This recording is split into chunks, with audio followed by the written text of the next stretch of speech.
Nityananda Paramashivoham.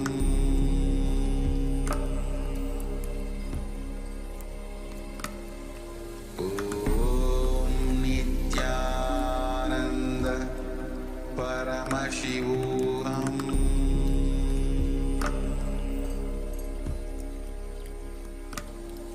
Om Nityananda Paramashivoham.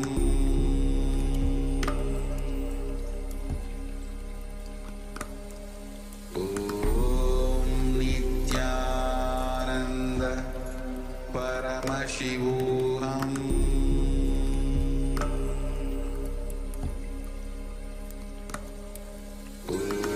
Om Nityananda Paramashivoham.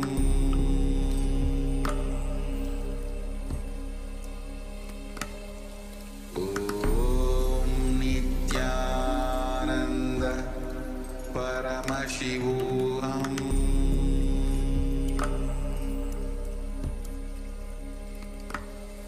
Om Nityananda Paramashivoham.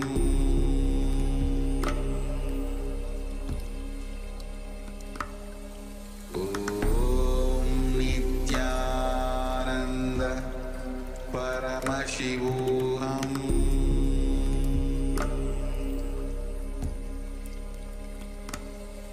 Om Nityananda Paramashivoham.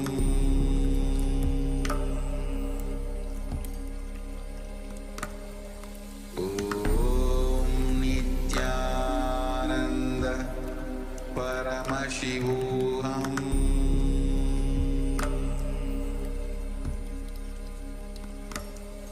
Om Nityananda Paramashivoham.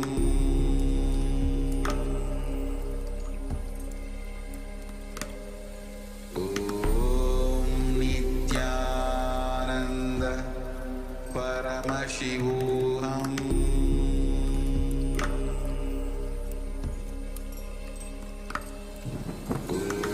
Om Nityananda Paramashivoham.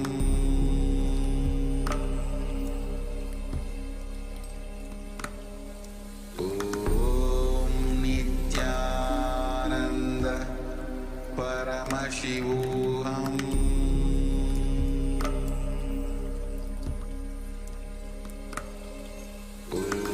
Om Nityananda Paramashivoham.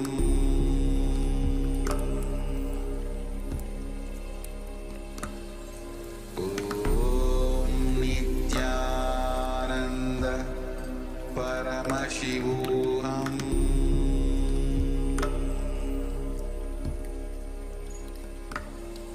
Om Nityananda Paramashivoham.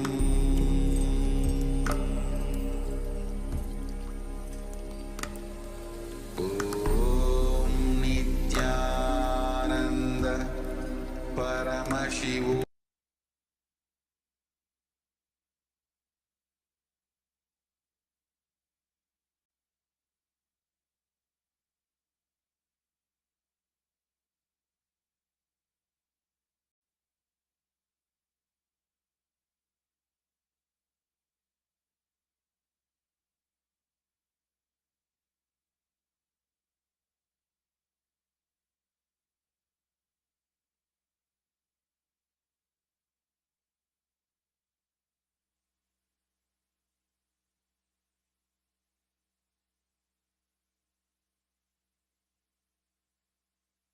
Connecting with the divine with your eyes closed is meditation. Connecting with the divine with your eyes open is darshan. Come, let us all now move from meditation to darshan, slowly, Very slowly, please open your eyes.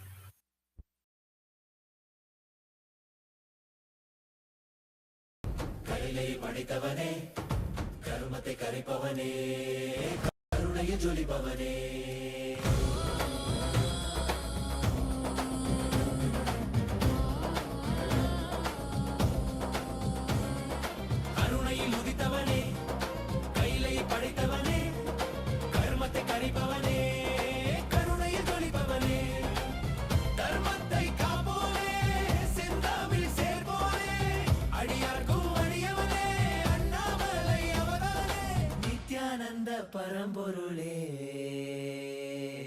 அவதார நாயகனே அவதார நாயகனே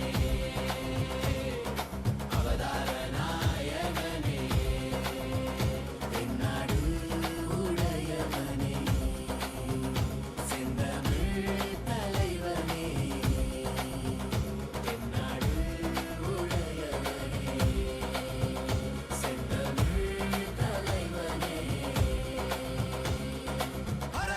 சிவனே என் அருணாசல சிவனே ஹர ஹர சிவ சிவனே என் அருணாசல சிவனே ஹர ஹர சிவ சிவனே என் அருணாசல சிவனே ஹர ஹர சிவ சிவனே என் அருணாசல சிவனே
ஜோதி சிவா எங்கள் அருணாச்சல சிவா நித்யானந்த பரமசிவா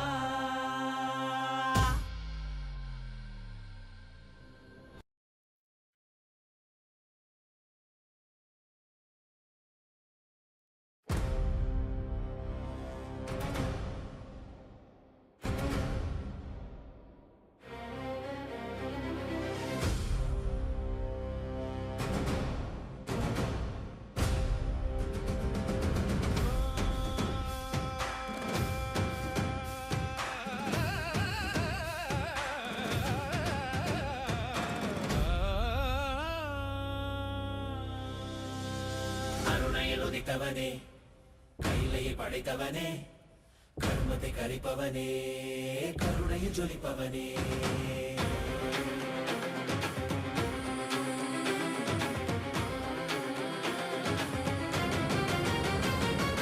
அருணையில் உதித்தவனே கைலையை படைத்தவனே கர்மத்தை கரிப்பவனே கருணையில் ஜொலிப்பவனே தர்மத்தை காப்போனே செந்தமிழ் சேர்ப்போனே அடியார்க்கும் அடியவனே அண்ணாமலை அவதாரனே நித்யானந்த பரம்பொருளே அவதார நாயகனே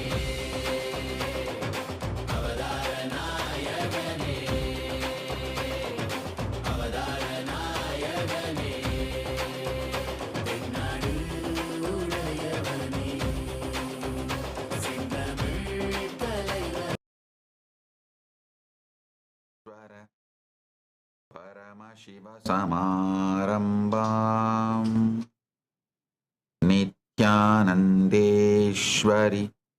परमशक्तिमध्यमाम् अस्मदाचार्यपर्यन्ताम् वन्दे गुरुपरम्पराम्.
உங்கள் அனைவரை வணங்கி வரவேற்கின்றேன்.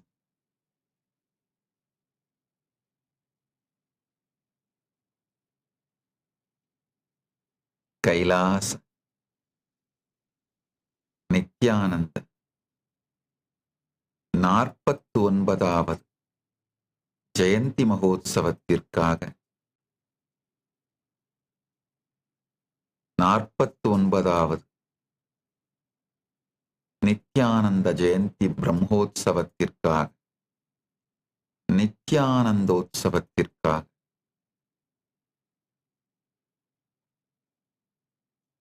ஒன்று கூடியிருக்கும் அனைவரையும் வணங்கி வரவேற்கின்றேன். எல்லா கைலாசங்களின் ஆலயங்கள், குருகுலங்கள், பல்கலைக்கழகங்கள் மற்றும் இதயத்தாலும் இணையத்தாலும் இணைந்திருக்கும் அன்பர்கள், பக்தர்கள், சீடர்கள், எல்லா கைலாசங்களிலும் ஒன்று கூடியிருக்கும் அன்பர்கள், பக்தர்கள், சீடர்கள், பார்வையாளர்கள், எல்லா லோகங்களிலுமிருந்தும் இந்த உற்சவத்தை கொண்டாட வந்திருக்கும் எல்லா தெய்வங்கள், அனைத்து உயிர்களையும் மற்றும் அந்தந்த லோகங்களிலிருந்தே இந்த உற்சவத்தை இப்பொழுது கண்டுகளித்துக் கொண்டிருக்கும் எல்லா உயிர்களையும், எல்லோரையும் வணங்கி வரவேற்கின்றேன்.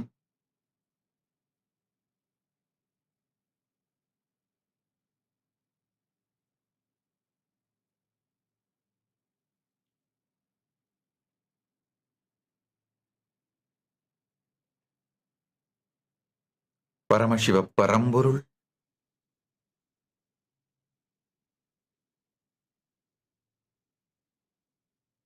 நித்யானந்த பரமசிவமாய் இவ்வுருத்தாங்கி உயிர்தாங்கி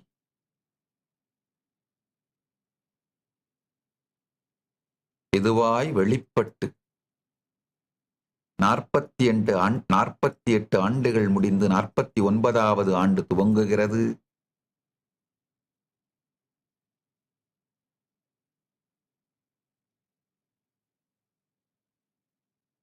இந்த நன்னாளிலே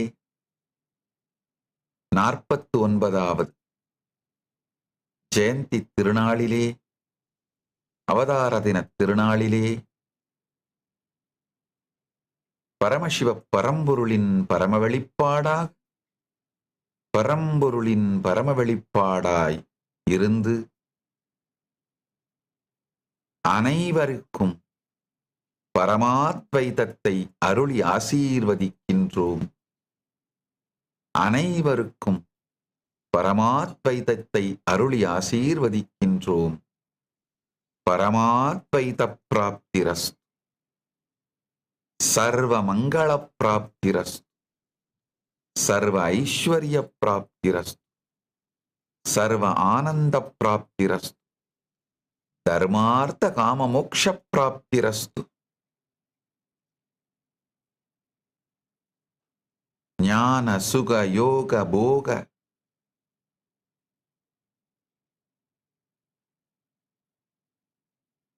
சர்வாபீஷ்ட சித்திரஸ்து. எல்லோருக்கும் எல்லா மங்களமும் உண்டாகட்டும். ஆல்போல் தழைத்து அருகுபோல் வேரூன்றி மூங்கில் போல் சுற்றம் சூழ வாழையடி வாழையென 16 பெற்று பெருவாழ்வு வாழ்வீர்களாக.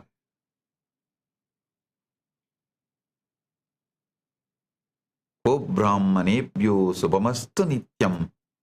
லோகாः சமஸ்தா சுகினோ பவந்து.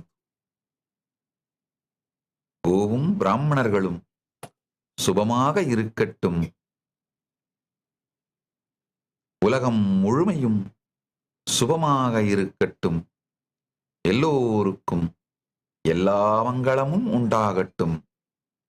எல்லோரும் எல்லா நன்மையும் பெற்று பேரானந்தத்தில் வாழ்வீர்களாக.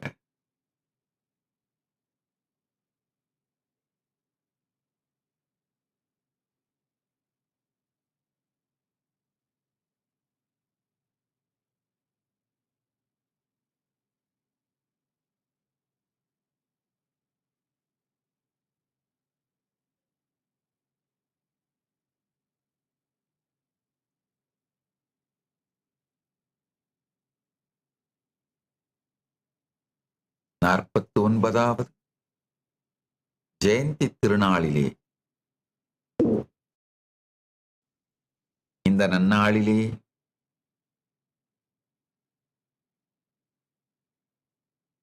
பரமசிவ பரம்பொருளின் நேரடியான செய்தி மகா கைலாசத்திலிருந்து அனைவருக்கும் ஆழ்ந்து கேளுங்கள்.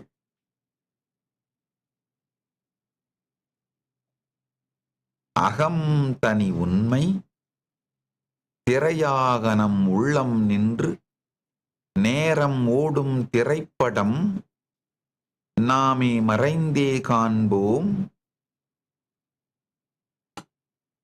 இகம் பகிர்ந்த உண்மை நொடி நொடி வாழ்க்கை நேரம் கையாள்வதே வாழ்வை கையாளுதல் என அறிவோம். பரம் உயர்முனை காலவிருத்தி புரிந்தே நேரம் தரம் அளவு உயர்ந்து ஜீவன் முக்த வெற்றி வாழ்வை பெறுவோம்.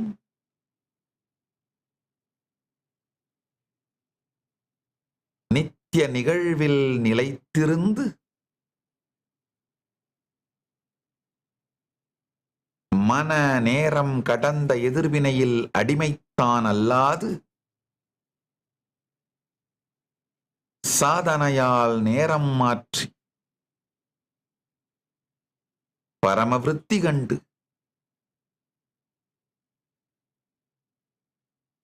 ஜீவன் முக்த வெற்றி அடைவோம். ஆழ்ந்து கேளுங்கள். அகத்திலே இந்த காலம் எனும் திரைப்படம் ஓடுகின்ற திரை நாம் என்று உணர்ந்து திரைப்படத்திற்குள் சிக்காது திரையாக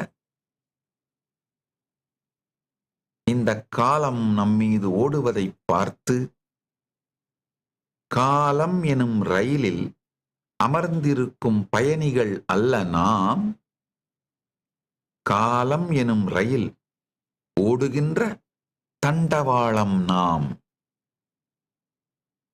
என்பதை புரிந்து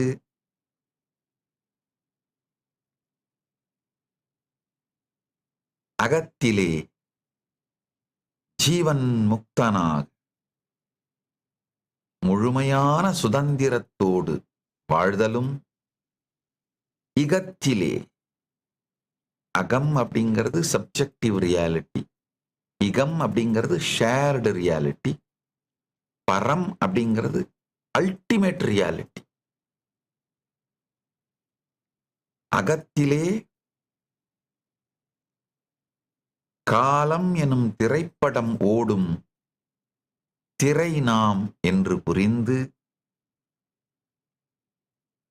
இகத்திலே ஷேர்டு ரியாலிட்டியான இந்த இகத்திலே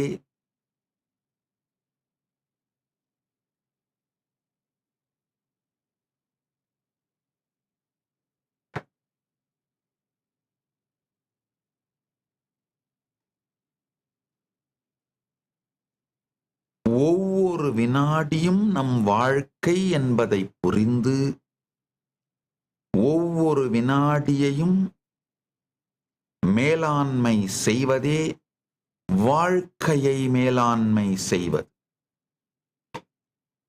என்று தெளிவாக புரிந்து, வாழ்விலே வெற்றியடைதலும் ஒவ்வொரு வினாடியையும் மேலாண்மை செய்து வெற்றியடைதலும் பரத்திலே அல்டிமேட் ரியாலிட்டி, பரத்திலே கால விரிவை பற்றிய சத்தியங்களையும் உயர் மண்டலங்கள், வெர்டிக்கல் டைம் ஜோன்ஸ், உயர் லோகங்கள், உயர் உலகங்கள், உயர் மண்டலங்கள், இவைகளைப் பற்றிய அறிவும் தெளிவும் முழுமையாக அனுபூதியாய் பெற்று, இந்த கால விரிவும் உயர் கால மண்டலங்கள், உயர் உலகங்களைப் பற்றிய அறிவும் அனுபூதியும் நம்மை அகத்திலும் இகத்திலும் நம் காலத்தின் குணத்தையும் அளவையும்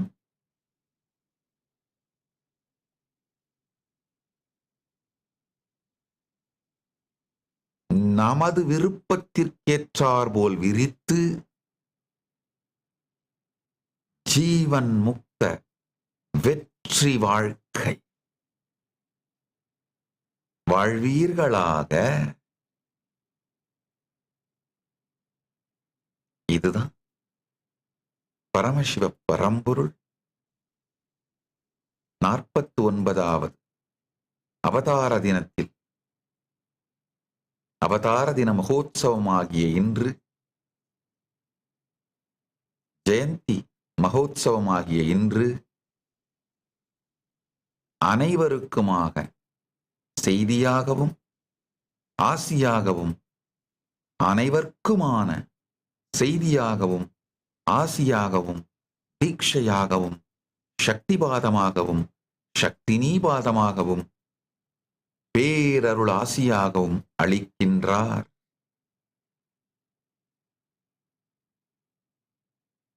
ஆழ்ந்து கேளுங்கள்.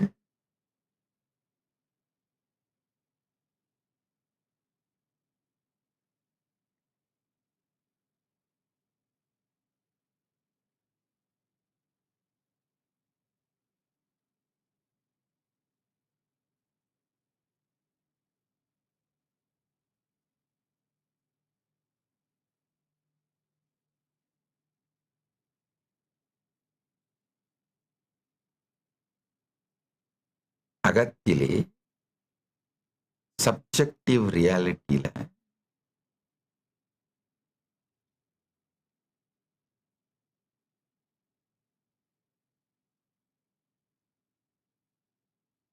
ஆழ்ந்து புரிந்து கொள்ள வேண்டும். காலம் அப்படின்னு நீங்க நினைக்கிற கடந்த காலம் வெறும் நினைவுகள், அதுவும் நிகழ்காலத்துல இருக்கு.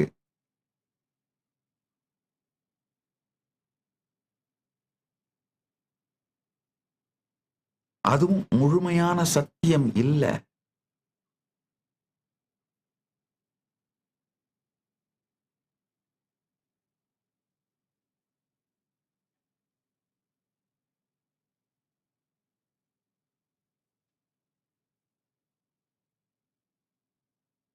ஆழ்ந்து புரிந்து கொள்ளுங்கள். எதிர்காலம் அப்படின்னு நீங்க நினைக்கிறதும் வெறும் உங்களுடைய எதிர்பார்ப்புகளும், நெகட்டிவ் எதிர்பார்ப்புகளும். நெகட்டிவ் எதிர்பார்ப்பு தான் பயங்கள், பாசிட்டிவான பயங்கள் தான் எதிர்பார்ப்புகள். பாசிட்டிவா உங்களுக்கு தேவையான ஒண்ணு நடக்கணும்னு நினைச்சா அது எதிர்பார்ப்பு. எதிர்காலத்துல உங்களுக்கு தேவையில்லாத ஒண்ணு நடந்துருமோன்னு நினைச்சா அது பயம். இந்த பயங்கள், எதிர்பார்ப்புகள், இந்த இரண்டின் தொகுப்பையும் நீங்கள் நிகழ்காலத்தில் தான் அனுபவிக்கின்றீர்கள். எதிர்காலம்னு ஒண்ணு கிடையாது.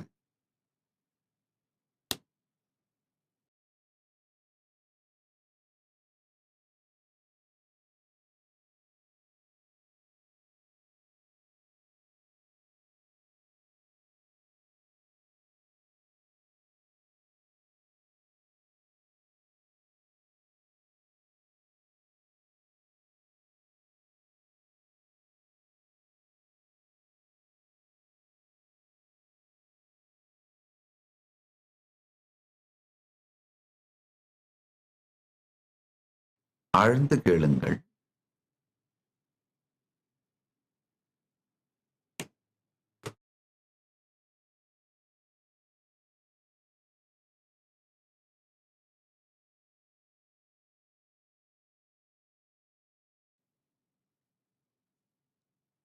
ஆழ்ந்து கேளுங்கள்.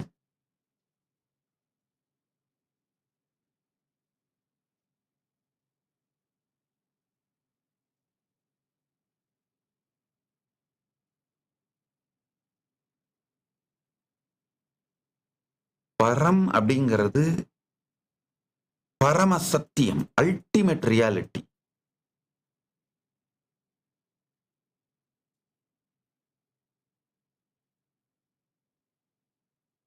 இந்த பரத்துல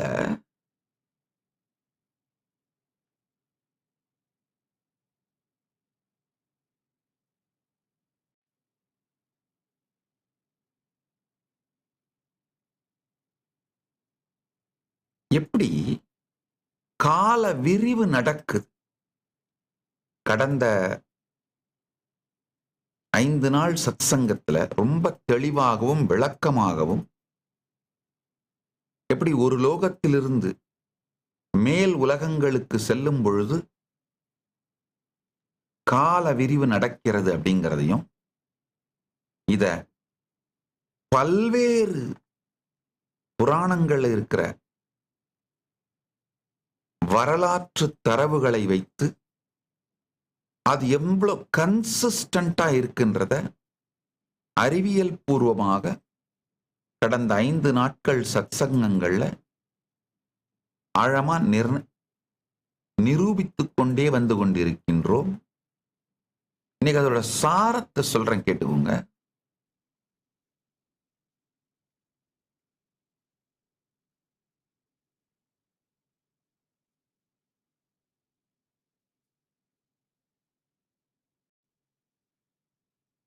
இகம் அப்படிங்கிற இந்த ஷேர்டு ரியாலிட்டி, நம்ம எல்லாரும் பார்க்கிற இவ்வுலகம், இந்த வாழ்க்கை வெளி வாழ்க்கைன்னு சொல்லலாம், புற வாழ்க்கைன்னு சொல்லலாம்.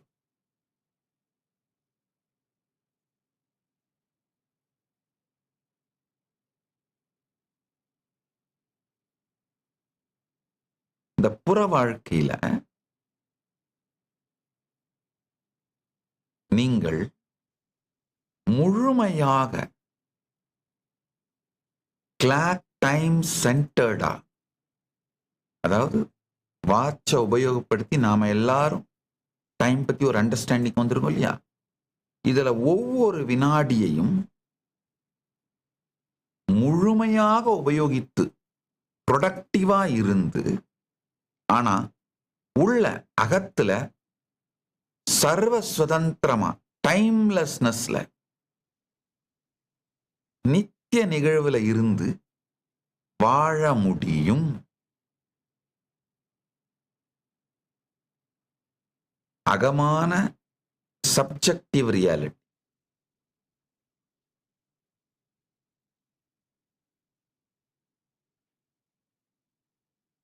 அதுல நித்திய நிகழ்வில் காலம் கடந்த, காலம் அனைத்தும் நிகழ்கின்ற இந்த எட்டர்னல் நவ்ல நீங்க தான் திரைன்ற நித்திய நிகழ்வில் இருந்து கொண்டே இகத்துல ஒவ்வொரு வினாடியையும் முழுமையாக மேலாண்மை செய்து வாழ்வதும், பரத்துல இது ரெண்டையும் தாண்டிய காலத்தை பற்றிய பரமசத்தியங்களையும், எப்படி இந்த கால விரிவு நடக்குதுன்னு, அதாவது இங்க பூலோகத்திலிருந்து உயர உயர, மண்டலங்கள் உயர உயர, உதாரணத்துக்கு ஸ்வர்கலோகத்துல ஒரு நாள், நமக்கு இங்க பூலோகத்துல 365 நாள். அதனாலதான் நடராஜ பெருமானுக்கு ஒரு ஆண்டிலே 6 வருஷம், 6 பூஜை, 6 அபிஷேகம் தான். காரணம் என்னன்னா, ஸ்வர்க்கத்திலே ஸ்வர்க்கத்துக்கான தெய்வம் அவர், அங்கிருந்து வந்தவர். அதனால ஸ்வர்க்கத்துல அவங்க 6 கால பூஜை பண்றாங்க. அததான் இங்க நாம வருஷத்துக்கு 6 அபிஷேகமா பண்றோம்.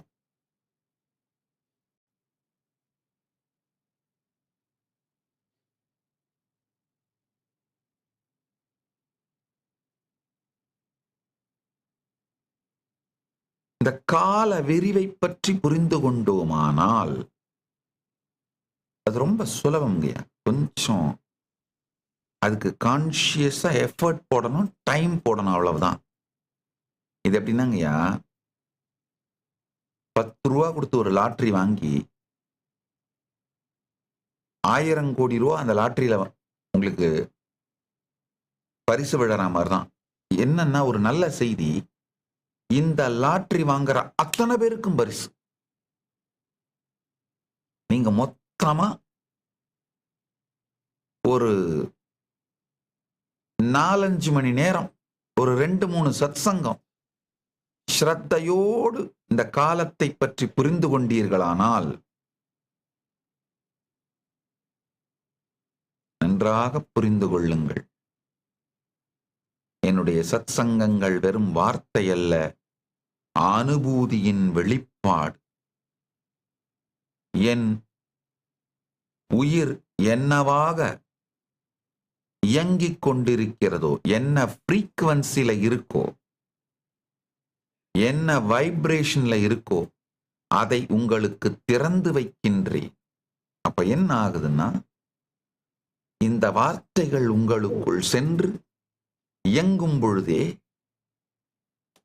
இந்த உணர்வும் உங்களுக்குள் மலர்ந்து இதே அனுபூதியை நீங்கள் அனுபவிக்க துவங்குகிறீர்கள்.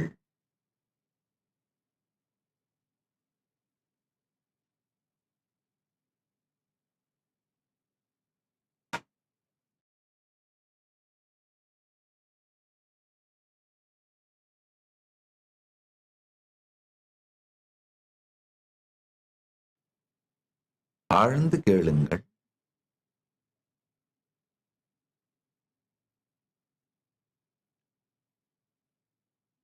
என்னுடைய வார்த்தை வெறும் வார்த்தை அல்ல, நான் இருக்கிற அந்த அனுபூதி நிலை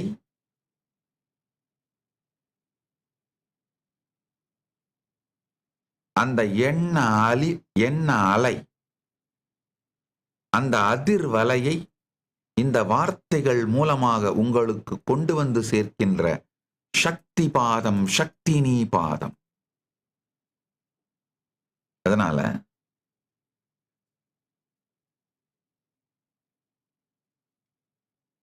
ஒரு 4-5 மணி நேரம் சின்சியரா உட்கார்ந்து, ஓ it's all going above the head அப்படின்லாம் ஒதுக்கி தள்ளாமல், 4-5 மணி நேரம் ஸ்ரத்தையோட இந்த காலத்தை பற்றிய பரம சத்தியங்கள் ரொம்ப அழகா வரலாற்று பதிவுகளோடு. ஐயா, இப்ப நீங்கெல்லாம் பல பேர் இந்த வேற வேற நாடுகளுக்கு போய், வேற வேற ஊர்களுக்கு போய், வேற வேற கோயில்களுக்கு போய் டிராவல் விளாக் போடுறீங்க இல்லையா? அதே மாதிரிதான் நம்ம புராணங்கள்ல வேற வேற லோகங்களுக்கு போய் பர்ஃபெக்டா அந்த டிராவல் விளாக டாக்குமெண்ட் பண்ணியிருக்காங்கயா. புராணங்கள் வரலாற்று உண்மை, பிரபஞ்ச வரலாறு, பொய் கலக்காத பிரபஞ்ச வரலாறு. கொஞ்சம் ஒரு சில மணி நேரம் ஸ்ரத்தையோட ஸ்பெண்ட் பண்ணணும். ஓ, அதெல்லாம் அப்படிலாம் இல்லை, இதெல்லாம் உடப்பா அப்படின்னு ஒதுக்கி தள்ளுறவங்களும் லூசர்ஸ். வாழ்வின் பேரதிர்ஷ்டத்தை இழக்கிறார்கள்.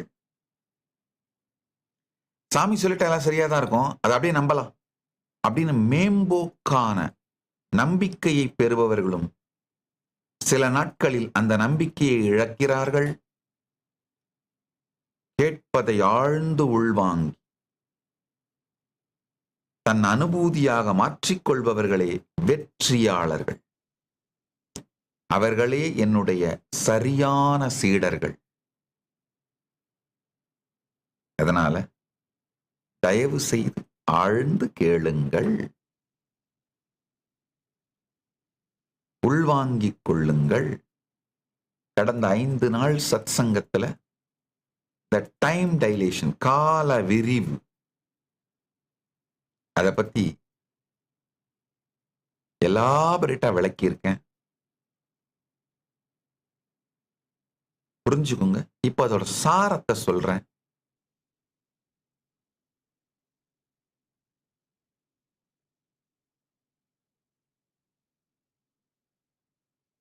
இந்த டைம் டைலேஷன் பத்தி புரிஞ்சதுன்னா இந்த வாஸ்ட் எக்ஸ்பான்ஷன் ஆஃப் டைம் பத்தி புரியும். அது மட்டும் இல்லாம இந்த லோகங்களை பற்றி புரிந்தால் the vast time distance, time dilation, இது நடுவில் இருக்கிற கன்சிஸ்டன்சி, இதெல்லாம் புரிஞ்சுதுன்னா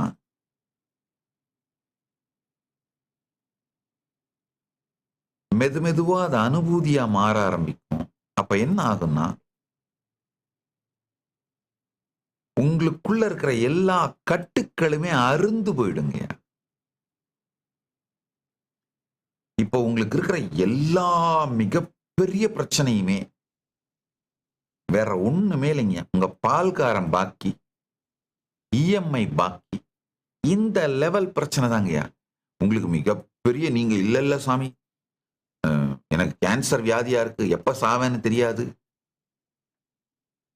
90s கிட்டு கல்யாணமே ஆகல, கண்ணி கழியாமலே செத்து போயிடணும்னு பயமா இருக்கு,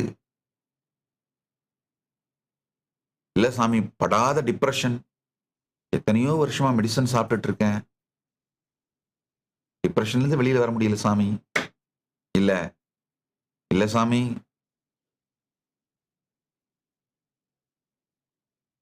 வேலை கிடைக்கல,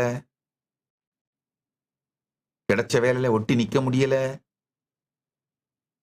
நீங்க என்ன பிரச்சனை வச்சிருந்தாலும் சரிங்க, அது உண்மையில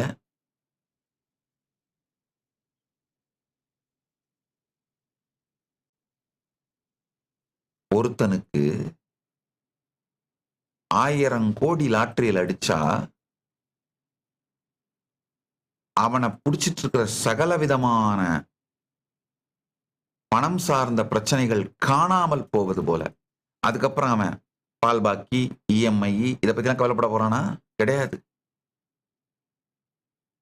அதே மாதிரி உங்களுக்கு உள்ளும் வெளியிலும் இருக்கும் சகல பிரச்சனைகளுமே காலத்தின் நெருக்கம், அதனால் ஏற்படுத்தப்படும் புழுக்கம் தாங்கய்யா.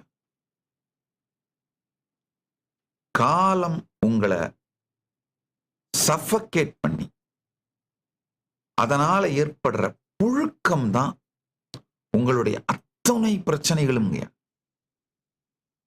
இந்த கால விரிவை பற்றி புரிந்து கொண்டீர்களானால் உங்களுடைய அத்துணை பிரச்சனையும் காணாமல் போய்விடும். உள்ளுக்குள்ள எப்படி நித்திய நிகழ்விலே இருப்பதுன்னு புரிஞ்சிரும்.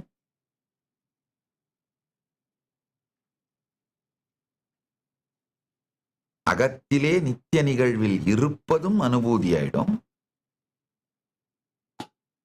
இகத்திலே ஒவ்வொரு வினாடியையும் மேலாண்மை செய்வது மூலமா வாழ்க்கையை மேலாண்மை செய்து பெருவெற்றி அடைவீர்கள். இதுக்கெல்லாம் அப்பாற்பட்டு பரமசிவ சக்திகள் அனைத்தையும் வெளிப்படுத்த துவங்கி விடுவீர்கள்.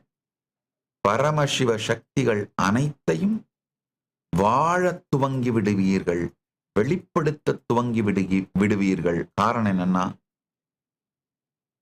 காலத்தை விரிக்கவும் சுருக்கவும், நேரத்தை மாற்றியமைக்கவும், காலத்தோடு உங்கள் விருப்பப்படி விளையாடவும் உங்களால் இயலும். அந்த சக்தி இயற்கையாகவே உங்களுக்குள் மலரும். சத்தியம் சொல்லுகின்றேன், சந்தேகம் வேண்டாம்.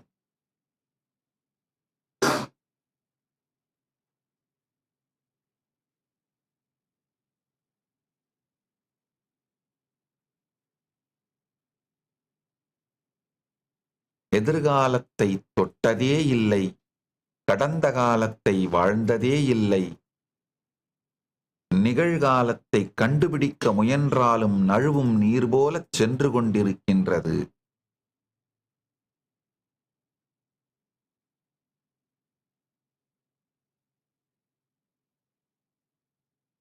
நம்ம இகத்துலங்கய்யா ஷேர்டு ரியாலிட்டியில, இந்த உலகத்துல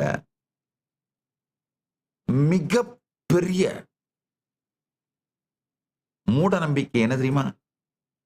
நாமெல்லாம் சேர்ந்து உருவாக்கி வச்சிருக்கிற இந்த பணம்ன்ற கான்செப்டோ, இல்ல அதிகாரம் பதவிங்கிற கான்செப்டோ,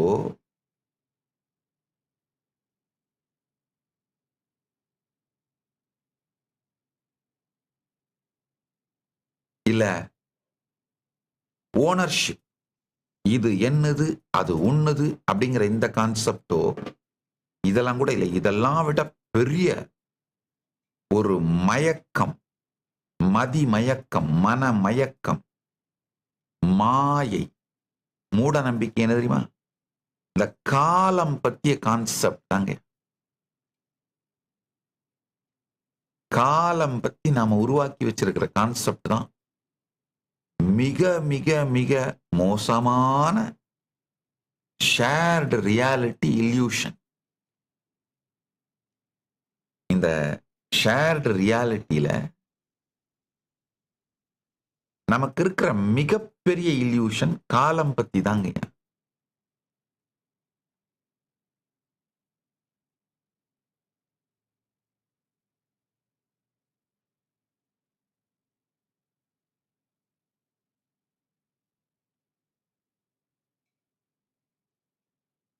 இந்த கடந்த ஒரு வார காலமாக நிறைய இந்த பிறந்த நாள் வாழ்த்துக்கள் உலகம் முழுக்க இருந்து, பல நாடுகளிலிருந்தும் பல ஊர்களிலிருந்தும் அன்பர்கள், பக்தர்கள், சீடர்கள், பல நாட்டோட தலைவர்கள், பல பேர்ட்டிருந்தும் பிறந்த நாள் வாழ்த்துக்கள். அவர்கள் அனைவருக்கும் முதல்ல நன்றி கூறுகின்றேன். உங்கள் அன்பிற்கும்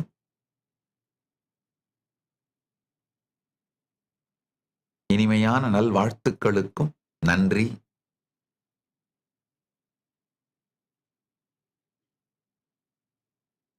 இதுல ஒரு சில சத்தியங்களை சொல்ல விரும்புறேன். நிறைய பேர் இந்த கைலாசத்தை நான் புனரமைச்சத, பரமசிவன் அருளாலே இந்த கைலாசத்தை புனரமைச்சத பெரிய சாதனையா சொல்லி அதுக்காக வாழ்த்து தெரிவிச்சிருந்தேன். ஐயா ஒன்று நல்லா புரிஞ்சுக்கோங்க. இந்த ஷேர்டு ரியாலிட்டியில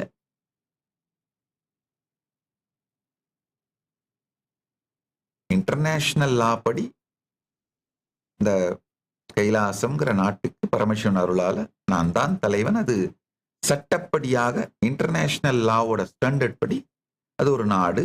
பரமசிவன் அதை அருமையா மலர வச்சுட்டார். அதெல்லாம் உண்மை.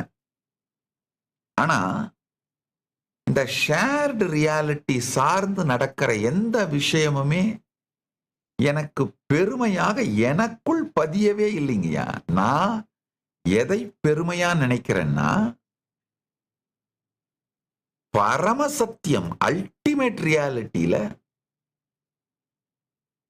இந்த எல்லா உண்மைகளையும் பரம்பொருள் எனக்கு உணர்த்தி பரமாத்வைதத்துல என்னை இருத்தி வைத்திருக்கின்றார் அப்படிங்கிறதா. அந்த பரமாத்வைத இருப்புல நான் இருக்கிற அதை தான் என்னுடைய பெருமையா நான் நினைக்கிறேங்கய்யா. அதைத்தான் நான் கொண்டாடுகிறேன், அதைத்தான் ரசிக்கின்றேன், அதைத்தான் ருசிக்கின்றேன், அதைத்தான் புசிக்கின்றேன், அதைத்தான் வாழுகின்றேன்.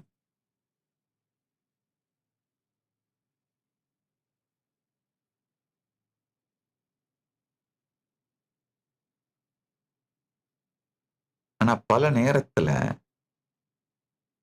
மனிதர்களுக்கு இந்த பரமசத்தியம் மாயை, போலி, பொய் என்பது போலும் இந்த ஷேர்டு ரியாலிட்டி, வியாவகாரிக சத்தியம், இதுதான் அல்டிமேட் ட்ரூத் மாதிரியும்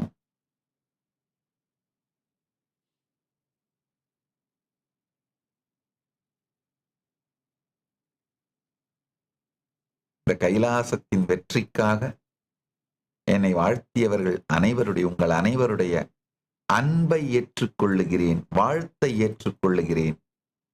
நீங்கள் அனைவரும் இதை தாண்டி பார்க்க வேண்டும் என்று, பரமசத்தியத்தை பார்க்க வேண்டும் என்று உங்களுக்கு வேண்டுகோள் வைக்கின்றேன்.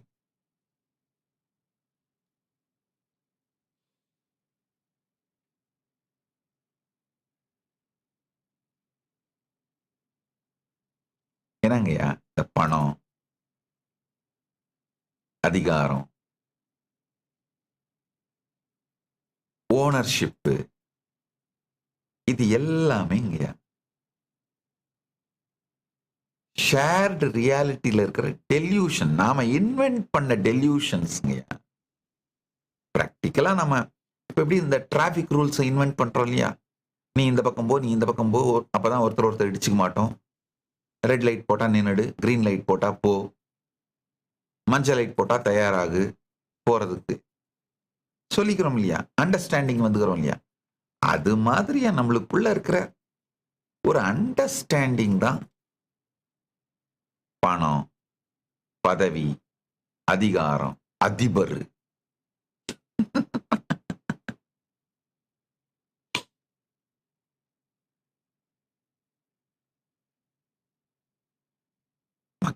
மனிதர்கள் எல்லாம் சேர்ந்து ஒருத்தர் அதிபர்னு சொன்னா அது அதிபர், மனிதர்கள் எல்லாம் அது இல்லைன்னு சொன்னா இல்ல. மனிதர்களால் கொடுக்கப்படுகின்ற எதுவுமே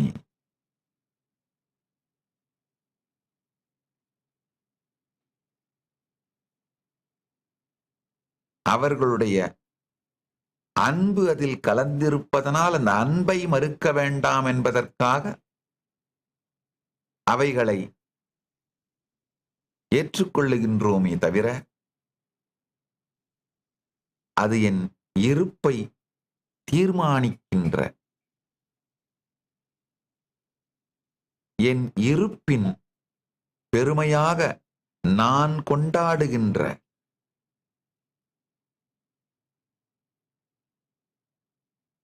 ஒன்றாக என்றும் மாறுவதே இல்லை.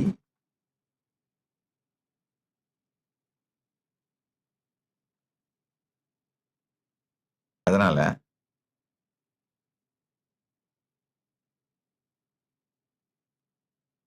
ஆழ்ந்து இந்த சத்தியங்களை புரிந்து கொள்ளுங்கள். நேற்றின் வருத்தமான கடந்த காலமும் நாளையின் அச்சமான எதிர்காலமும் என்றுமே வருவதில்லை.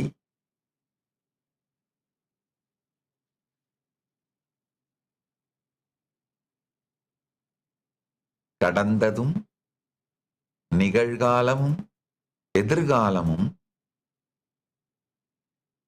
மூன்றாய் பிரிந்து கிடந்தாலும்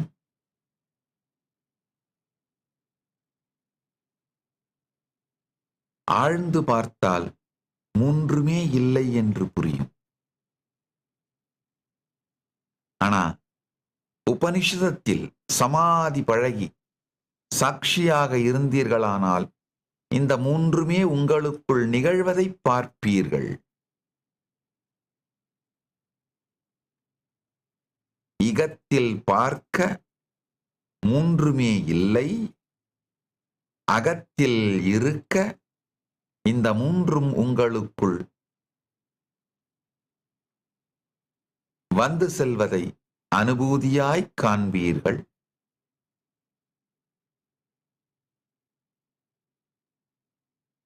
அதனாலங்கய்யா, அதாவது வெளியில இருக்கிற அந்த சைக்கலாஜிக்கல் டைம் பாஸ்ட் பத்தி நீங்க வச்சிருக்கிற தவறான கான்செப்ட், ஃபியூச்சரை பத்தி நீங்க வச்சிருக்கிற ஒரு இல்யூஷனான மாய கான்செப்ட்,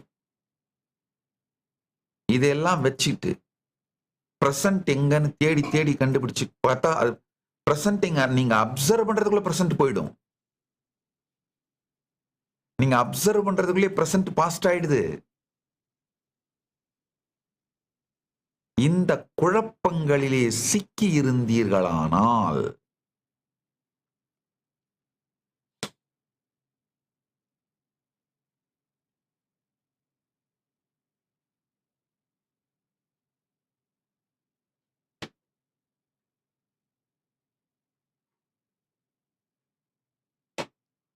ஒரு நாளும்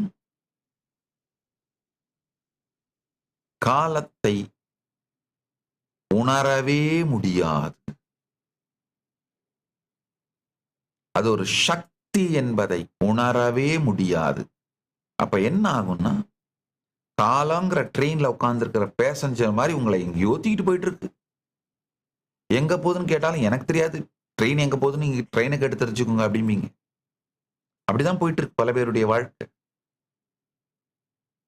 ஆனா சற்றே இதுதான் இந்த காலங்கிற ட்ரெயின்ல உட்காந்துட்டு பேசஞ்சர் நீங்க நினைச்சுக்கிட்டு போயிட்டே இருக்கிறதா அன்கான்சியஸ் ஹாபிச்சுவல் எனர்ஜி,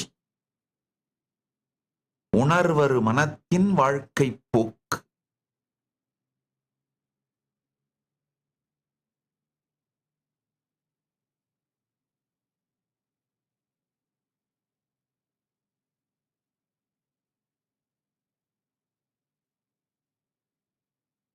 நீங்கள் காலம் எனும் ரயில்ல உட்கார்ந்து இருக்கிற பேசஞ்சர் கிடையாது. அந்த ரயில் போற தண்டவாளம் நீங்க, காலங்கிற ரயிலே போற தண்டவாளம் தான் நீங்கன்னு சாட்சியா பார்த்தீர்களானால் அதுதான் கான்ஷியஸ் ஹாபிட் எனர்ஜி சாதனை. அதுதான் சமாதி பழகல்.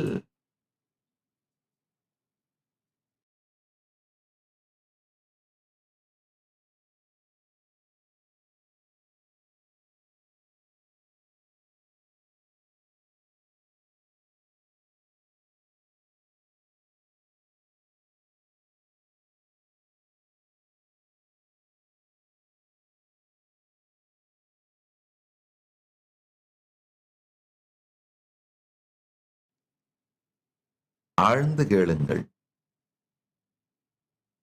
சமாதி பழகுதலே அகத்திலே நீங்கள் செய்ய வேண்டிய அடிப்படையான தேவை. சமாதி பழக பழக அன்கொஸ்டன்டா, கேள்வி கேட்காமல் நீங்க செஞ்சிருக்கிற பல அசம்ஷன்ஸ் உடைஞ்சி விழுந்து மிக பெரிய சுதந்திரத்தை அனுபவிப்பீங்க.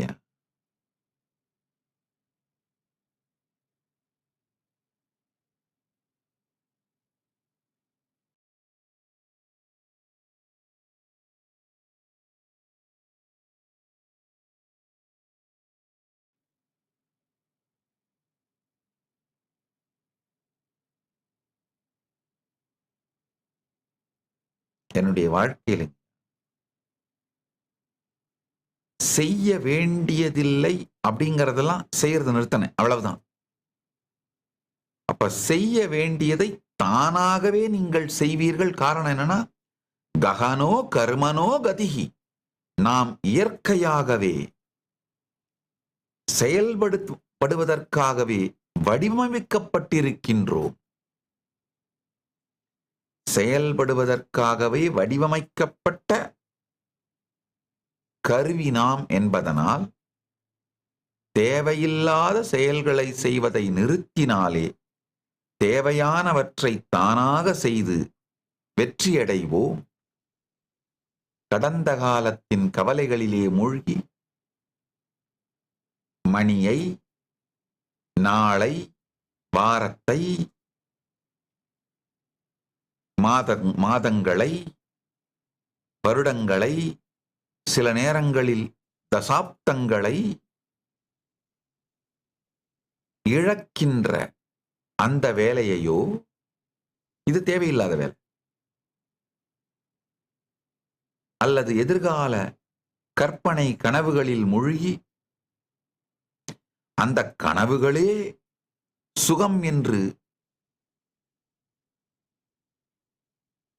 கனவு சுக போதையில் சிக்கி காலத்தை கழிப்பது, இதுவும் தேவையில்லாத வேலை.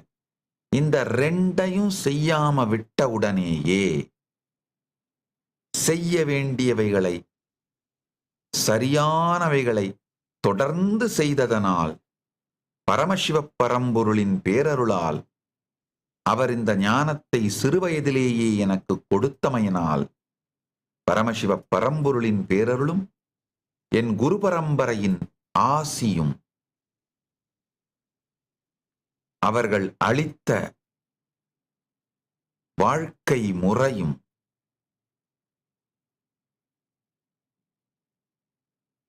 இந்த சத்தியங்களை சிறுவயதிலேயே எனக்கு புரிய வைத்து வெளிப்படுத்தியதனால்தான் வெறும் 48 ஆண்டுகளுக்குள் பரமசிவ பரம்பொருள் இந்த வெளிப்பாட்டிலே இத்துணை பெரிய திருப்பணிகளை செய்திருக்கின்றார், செய்து முடித்திருக்கின்றார்.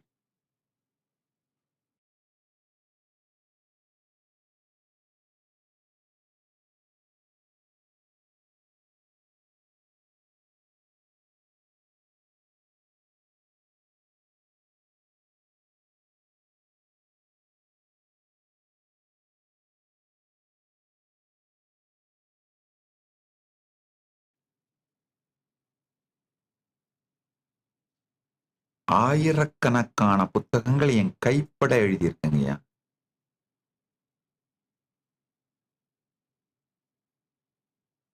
பல்லாயிரக்கணக்கான மணி நேரம் தொடர்ந்து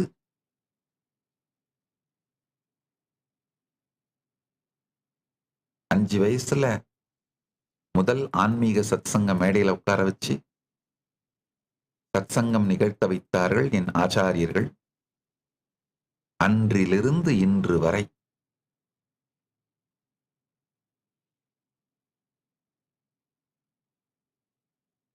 பல்லாயிரம் மணி நேரங்கள் இந்த ஞான சத்தியங்களை சொல்லிக்கொண்டே இருக்கின்றேன். இவ்வளவு திருப்பணியையும் பெருமான் செய்து கொண்டதற்கான காரணம் இந்த சத்தியங்கள் வாழ்க்கையின் பாகமாக மாறிவிட்டதனால்தான்.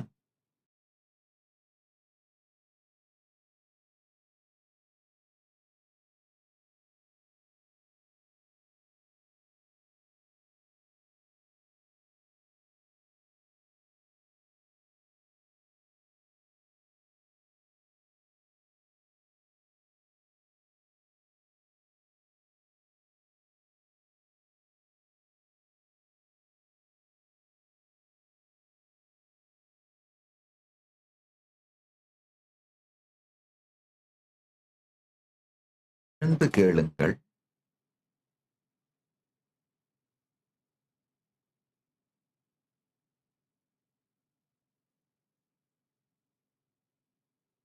நிகழ்காலத்தோட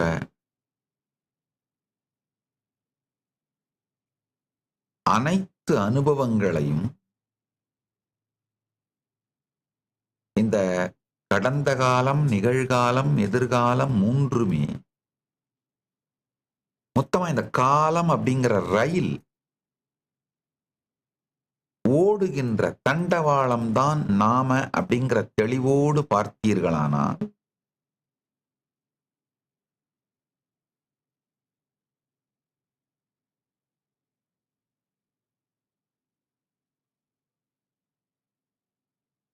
நித்திய நிகழ்வு மட்டும்தான் இருக்கு. ஆனா அதை நீங்க பிடிக்க முடியாது. ஆறு மாதிரி அது ஓடிட்டே இருக்கு. ஆனா நீங்க கைக்குள்ள பிடிச்சீங்கன்னா கை வெறுங்கையா தான் இருக்கும், காலியா இருக்கும்.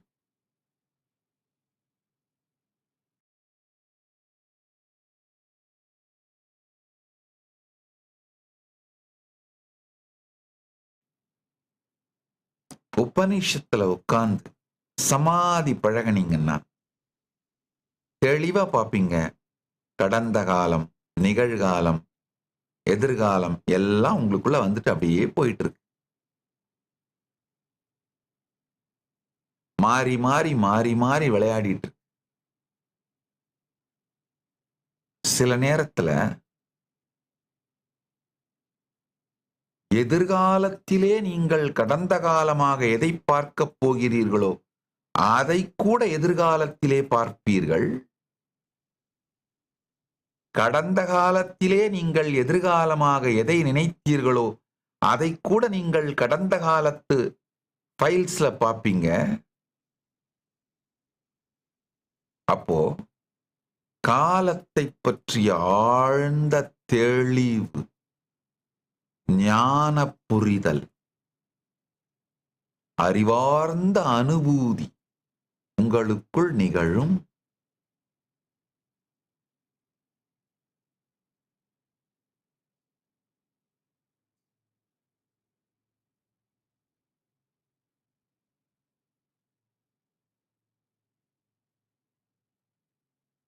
Present cannot be grasped, but presence can be lived. Just sitting in the Upanishad, the ground of being, samadhi பழகல், இந்த ஒன்றை செய்தீர்களானால் சாதனை பலத்தாலே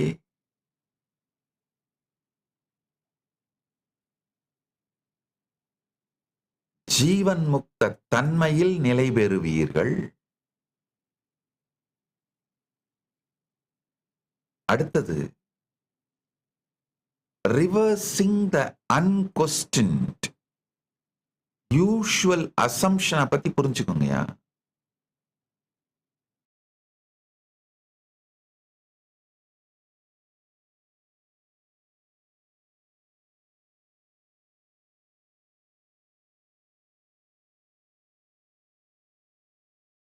வேத ரிஷிகள் உணர்ந்தார் அமர்வில் ஓய்ந்திடும் வழி, நிலையின் நடுவில் நிகழ்தனிமையில் பாசம் கதை பிடிக்க முயற்சித்தால் ஓடும் அது கைக்குள் நுழையாது, அது பொருள் அல்ல உயிரின் தளமே, நீயே அதில் வாழ்வாய், நிகழ் கண்ணொடு காண்பதில்லை, மனம் அதை தட்டாது, நேரமாய் நிலைத்திருப்பதே உயிரின் மௌன கீதம்.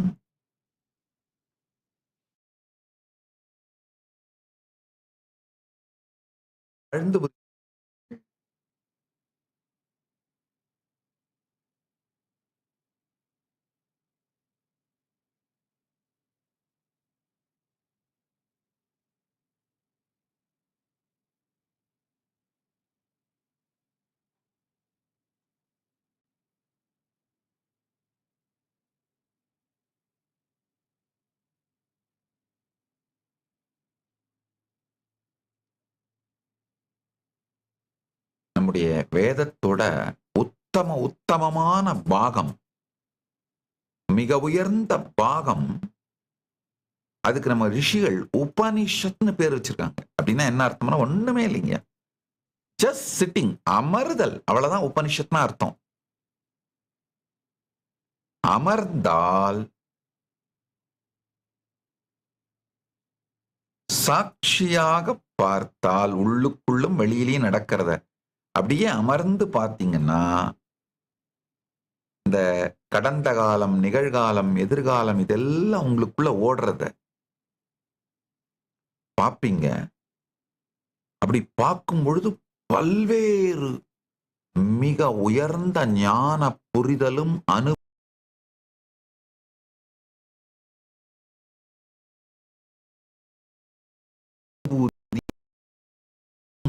அந்த மாதிரி நம்ம உபனிஷத்துல பண்ணதுதான் ஆக்சுவலா வேதத்துல 600க்கும் மேலான உபனிஷத்து இருக்கு. ஆனா ராமர் தொகுத்தளித்த முக்திகோபனிஷத்திலே சொல்லப்படுகிற 112 மட்டும் முக்கியமான உபனிஷதங்களா நாம ஏத்துக்கிறோம். அந்த 112மே ரிஷிகள் உபனிஷதத்தில் அமர்ந்து அவர்களுடைய அனுபவங்களை டாக்குமெண்ட் பண்ணி வச்சது தாங்க.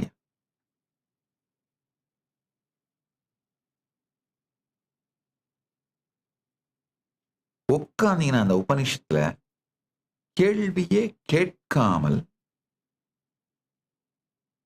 அன்கான்சியஸா நம்ம அசியூம் பண்ணிருக்கிற எல்லாத்தையும் ரிவர்ஸ் பண்ணிட முடியும்.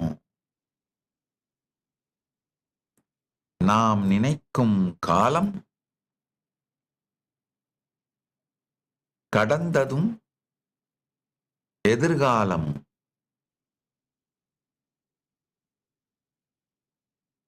இது ரெண்டையும் தாண்டி சாட்சியாக இருந்து பார்த்தல் memory creates the past and waiting creates the future. மன அரங்கில் மந்திரி நினைவு வலம், கடந்தம் காட்சி போலே மோக வலையில் தலம், நினைவுகள் உயிர் பெறும் இந்நொடி கலையால்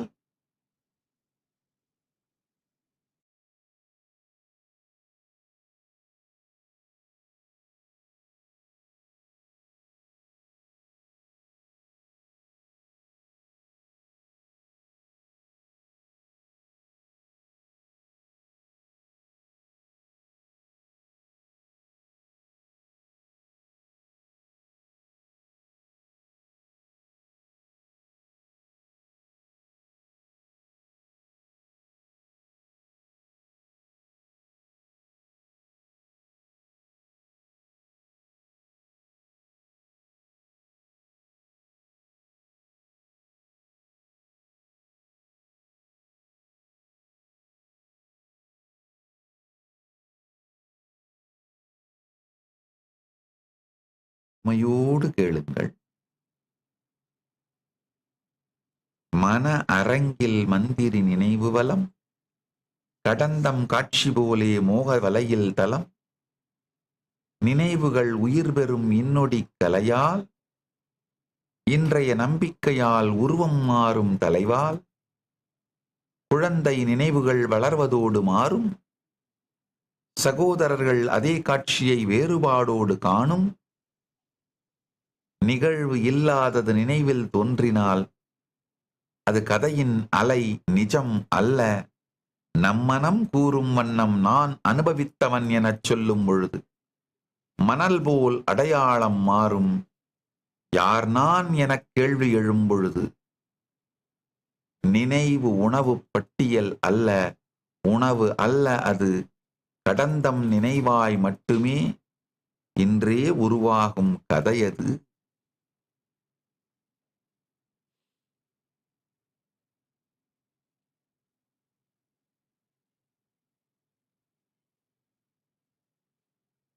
நீங்க வளர வளருங்க, நீங்க கடந்த காலம் அப்படின்னு வச்சிருக்கிற அந்த கருத்துக்களை கூட மாறிக்கிட்டே இருக்குங்க. அது ஒன்றும் ஒரு பர்ஃபெக்டான ஆர்கைவ் ரெக்கார்ட்ல இருந்து ஒரு ஃபைலை ரெட்ரீவ் பண்ற மாதிரி கிடையாதுங்கய்யா. இப்போ உங்களுடைய மனநிலை எப்படி இருக்கோ அதை வச்சுதான் நீங்க கடந்த காலத்தை பற்றிய உருவகத்தையே உருவாக்குவீங்க. இப்ப நீங்க ரொம்ப ஆனந்தமா இருந்தா கடந்த காலம் முழுக்க வாவ் எவ்வளவு நல்ல விஷயம் நடந்திருக்குப்பா, அதனாலதான் இப்போ ஜெயிச்சிருக்கேன்ப்பா. இப்ப நீங்க ஃபெயிலியர் ஆகி தோத்து போயிருந்தீங்கன்னா எல்லாமே சொதப்பி இருக்கு, அதனாலதான் இப்ப இப்படி ஆயிருச்சு. உங்களுடைய கடந்த காலத்தை பற்றிய கருத்து நிகழ்காலத்தில் நீங்கள் இருக்கும் உணர்வை சார்ந்து மாறும். கடந்த காலம் ஒரு புதை மணல். அடுத்த சத்தியத்தை கேளுங்கள். எதிர்காலம்ங்கிற அந்த காணல் நீர் வருவதே இல்லை. அது நீங்க காணல் நீர்னா புரிஞ்சுக்கோங்க. ஒரு கார்ல பயணம் போயிட்டு இருக்கீங்க, உச்சி வெயில், ரொம்ப தண்ணி தாகம் எடுக்குது. ரோட்ல தூரமா ஏதோ ஒரு குளம் இருக்க மாதிரி தெரியும், நீர் நிலை இருக்க மாதிரி தெரியும். அங்க கிட்ட போனீங்கன்னா அங்க இருக்காது, அதை விட தூரமா இருக்க மாதிரி தெரியும். எதிர்காலம் என்பது காணல் நீர் போலே. வீக்கெண்ட் வரட்டும், வாழ்க்கையை என்ஜாய் பண்ணலாம். சரி சரி, இந்த வீடு கட்டி முடிப்போம், அப்புறம் லைஃபே செட்டில் ஆயிடும். கல்யாணம் பண்ணி முடிச்சுட்டா போதும், லைஃப் என்ஜாய் பண்ணலாம். ரிட்டையர் ஆன பிறகு லைஃப் என்ஜாய் பண்ணலாம். எதிரை காத்து நிகழ் வாழ்வை இழந்திடாதீர்கள்.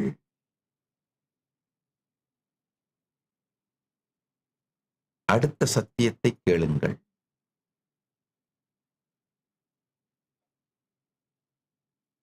நொடி நிமிடம் மணி நேரம் நாட்கள் மாதம் வருடம் எல்லாம் பிளவாய்க் காட்டும் எல்லை நம்மை கட்டும்.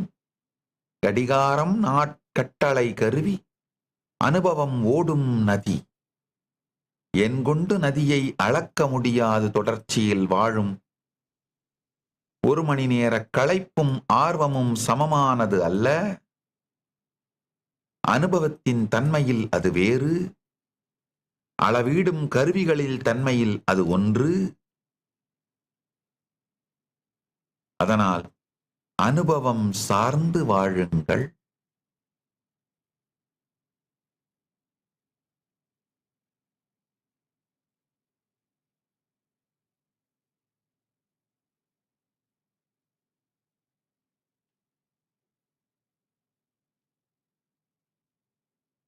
கடந்த 13 நாட்களாக பல்வேறு சத்தியங்களை ஆழமாக சொல்லி சொல்லி சொல்லி உங்களுக்குள் பல புரிதல்களை கொண்டு வந்திருக்கிறேன். அந்த சத்தியங்கள் மொத்தத்தோட சாரத்தையும் இன்று சொல்லி இன்று கொடுத்து அந்த அனுபூதிக்குள் நீங்கள் செல்ல வேண்டும் என்பதுதான் இன்றைய சத்சங்க ஞான ரசவாத நிகழ்வின் நோக்கம்.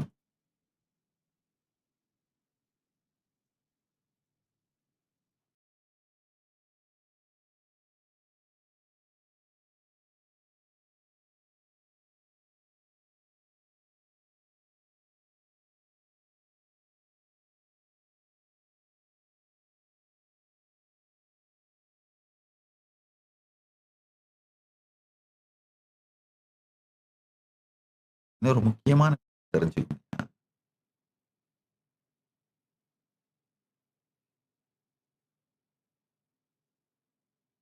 வாழும் அனுபவம்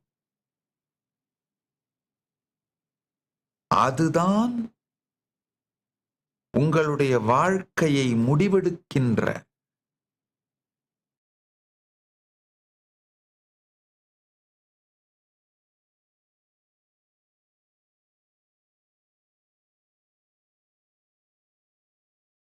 நீங்கள் இயக்குகின்ற எரிபொருளாக உங்கள் அனுபவம் இருக்கணுமே தவிர நீங்க உபயோகப்படுத்துற கடிகாரம் இருக்கக்கூடாது.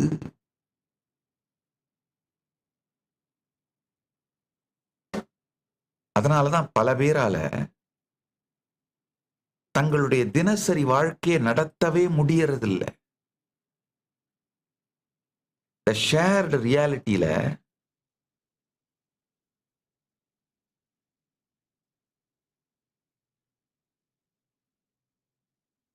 ஒருத்தர் ஜெயிக்கிறதுக்கும் இன்னொருத்தர் தோக்கிறதுக்கும் காரணம்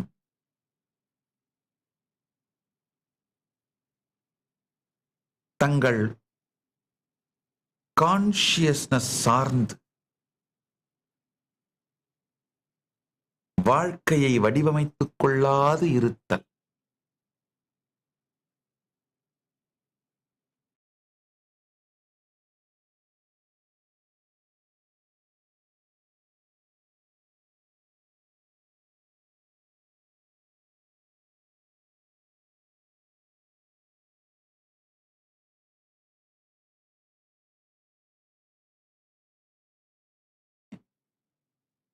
காலம் சமமா தான் வாய்ப்பை கொடுக்குது. அதாவது நீங்க பெரிய பணக்காரனா இருந்தாலும் ஏழையா இருந்தாலும் உங்க அப்பா அம்மா கிட்ட இருந்து பெரிய சொத்து உங்களுக்கு வந்திருந்தாலும் அந்த மாதிரிலாம் இல்லாத ஏழையா இருந்தாலும்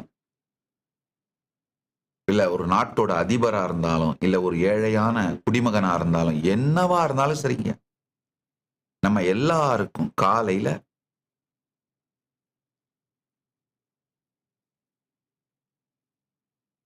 காலம் ஒரே நேரத்தை தான் நம்முடைய டெபாசிட்ல போடுது. 86,400 செகண்ட் வினாடிகள், 86,400 வினாடிய காலம் நம்ம பேங்க்ல போட்டுருது. இந்த ஒரு நாளுக்குள்ள இந்த 86,400 செகண்ட வினாடிய நாம செலவு பண்றோமோ இல்ல இன்வெஸ்ட் பண்றோமோ அப்படிங்கிறது நம்ம கிட்ட தான் இருக்கு. இத போனா திரும்பி வராது, நாளை நாள்ல இருந்து கடன் வாங்க முடியாது, நேத்து நாள்ல இருந்து ரீஇம்பர்ஸ் பண்ணிக்க முடியாது. இத யூஸ் பண்ணா நல்லது, இல்லைன்னா போயிடும், அவ்வளவுதான்.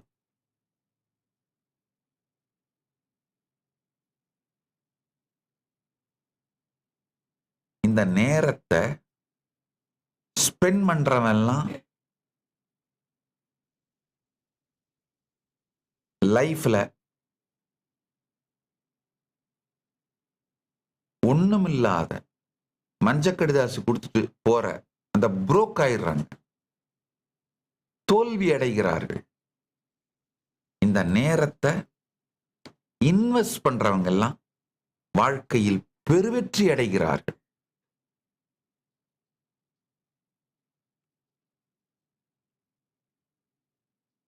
இத புரிஞ்சுக்கோங்க. அத்தனை பேருக்கும் 86,400 செகண்ட்ஸ் தான்.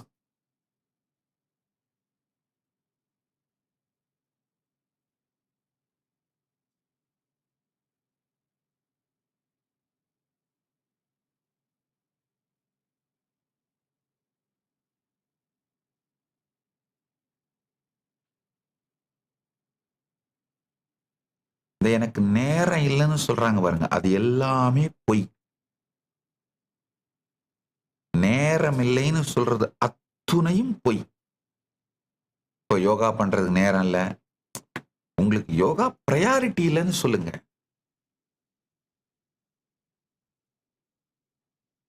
உங்க ஹெல்த் உங்க பிரையாரிட்டி இல்லைன்னு சொல்லுங்க. தியானம் பண்றதுக்கு நேரம் இல்ல, உங்களுடைய ஜீவன் முக்தி உங்களுக்கு பிரையாரிட்டி இல்லைன்னு சொல்லுங்க. நேரம் இல்லைன்னு சொல்லுங்க. எல்லாருக்கும் ஒரே 86,400 செகண்ட் தாங்கய்யா காலம் கொடுக்குது.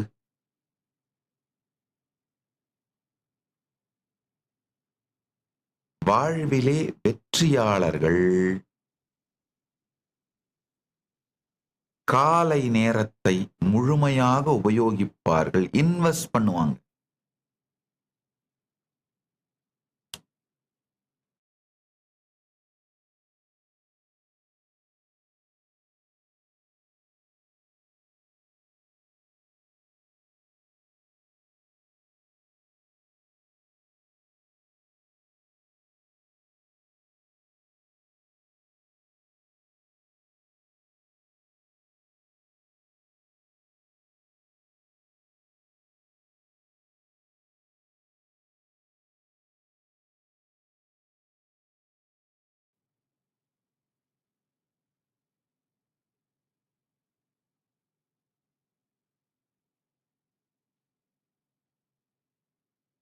காலை நேரத்தை நீங்க எப்படி உபயோகம் பண்றீங்களோ அதுதான் அடுத்த 5 ஆண்டுக்கு பிறகு நீங்க என்னவா இருக்க போறீங்கிறத முடிவு பண்ணுங்க. ஏன்னா லைஃபேங்கய்யா கான்சியஸ் ஹேபிட் எனர்ஜி சாதனையினால் அடையப்படுவது. இந்த ஷேர்டு ரியாலிட்டியில இருக்கிற எல்லா வெற்றியுமே சரி, சும்மா வெறுமனே உட்கார்ந்துட்டு டிவைஸை நோண்டிக்கிட்டு 25 தரம் சோசியல் மீடியாவை மெசேஜஸை பார்த்துக்கிட்டு ஒரு நோட்டிஃபிகேஷனுக்கும் டைம் ஸ்பெண்ட் பண்ணிட்டு,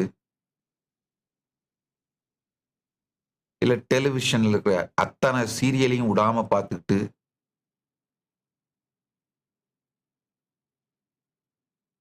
இது டைமை இன்வெஸ்ட் பண்ணாதது மட்டும் இல்லாம டைமை வேஸ்ட் பண்றதையும் தாண்டி தற்கொலை பண்ணிக்கிறது. இந்த டைமை வேஸ்ட் பண்றதுல கூட உங்கள் வாழ்க்கையை அழிக்கக்கூடிய கருத்துக்களை உள்வாங்கினீர்களானால் சொந்த காசுல சூனியம் வச்சுக்கிறதுன்னு சொல்லுங்கள, பணம் கொடுத்து விஷம் வாங்கி குடிக்கிறது. குடிச்சா பசி அடங்குன்னு கற்பனையில வேற இருக்கிறது.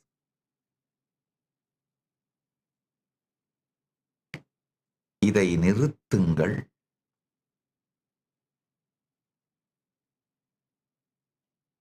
Have right strategies for time mastery. ஒவ்வொரு மணி நேரமும் பிஸியா இருக்கிறது முக்கியம் இல்லை, ப்ரொடக்டிவா இருக்கீங்களான்னு பாருங்க. உங்களுடைய வாழ்க்கையின் குறிக்கோளை நோக்கி செல்றீங்களா பாருங்க. மெயினா நம்ம எல்லாருக்குமே 3 ஆக்டிவிட்டி தாங்க. 1 வெல்த் ஜெனரேஷன் ஆக்டிவிட்டி, செல்வத்தை பெருக்குதல். உங்க கேரியரையோ பணத்தை ஏர்ன் பண்ற ஒர்க்கையோ கவனிக்கிறது. 2வது வாழ்வை பெருக்கிற ஆக்டிவிட்டி, அப்படின்னா உங்க ஹெல்த், நல்ல ரிலேஷன்ஷிப், குடும்பத்தோட டைம் ஸ்பெண்ட் பண்றது, உங்களுடைய வாழ்வை பெருக்குவது. 3வது பரஞானத்தை அடைவது, தியானம், உபனிஷத், சமாதி பழகல். இந்த 3 ஆக்டிவிட்டி தான் நம்ம எல்லாருக்குமே இங்க. அழகா இந்த 3க்கு மட்டும் ப்ரையாரிட்டி கொடுத்து, இதை தவிர வேற எதுலையும் காலத்தை வீணடிக்காம ப்ரொடக்டிவா இருக்கிறதுன்னு பண்ண ஆரம்பிச்சீங்கன்னா நீங்கள் வெற்றியாளரே. அடுத்த சத்தியத்தை கேளுங்க.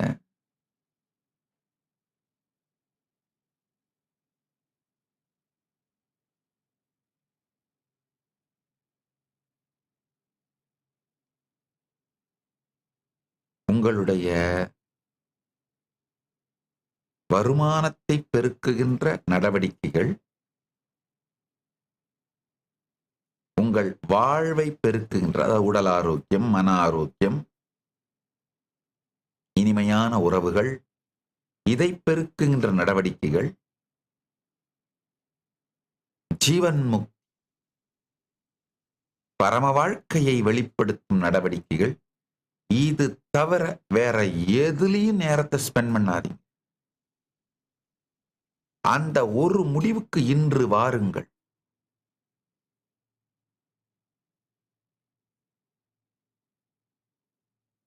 சும்மா உட்கார்ந்து கடந்ததை பத்தி யோசிச்சு இந்த எண்ட்லெஸ் டிஸ்ட்ராக்ஷன், அகத்திலோ இகத்திலோ இந்த எண்ட்லெஸ் டிஸ்ட்ராக்ஷன்ஸை டிராப் பண்ணுங்கய்யா.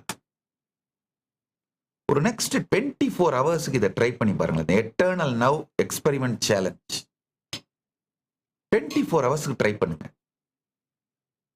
எப்பெல்லாம் நீங்க அந்த கடந்த காலத்திலேயோ இல்ல எதிர்காலத்திலேயோ அப்படியே தன்னை மறந்து போய் உட்கார்ந்துருக்கீங்களோ, விழிச்சிட்டு பாருங்க. உங்களை நீங்களே பிடிங்க. What is real right now? அந்த ரைட் ஒரே ஒரு 2 சென்டென்ஸ்ல எழுதிக்கோங்க. ஃபுல்லி பிரசன்டா இருந்தீங்கன்னா ஒரு செல்ஃபி எடுத்து அந்த நேரத்துல என்ன எக்ஸாக்டா எக்ஸ்பீரியன்ஸ் பண்றீங்கன்னு ஒரு வார்த்தை எழுதுங்க. ஒரு ஸ்டேட்மெண்ட், ஒரு சென்டென்ஸ் எழுதிக்கோங்க. அகத்திலும் இகத்திலும் எல்லா டிஸ்ட்ராக்ஷனையும் தவிருங்க. ஏன் செல்ஃபி எடுக்க சொல்றேன்னா, எத்தனை தடவை உங்களை கேட்ச் பண்றீங்கன்னு நீங்க புரிஞ்சுக்கிறதுக்கு. போஸ்ட் பண்ணி தட் மொமெண்ட்டை போஸ்ட் பண்ணி tag at Sri Nithyananda eternal now challenge hashtag tag பண்ணி விடுங்க. எட்டர்னல் நவ் சேலஞ்ச் ஹேஷ்டாக் போட்டு அட் ஸ்ரீ நித்யானந்தாக்கு டேக் பண்ணி விடுங்க. உங்களுடைய கொஸ்டின்ஸ்க்கும் வேற சந்தேகங்களுக்கும் விடையளிக்கிறேன். உங்களை நீங்களே பிரசன்ட்லயே வச்சிருக்கிறது, நித்திய நிகழ்வுலயே வச்சிருக்கிறது தான் வாழ்க்கையின் வெற்றிக்கான வழி.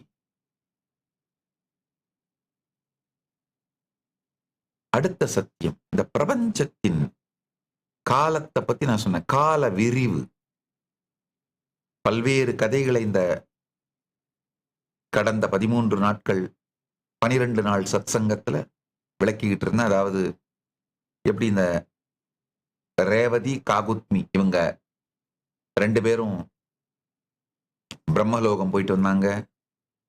எப்படி கிருஷ்ணருடைய வாழ்க்கையில பிரம்மா இந்த கோபியர்கள் எல்லாம் ஒளிச்சு வச்சிடுறாரு. இந்த பல்வேறு பிரபஞ்ச வரலாற்று நிகழ்வி தொகுப்புகளான புராணங்கள்ல இருந்து பல சத்தியங்களை காட்டி காலத்தை பற்றிய பரம சத்தியங்களை விளக்கிக் கொண்டிருந்தேன்.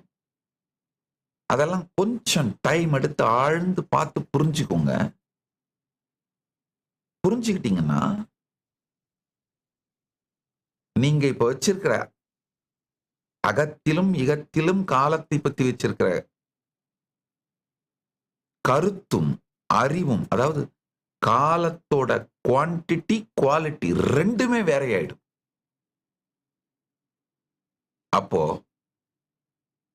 ஜீவன் முக்தனா வாழ்வீங்க. அகத்திலே ஜீவன் முக்தனாகவும் இகத்திலே என்ன வேணுமோ அதை சாதிக்கிற வெற்றியாளனாகவும் வாழ்வீர்கள். இதுதான்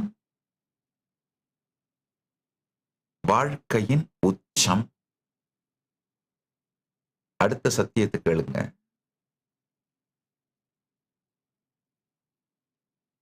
பரம் நேரத்தின் முழுவரைபடம் மாயை உடைக்கும் அறிவு அகம் உறுதி தரும் இகம் பகிர்ந்த வாழ்வை கையாளும் நேரம் குறைவாய் உற்று நம்மை ஓட்டும் இல்லை என உணர்தல் நேரத்தில் அதிகாரம் புரிந்து ஜீவன் முக்தி காண்போம்.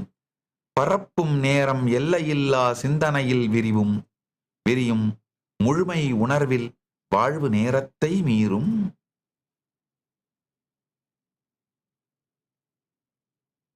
இந்த பரமுத்தி சத்தியத்தை உணர்ந்து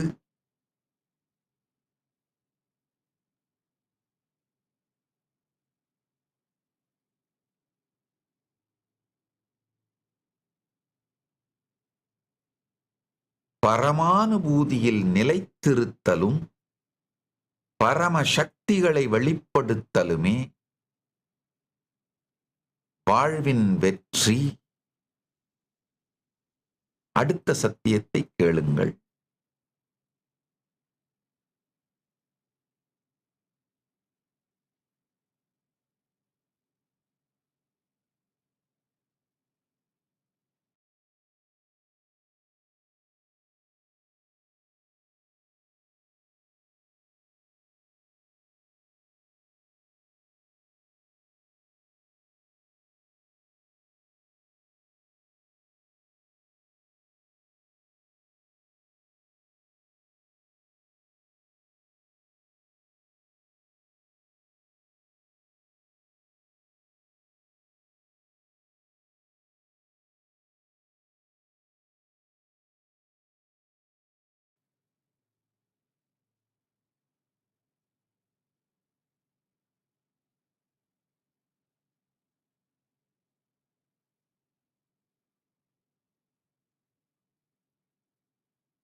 புராணங்களிலே சொல்லப்பட்டிருக்கின்ற கால விரிவு, இதை பற்றிய ரகசியங்களை புரிந்து கொண்டீர்களானால்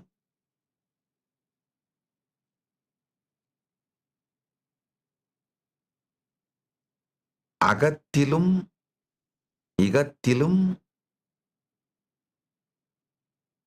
ஜீவன் முக்தியும், அகத்திலே ஜீவன் முக்தியும் இகத்திலே வெற்றியும் அடைவீர்கள். மட்டுமல்லாது இந்த காலத்தோடு விளையாடுவதன் மூலமாக உங்களால காலத்தை எப்படி வேணா ஷிஃப்ட் பண்ண முடியும். அப்ப என்ன ஆகும்னா பரமசிவ சக்திகளை வெளிப்படுத்துவீர்கள். எந்த இடத்துல வேணா அப்பியர் ஆக முடியும். யாருக்கு வேணா ஹீல் பண்ண, உடம்ப ஹீல் பண்ணி விட முடியும். மக்களுக்கு, உங்களுக்கும் மக்களுக்கும் பல நன்மைகள் செய்து கொள்ள முடியும். அந்த மாதிரியான சாத்வீகமான பரமசிவ சக்திகள் வெளிப்படும்.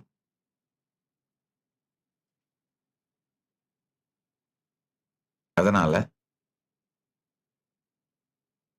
இந்த 49வது ஜெயந்தி திருநாளிலே பரமசிவ பரம்பொருளின் செய்தி அனைவருக்கும் அகத்திலே காலம் எனும் திரைப்படம் ஓடும் திரைதான் நீங்கள் என்று புரிந்து இந்த திரைப்படத்திற்குள் சிக்கிக் கொள்ளாமல் திரைதான் நீங்கள் என்ற புரிதலோடு இருந்து காலங்கிற ரயில்ல உட்கார்ந்து போற பயணி நீங்க இல்ல, காலம்ங்கிற ரயில் போற தண்டவாளம் நீங்க அப்படிங்கிற அனுபூதியில் இருந்து அகத்திலே ஜீவன் முக்தியும் இகத்திலே ஷேர்டு ரியாலிட்டியில ஒவ்வொரு வினாடியும் உங்கள் வாழ்க்கை என்று புரிந்து ஒவ்வொரு வினாடியையும் டைம் மேனேஜ் பண்றது தான் லைஃப் மேனேஜ்மெண்ட் அப்படிங்கிறத புரிஞ்சுக்கிட்டு வாழ்க்கையில் பெருவெற்றி அடைவதும் டைம் மேனேஜ் பண்ணி காலத்தை மேலாண்மை செய்வதன் மூலம் வாழ்க்கையை மேலாண்மை செய்து இந்த ஷேர்டு ரியாலிட்டியில இகத்துல நீங்கள் என்னவெல்லாம் வேண்டும் என்று நினைக்கிறீர்களோ அதையெல்லாம் அடைந்து வெற்றி பெற்று பரத்திலே காலத்தை பற்றிய பரமசத்தியங்களை புரிந்து கொண்டுங்க. கால விரிவு, வேறு வேறு லோகங்களிலே இருக்கின்ற காலம், இந்த பரமசத்தியங்களை புரிந்து கொண்டு அனுபூதியாக்கிக் கொண்டு அதன் மூலம் அகத்திலும் இகத்திலும்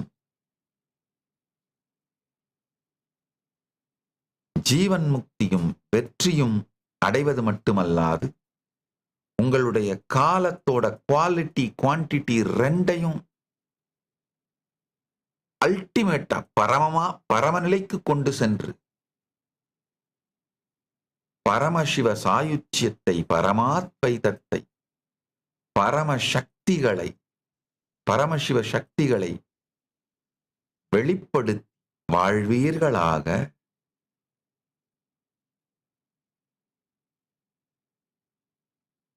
நீங்கள் செய்ய வேண்டியது ஒன்னே ஒண்ணுதான், சமாதி பழகு. உபனிஷத்.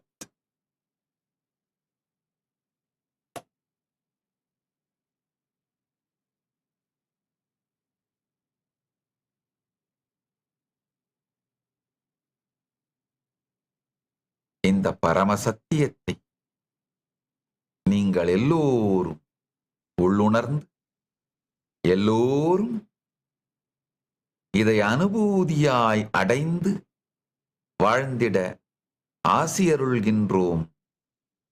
இதை சக்திபாதமாய் சக்தி நீபாதமாய் வரமாகவும் தந்தோம். பரமாத்வைத பிராப்திரஸ்து.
விவரிக்க முடியாத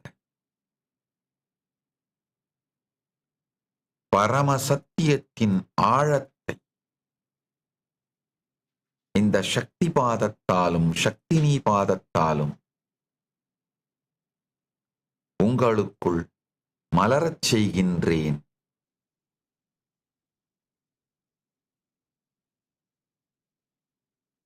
அருளாய், ஆசியாய், தீட்சையாய் அளிக்கின்றேன்.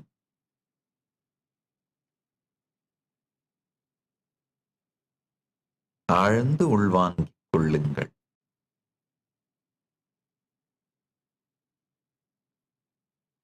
அடுத்ததாக உலகம் முழுவதிலும் இருக்கும் கைலாசங்களில்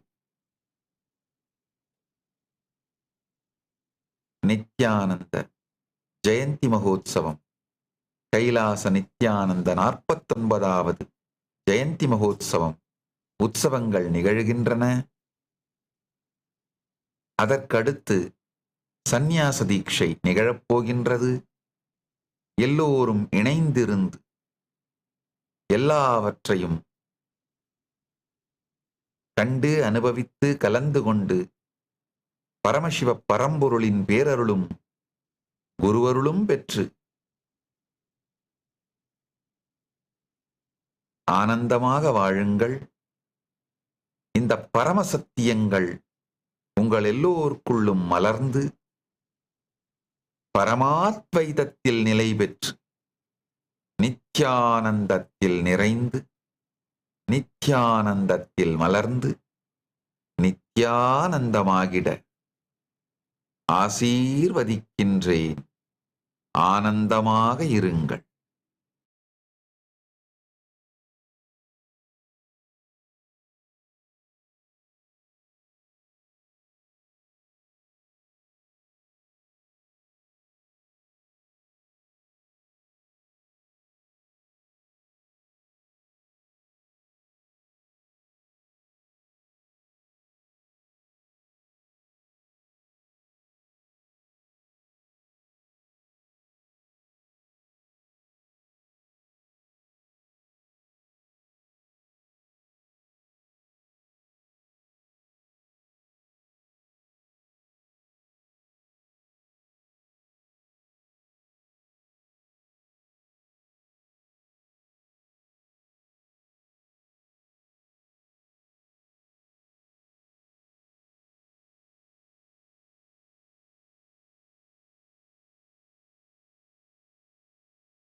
ஒவ்வொரு பக்தனுக்கும் அவர் எனக்காகவே பிரத்யேகமாக வந்திருக்கிறார் என்ற ஆழமான உணர்வை வழங்க முடியும்.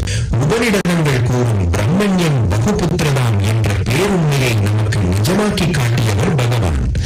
அவதார சாஸ்திர பிரமாணம்.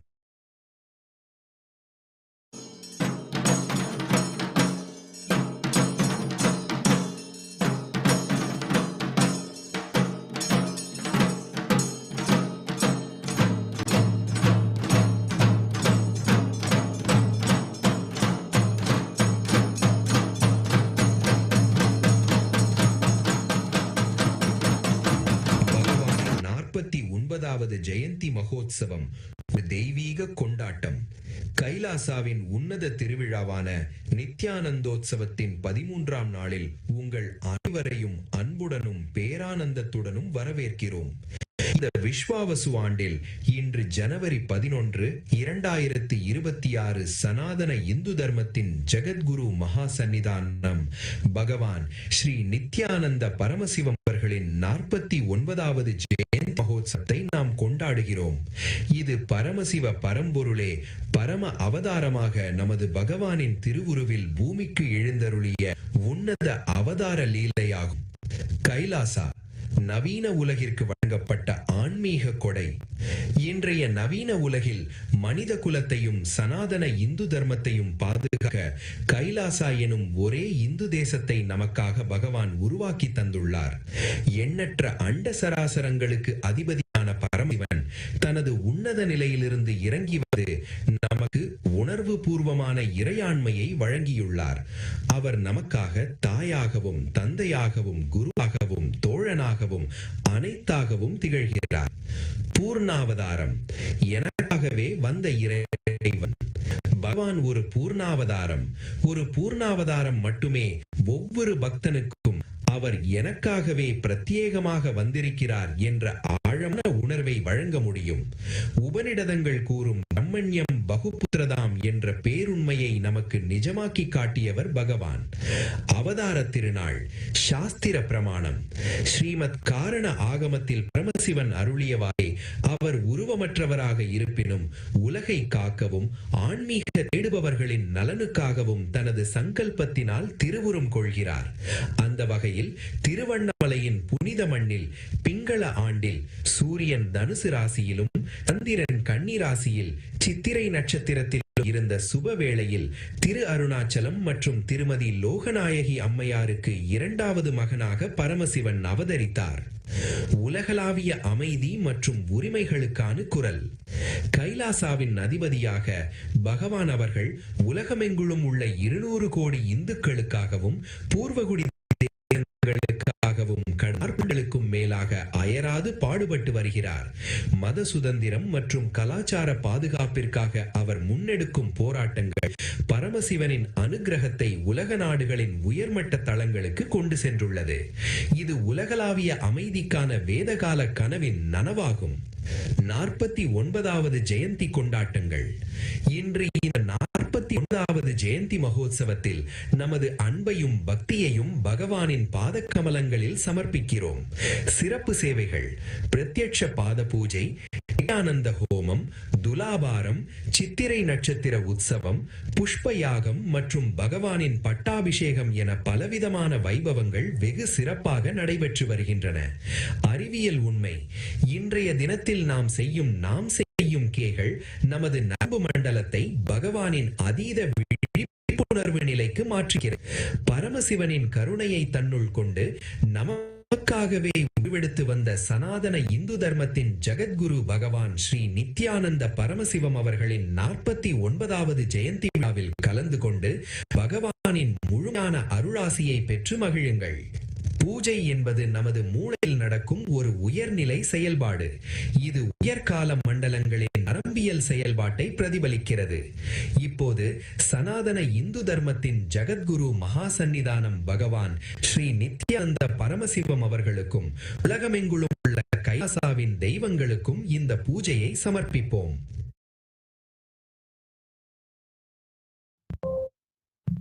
ஓம் भद्रं कर्णे शृणुयाम देवाः भद्रं पश्येमाक्षभिर्यत्राः स्थिरैरङ्गैस्तुष्टुवागुं स्वस्तनूभिः व्यशेम देवहितं यदायुः स्वस्ति न इन्द्रो वृद्धश्रवाः स्वस्ति नः पूषा विश्ववेदाः स्वस्ति नस्तार्क्ष्यो अरिष्टनेमिः स्वस्ति नो बृहस्पतिर्दधातु ॐ योपां पुष्पं वेदां पुष्पवान् प्रजावान् पशुमान् भवति चन्द्रमा वा अपां पुष्पं पुष्पवान् प्रजावान् पशुमान् भवति य एव वेद योपामायतनं वेद आयतनवान् भवति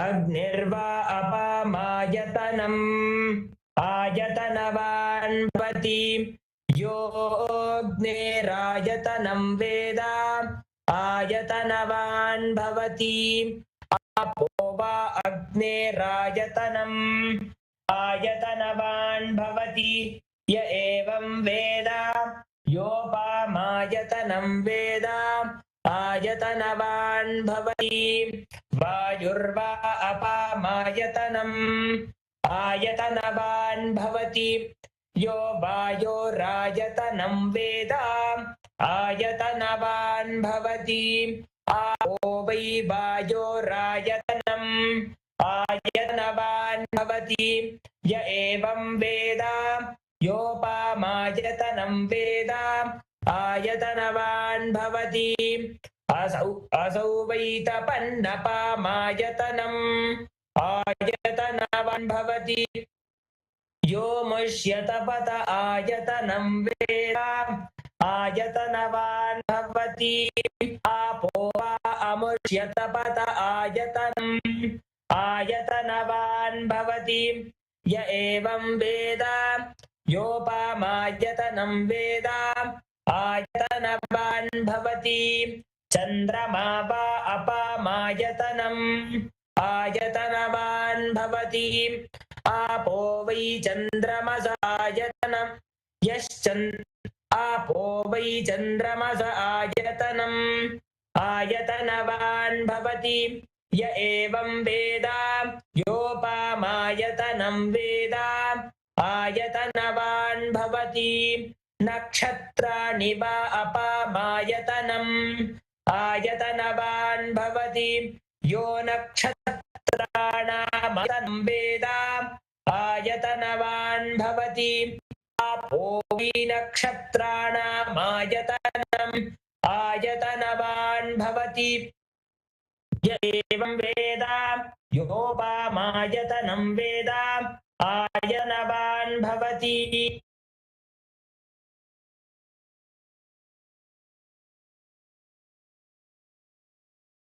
पर्जन्यो वा अपामायतनम् आयतनवान् भवति यः पर्जन्यस्यायतनं वेद आयतनवान् भवति आपो वै पर्जन्यस्यायतनम् आयतनवान् भवति एवं वेद योपामायतनं वेद आयतनवान् भवति संवत्सरो वा अपामायतनम् आयतनवान् भवति यः संवत्सरस्यायतनं वेद आयतनवान् भवति आपो वै संवत्सरस्यायतनम् आयतनवान् भवति य एवं वेद यो सुनापं प्रतिष्ठितां वेद प्रत्येव तिष्ठति ॐ न कर्मणा न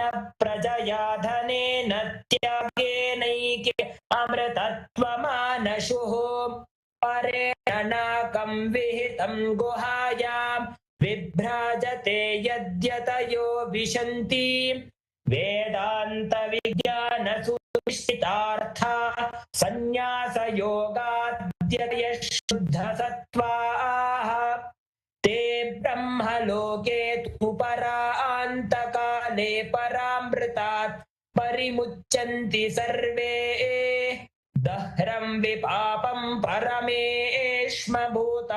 यत्पुण्डरीकं पुरमध्य सद्गस्तम् तत्रापि दह्रं गगनं विशोकस्तस्मिन् यदन्तस्तदुपासितव्यम् यो वेदादौ स्वरः प्रोक्तो वेदान्ते च प्रतिष्ठितः तस्य प्रकृतिलीनस्य यः परः स महेश्वरः ॐ राजाधिराजाय प्रसह्य साहिने नमो वयं वै श्रवणाय कुर्महे समे कामां कामकामाय मह्यम् कामेश्वरो वै श्रवणो ददातु कुबेराय वै श्रवणाय महाराजाय नमः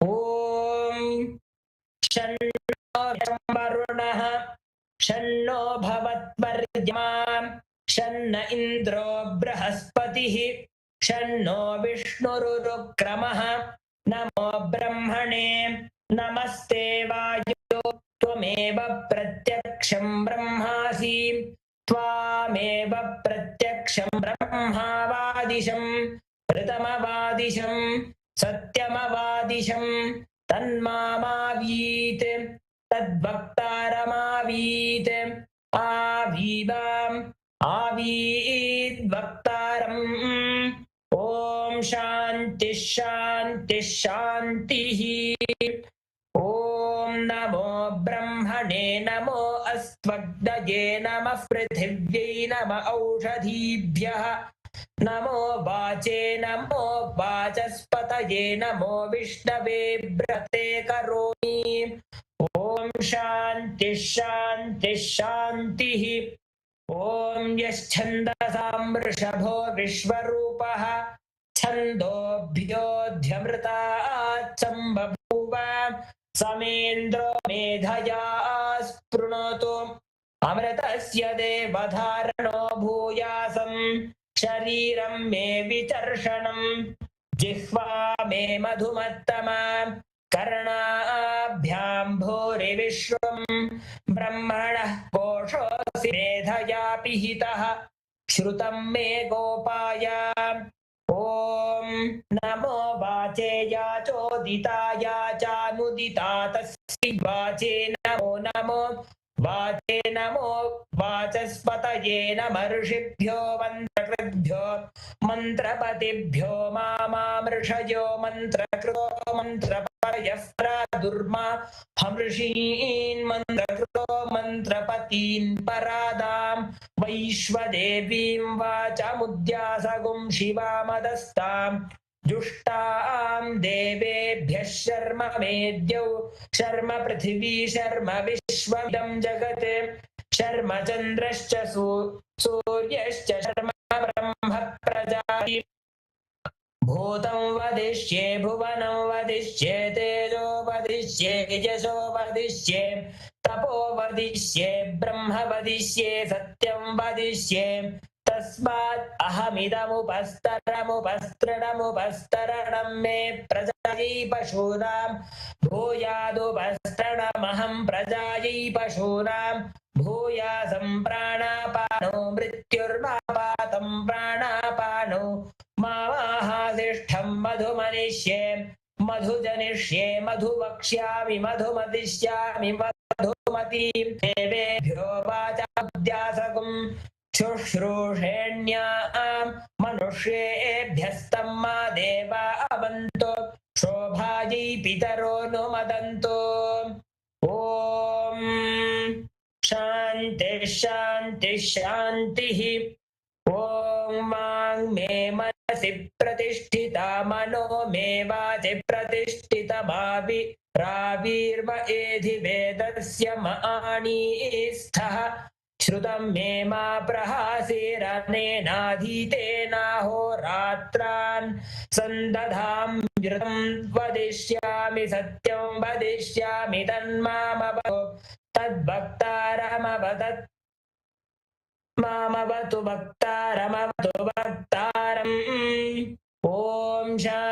शान्तिः ॐ ईडाते बहुर्मनुर्यज्ञनीर्बृहस्पतिरुक्था मदानि सगुंषत् विश्वे देवासोक्तवाच पृथिवीमातर्मामाहिगुंसि मधुमनिष्ये मधुजनिष्ये मधुवक्ष्यामि वाचमुद्यासकं शुश्रू क्षेण्या मनुष्येभ्यस्तम्मा देवाम् अवन्तु शोभायै पितरो नु मदन्तो ॐ शान्तिः शान्तिः शान्तिः श्रीगुरुभ्यो नमः हरिः ओम् गणानां त्वा गणपतिं हवामहे कविं कवीनामुपमश्रवस्तम् ज्येष्ठराजं ब्रह्मणां ब्रह्मणस्पत आनशृण्वन्नोतिभिस्सीदसादनम् ॐ श्रीमहागणपतये नमः ॐ नमो भगवते रुद्राय ॐ नमस्ते रुद्रमन्यव उतो ईशवे नमः नमस्ते अस्तु तन्वने बाहुभ्यामुदते नमः या तरिषु शिवदा शिवं बभूव ते धनुः शिवाशरभ्याय तपतया नो रुद्रमृडया या ते रुद्रशिवा तनूरघोरा पापनाशिनी दयानस्तनुभाषन्तमया गिरिशन्ताभिषाकरी यामि शृङ्गिरिशन्तः सेविभर्षस्तवे शिवां गिरित्रदां कुरु माहि गुंसीः पुरुषं जगत् शिवेन वचसा त्वा गिरिशाच्छावदामसि यथा नः सर्वमिज्जगदयक्ष्मगुं सुमना असत् अद्य वोचदति भक्ता प्रथमो दैव्योऽभिषक् अहीश सर्वाञ्जम्भयन् सर्वाश्च यातु धान्यः असो यस्ताम्रो अरुण उत बभ्रुस्वङ्गलः ये जेमागुं रुद्रा अभितो दिचुश्रिता सहस्रशो वैशाखम्भेण धीमहे असव्यो वसर्पति नीलग्रीवो विलोहितः उदैनं गोपा अदृशन्नदृशन्नुदहार्यः उदैनं विश्वाभूतानि सदृष्टो मृडयादिनः नमो अस्तु नीलग्रीवाय सहस्राक्षोऽहं तेभ्यो करन्नमः प्रमुञ्च तन्वनस्त्वभयोराग्निगोर्ज्यां याश्च देहस्तरिषभः पदाता भगवो वप भवदत्यधनुस्त्वगुं सहस्राक्षशतेषु धे ईशीर्यशल्यानामुखा शिवो नः सुमना भव विज्यन्दनुःकपर्दिनो विशल्योभानवागुं उत अनेशन्नस्येषव आभुरस्य निषङ्गतिः या देहेर्मीरुष्टमहस्ते बभूव ते धनुः तथास्मान् विश्वतस्त्वमलक्ष्मया परिभुजा नमस्ते अस्त्वायुधाय नादताय धृष्णवे उभाभ्यामुदते नमो बाहुभ्यां तव धन्वने परिधन्वनो हेतिरस्मान् गृणत्तु विश्वतः तथो यैषुधिस्तवारे अस्मन्निधे हितम् शम्भवे नमः नमस्ते अस्तु भगवन् विश्वेश्वराय महादेवाय त्र्यम्बकाय त्रिपुरान्तकाय त्रिकाग्निकालाय कालाग्निरुद्राय नीलकण्ठाय नित्यानन्दाय मृत्युञ्जयाय सर्वेश्वराय सदाशिवाय श्रीमन्महादेवाय नमः नमो नान्ये दिशां च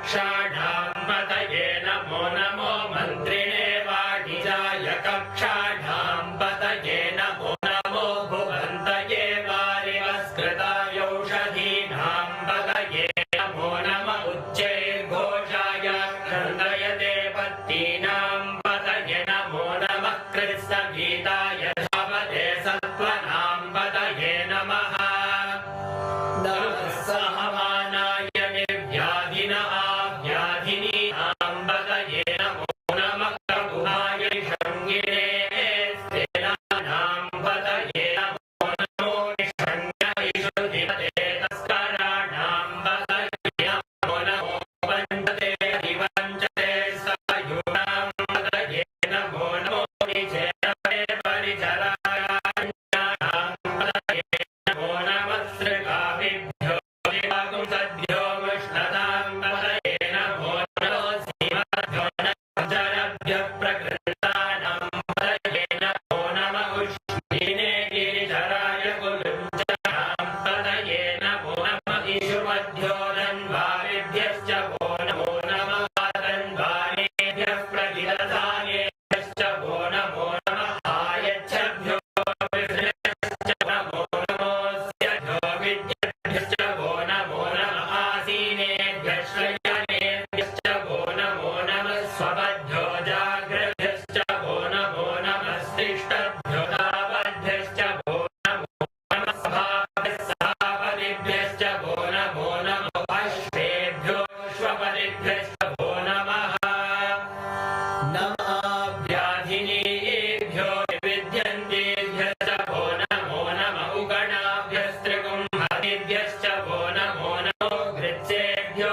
घृत्सबलिभ्यश्च वो नमो भ्रातेभ्यो भ्रातबलिभ्यश्च वो नमो गणेभ्यो गणभ्यश्च वो नमो विरूपेभ्यो विश्वरूपेभ्यश्च वो नमो महद्भ्यः क्षुल्लकेभ्यश्च वो नमो रथिभ्यो रथेभ्यश्च वो नमो रथेभ्यो रथबलिभ्यश्च वो नमो नमः सेनाभ्यः सेनानिभ्यश्च वो नमो नमः शत्रुभ्यः सङ्ग्रहेभ्यश्च वो नमो नमः स्तभ्यो रथकारेभ्यश्च वो नमो नमः कुलालेभ्यः कर्मालेभ्यश्च वो नमो नमः पुण्यिष्टेभ्यो निहालेभ्यश्च वो नमो नमः इषकृभ्यो दण्डकृभ्यश्च वो नमो मृगयुभ्यः स्वनिभ्यश्च वो नमो नमः श्वभ्यश्वपतिभ्यश्च वो नमः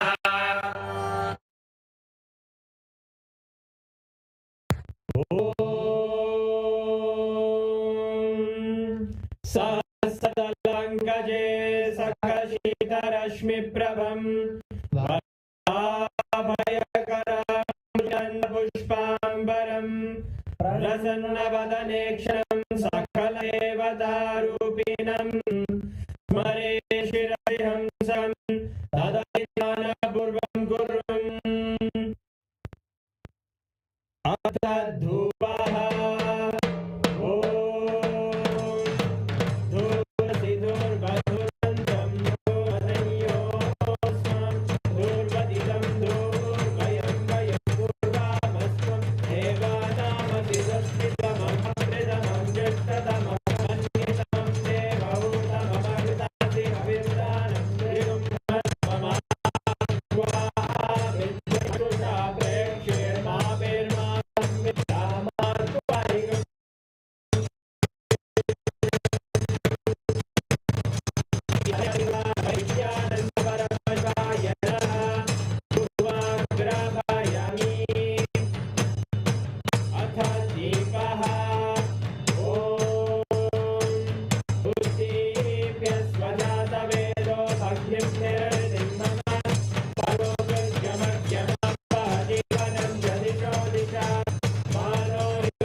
ज्योतिस्तंभस्वरूपिणे श्रीकैलासप्रधानाय नित्यानन्दाय मङ्गलम् तत्त्वज्ञानप्रदाताय नित्यानन्देश्वररूपिणे श्रीकैलासप्रधानाय नित्यानन्दाय मङ्गलम् मूलप्रकृतिरूपाय परमशिवशक्तिस्वरूपिणे श्रीकैलासप्रधानाय नित्यानन्दाय मङ्गलम् दण्डत्रिशूलसाय कालकालस्वरूपिणे श्रीकैलासप्रधानाय नित्यानन्दाय मङ्गलम् आदिपूज्याय देवाय सकृत्पूर्णत्वरूपिणे श्रीकैलासप्रधानाय नित्यानन्दाय मङ्गलम् सर्वविनाशकाय शत्रुसंहारुये श्रीकैलासप्रधानाय नित्यानन्दाय मङ्गलम् योगभट्टाभिषिक्ताय राजसंन्यासधारिणे श्रीकैलासप्रधानाय नित्यानन्दाय मङ्गलम् सार्वभौमिकपत्याय राचिताय श्रीकैलासप्राय नित्यानन्दाय मङ्गलम् मङ्गलं कल्पवृक्षाय मङ्गलं ज्ञानदायिने परमशिवाय श्रीनित्यानन्देश्वराय मङ्गलम् मङ्गलं श्रीविद्याम्बायै मङ्गलं कामदायिन्ये मङ्गलम् मङ्गलं गुरुदेवाय मोक्षमूलाय मङ्गलम् परमाधाराय नित्यानन्दाय गुरवे मङ्गलम् हरि ओम् तत्सत् सर्वं भगवत् श्रीनित्यानन्द परमशिवार्पणमस्तु ॐ नित्यानन्दम्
இந்த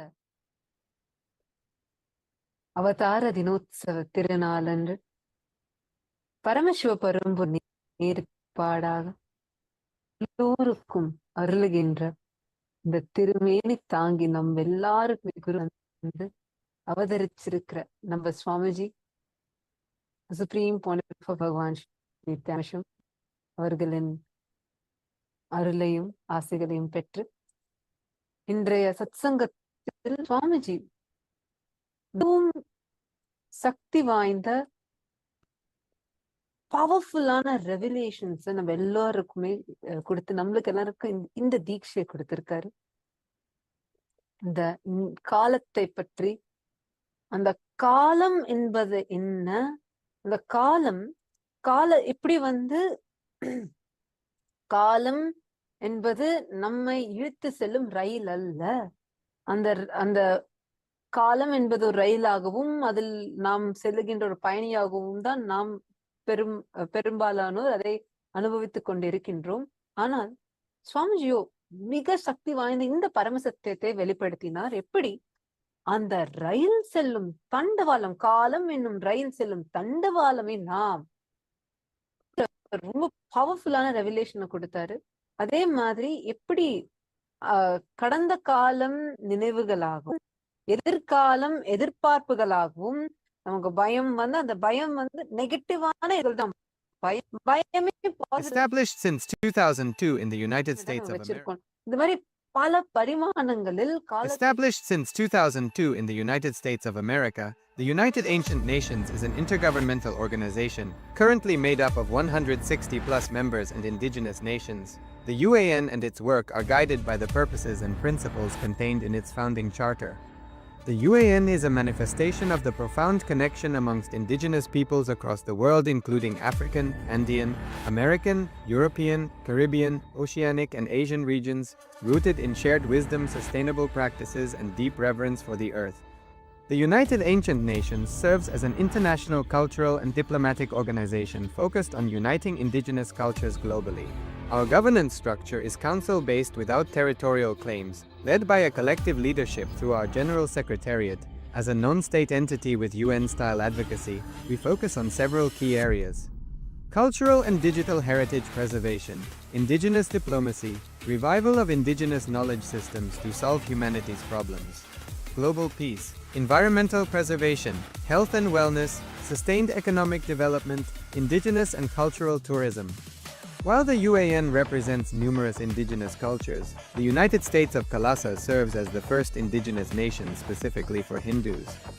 Kalasa's mission is focused on the revival of the ancient enlightened Sanatana Hindu civilization with a formal governance structure including a head of state, ministers, and... I have not asked for suffering. Small story. One guy went to the restaurant, ordered for dosa, idli, puri, chapati, everything, and finished with Calcutta pan. Suddenly the server brought the bill. This guy asked, I have not ordered for it. Why did you bring? He asked, I have not ordered for the bill. Why did you bring? But you should know, if you order for food, naturally you will receive the bill. Many times, without even understanding, without even realizing what will be the side effect of this engram, you enjoy that engrams. You enjoy that samskaras. You pamper those samskaras. You allow them to grow in your being without knowing the side effect or the after effect. Only when the after effect happens, you start condemning. No, I have not asked for this. How did I get this? I did not ask for this. How I got this, I don't know.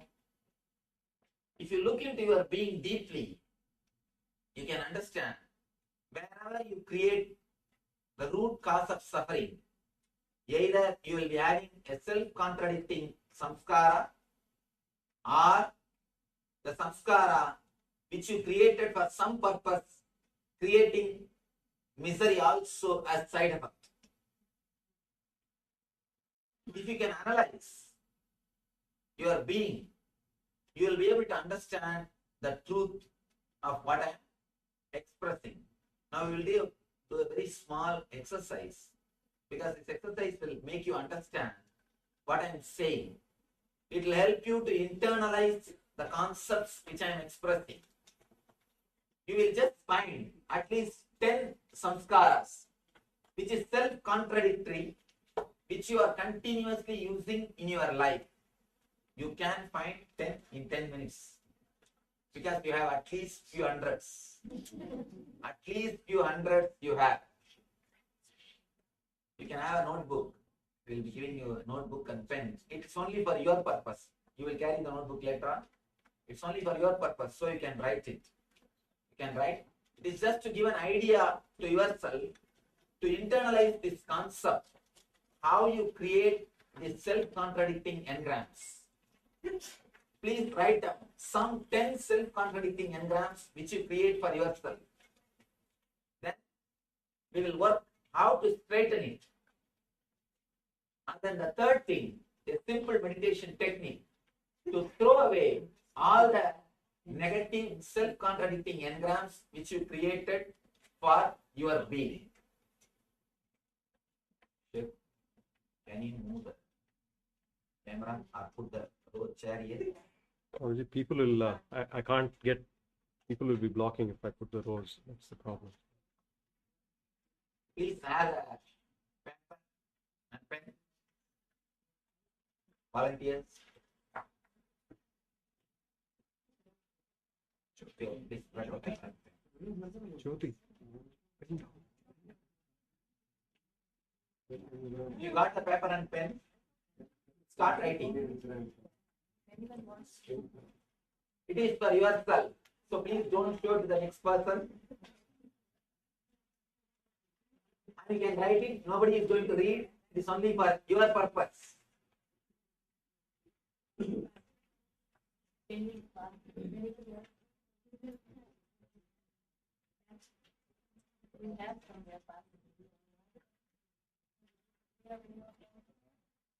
you have any doubt about this word, self-contradicting samskara, you can ask. The samskara which you have created to create a particular result, but which creates opposite result, because the wordings are not proper, because the thoughts are not straight. Please write any 10 self-contradicting engrams which you have created inside your mind, which you repeat unconsciously, continuously. For example, I should get rid of this disease.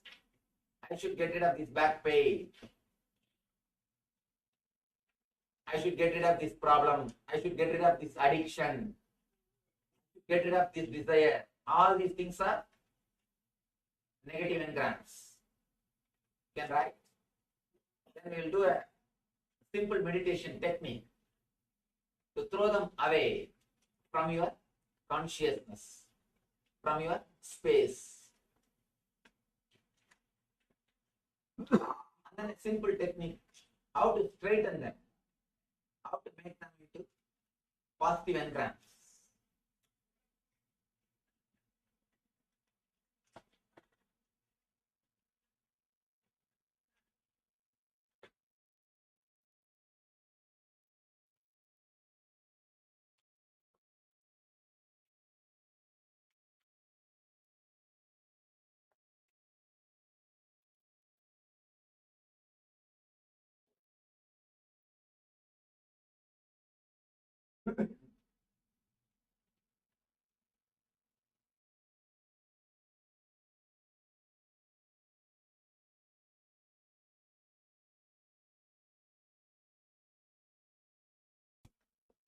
To our questions.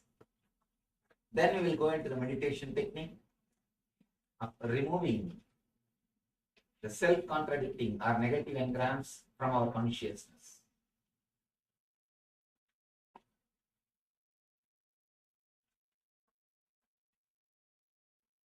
You are welcome to put any question.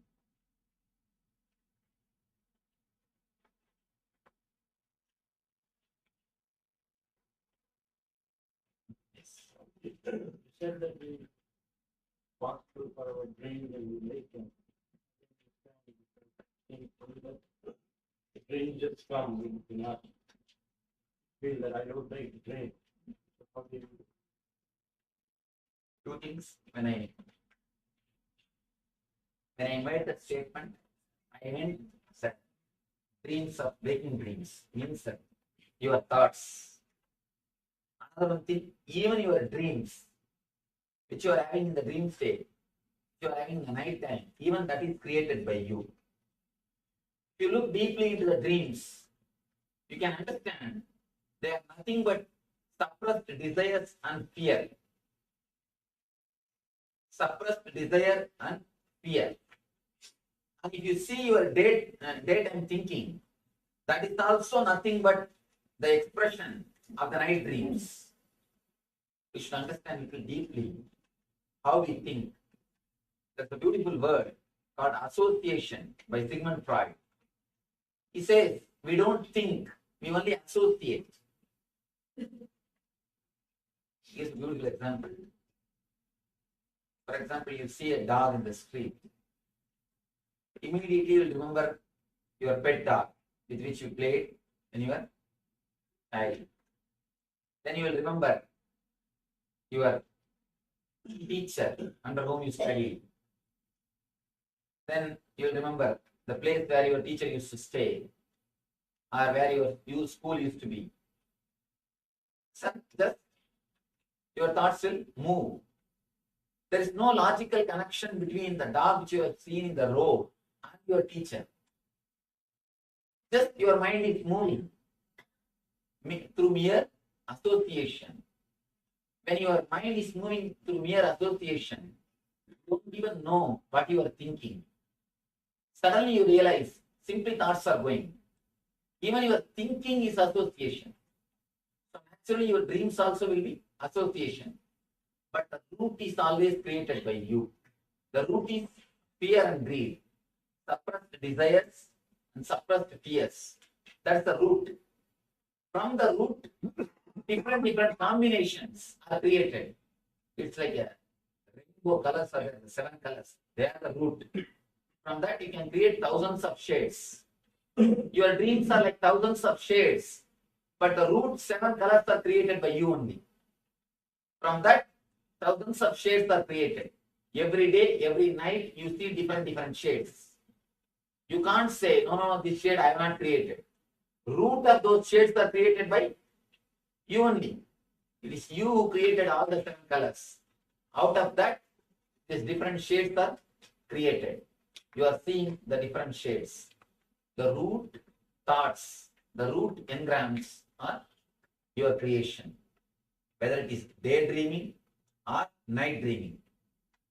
If you have little awareness, you can understand the daydreaming and the night dreaming are very closely related. If you fast for just 2-3 days, samvrata, ekadasi vrata, samvrata, just fast for 2 days.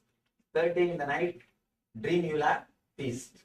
In the dream you will have feast. How many of you experienced? Anything you suppress, you will experience or enjoy that in the dream. Whether it is fear or greed, if you suppress, you will have it in the dream. So naturally, directly or indirectly, it is you who is creating the root of night dream and daydream. When I say daydream, this world. I say night dream, which you see in the night time. For both, it is you directly responsible.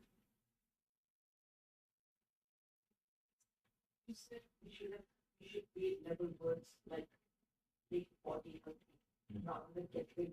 What are other words that you can use? You can tell me what are the negative engrams you created. For that, then we will be able to. I tell myself tonight I have to sleep because I know I have to something. Of course, the I have to sleep is straight away positive engram. It is no negativity. But I say, oh, I have insomnia. So I should say that. No, yeah, you say I have not. I have insomnia. Oh, then naturally it's a negative engram. No, I should say that. Yes. I should say I will sleep. Yes, I will sleep. That's all. And especially when you unconsciously repeat without your awareness, those words have got 1,000 times more power than the words which you repeat consciously. Because you never believe your consciousness. You have all your faith only on your unconsciousness. So be careful, be aware. You never allow even a single negative engram, negative word in your unconsciousness. Yes. You can. Sometimes people might be afraid to say something positive because they might not get it in the time that they're expecting it. And they're afraid that they will then. That fear only they continuously repeat negative words. And they get the negatives. See, understand. Whether you get it or not is secondary. But repeating the negativity, you are not going to, not only you are not going to get the positive thing, you are going to create more trouble for yourself. You understand? Negativity is not the substitute for not getting the positive thing. And one more thing, at least with positive engrams, you have a hope. May not. That hope is there. The hope itself will give you enough energy to move in the path, to pull your life. But with negativity, the hope itself is over. So there is no way moving. You are just stuck. That's what we call tamas, inertia. So it is better to be in rajas than in tamas. One thing I could not understand, Swamiji, your statement is mind is in the habit of repeating the same words at particular time. But in my life, I have not experienced it.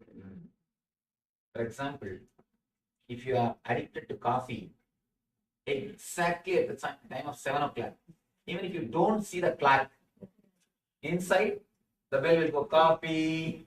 Have you experienced this? Yeah, yes, yeah. This is what I call continuously the engrams are getting repeated inside your being.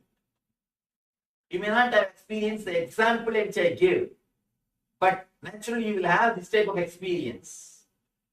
This is what I call continuously your mind repeating the words.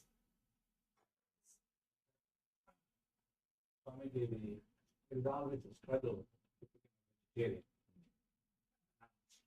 Let me analyze this pre-confirmation, live in the West, and there is a high incidence of the diabetes here. In a family trait of diabetes too. We know by reading the books, as you said, paper conversation, suffering the qualities are more in the vegetarian. And that's one of the beliefs that we do. We try to become vegetarian, but it creates more of carbohydrates. My struggle is, do I become a diabetic and I don't get the so that's negativism I always have, but I want to practice the vegetarian. How do you get rid of those? I think before starting practicing vegetarianism, you should get rid of that idea that carbohydrate is measurements. To tell you honestly, there are patients. As of now, in last 2 years, more than 100 patients attached. We do the healing, the meditation healing. Only when a person comes to know he has got a problem, or he will get a problem through particular food, he gets a problem.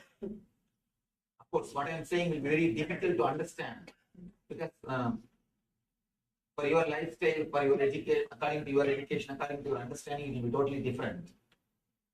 But according to my understanding, the engrams or the mental ideas plays a major role. So your problem that before starting itself, you decided, if I become vegetarian, I will become diabetic. I will eat this kind of food, I will become diabetic. I am going to have this trouble. You are not even entered into the project. You have not even taken that project. You have not even entered into that lifestyle. You already decided. You already have a concept. First thing,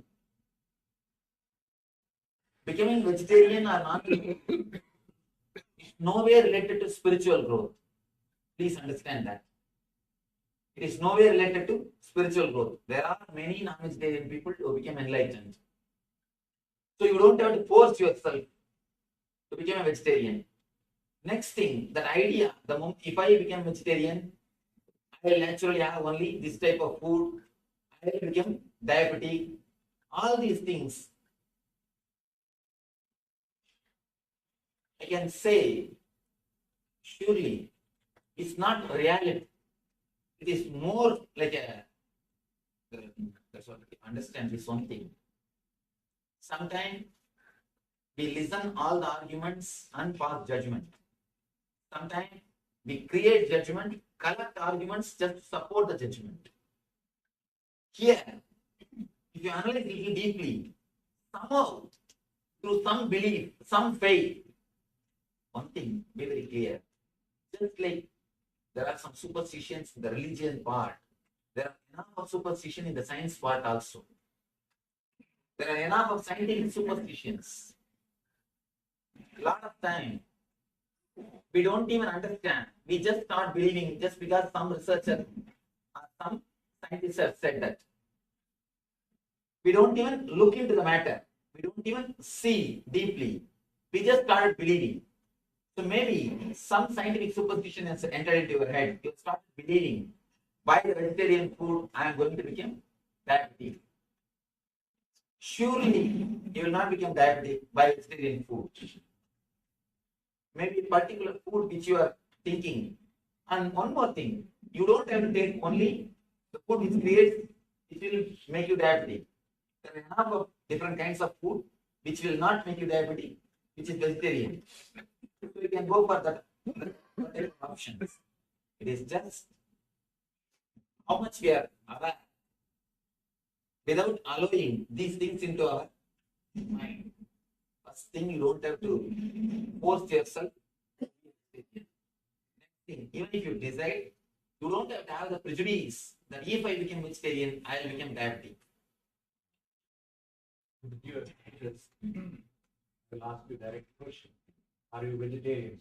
Of course, I am pure vegetarian. And if you are pure vegetarian, why you are vegetarian? Why don't you eat the non? Just because I don't like. Just because I don't like. From my childhood, I am born and brought up with this lifestyle. That's the first thing. Next thing, it is not straightaway related to the spiritual growth, but I have my own idea about ahimsa. See, ahimsa is my lifestyle, not for the sake of spiritual growth. Just I love it. I don't want to put the vegetarian food as a basic condition for spiritual growth. If we put that as a basic condition for spiritual growth, more than half of the humanity we are editing, we are removing, or we are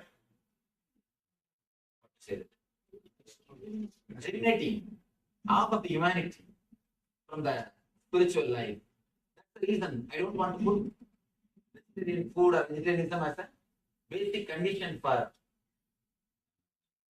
spirituality. But just as a lifestyle, I love it. I enjoy it. That's different. And in your mind also, very honestly, I have seen few people, they take non-veg food only 15 minutes a day and they forget about it. There are other people who don't take non-veg food, but 24 hours they think about it.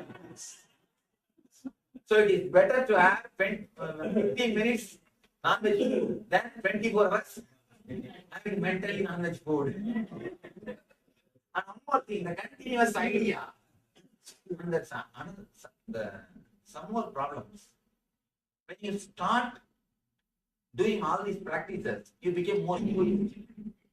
That's another one problem. A non-vegetarian person will be more near to God than a person is egoistic about his vegetarian life. You create an ego that I am a vegetarian. I am holier than you. I am some way than you. One thing, any morality which happens out of overflowing or fulfillment will never give you ego. Anything which you force and do it will give you strong ego. I don't know whether it will give you spiritual growth or not, but it will give you a strong ego. That much I am sure. Any morality which is forced on you, or which you do it by force, by bending, by torturing, by suppressing, it will give you a very strong ego. Continuously you will be smelling about that morality. I have seen people suddenly, if they become rich, they will smell too much money. Too much money smell will be there, means too much of jewelry, too much of showing. That's what I call money smell. Too much of smell of money. Same way, if you force yourself and make yourself moral, or force some morality on you, you will be continuously smelling that morality. You will start torturing your friends and neighbors or your relatives, continuously speaking about it and forcing them to follow it, or at least forcing them to respect you for that, that you are some way great. So I tell you, never force yourself into any morality. Let things happen as an understanding. If it happens as an understanding, it's all right. If it is not happening through understanding, even if it happens by force, it will not be permanent. So don't bother about it.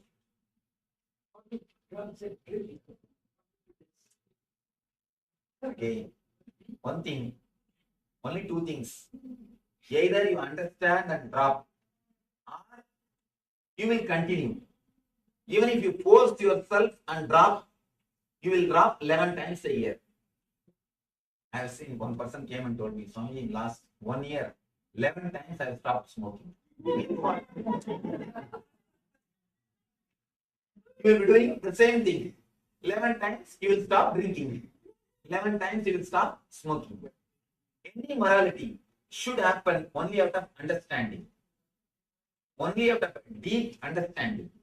Never out of fear or greed. If you do it out of fear and greed, you will not be able to do. Even if you do it by too much of force, suppressing yourself, you will have so much of ego, you will torture everybody. You will torture your whole family, friends, relative circle, whomsoever you see, you will talk only about this. And you will just continuously going around speaking about it. I want to be peaceful. Negative. No, it is positive. Anything which straight away gives you the result is positive. Anything which is self-contradicting is only negative. We are surrounded by people who are negative influence, like depressed. And then you think about them. Are we Tomorrow we are going to deal that subject. Tomorrow is mainly for doctors. How to disconnect yourself from the patients. Because continuously you take the disease and the negative energy of the patients and you suffer. Tomorrow is the day of mind. So we will deal this. Actually, this is a separate subject. We'll deal about that tomorrow. Because now it is time for us to end the session. We have to finish. We have only a few more minutes for the meditation. Okay. Now it's time. I have one question. Yes, please. I always keep on telling my children, you behave well, you have moral value. And you are, we don't go dead, we don't have promiscuity, and, we can't live together. All these things. Keep on, every day I'm telling it. What should I do? See, please understand.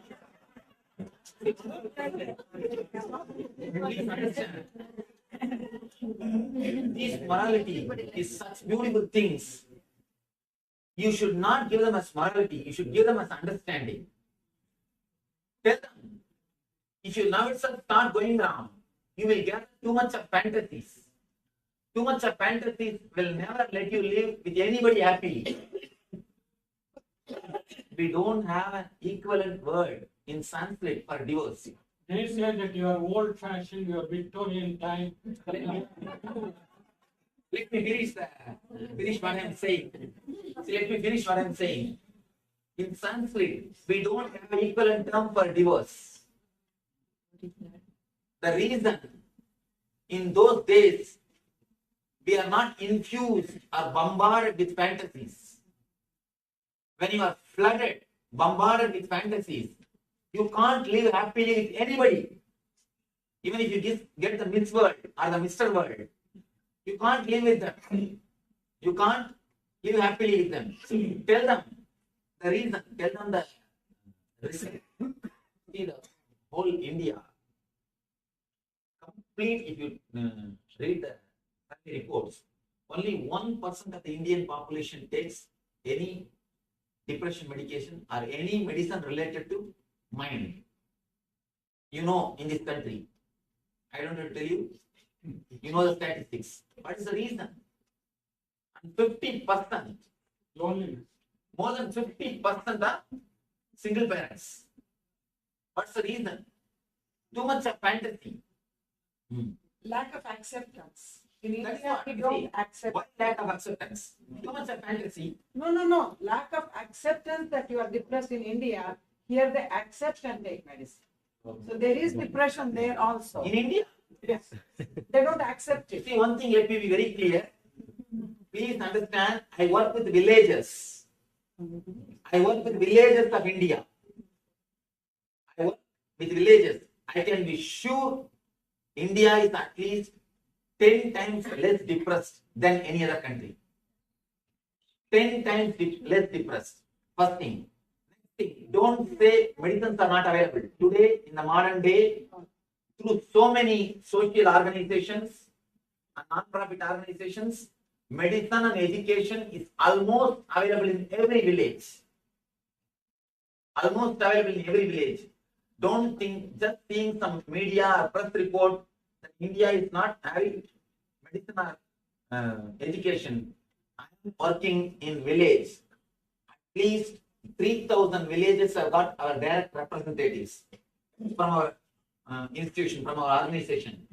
I can say every village has got somewhere or other, some non-profit organization, some institution is giving at least basic things, and we can't say that there is no medicine available or people don't accept. Be very clear. Surely 10 times less depressed.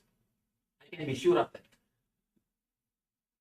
If you don't visit India for last 20 years, then please visit once. I can be sure 10 times less depressed. And one more thing, 50% single parents. What about that? Surely that is not the case in India. That's not the case in India. In another 20 years, because the westernization is happening. The fantasies are being infused. So I tell you, see, let us not bother whether the India will become West will become India. Let us not bother. Let us see how we can safeguard our kids. Understand? I am not here to analyze social things.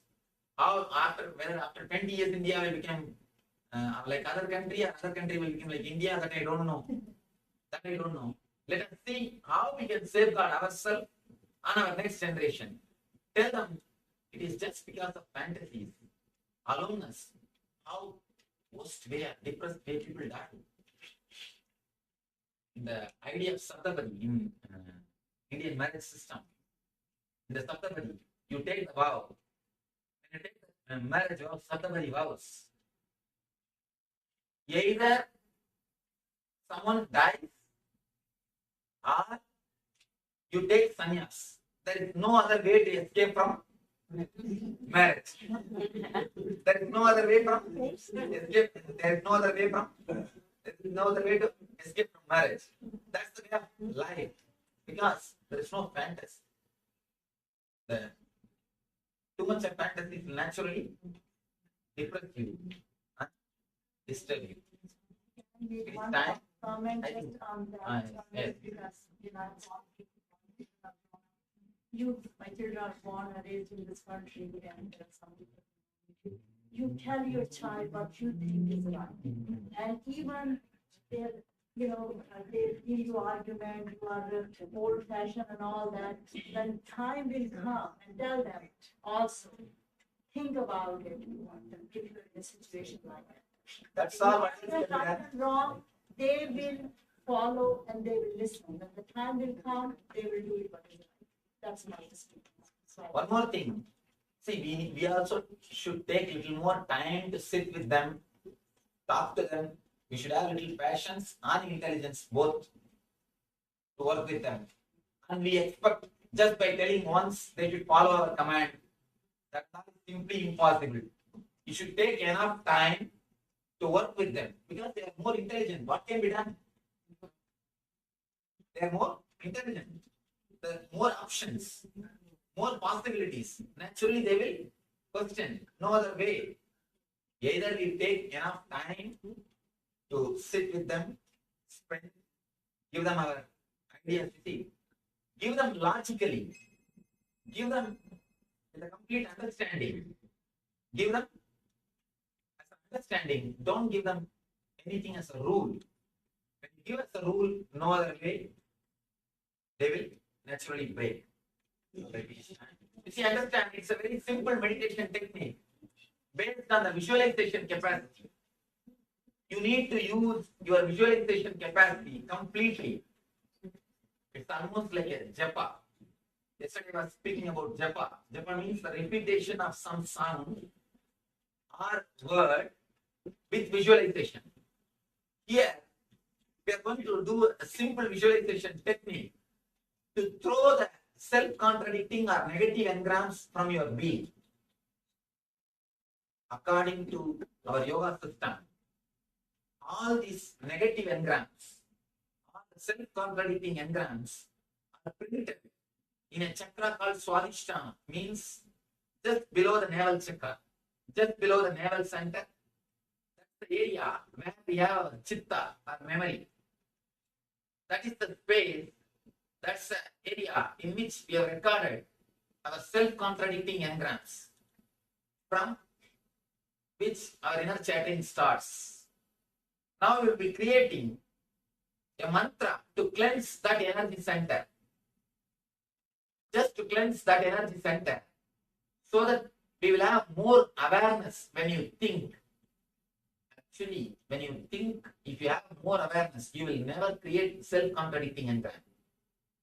You are creating self-contradicting engram or negative engram when you think only because you don't have enough awareness. If you can create little gap between you and your thinking, you will never create negative words. You are in too hurry, there is too much speed. That's the reason. Continuously you think and you don't even know what you are thinking. It's like you eat, you don't even know what you are eating.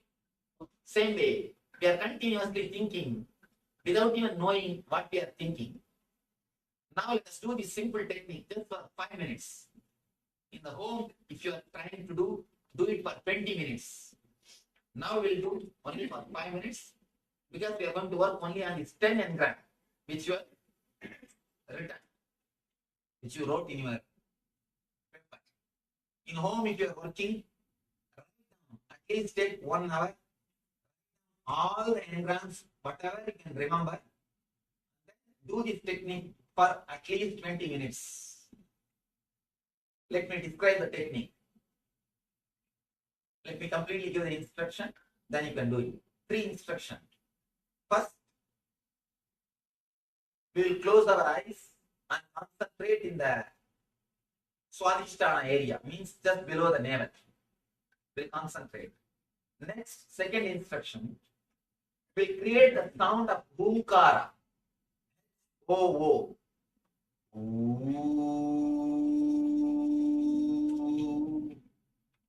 Bhumkara is the sound to cleanse the Swadhisthana chakra.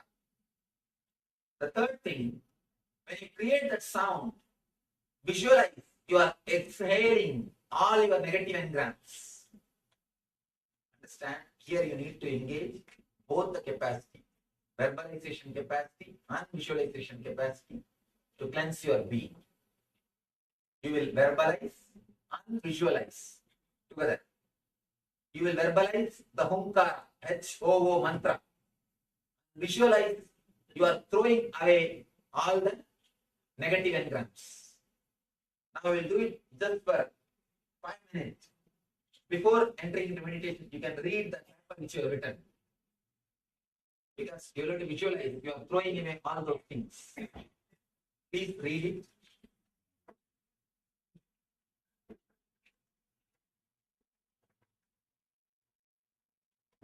If you finish reading, please sit with your closed eyes. Sit straight.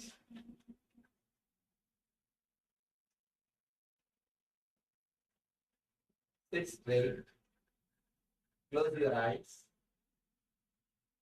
Concentrate or remember Swadhisthana area just below the navel. Close your eyes. Close your eyes.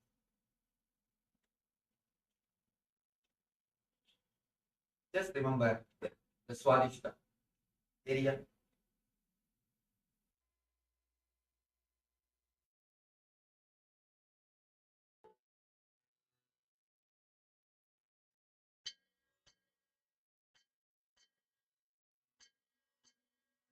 Om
We'll start with a small story.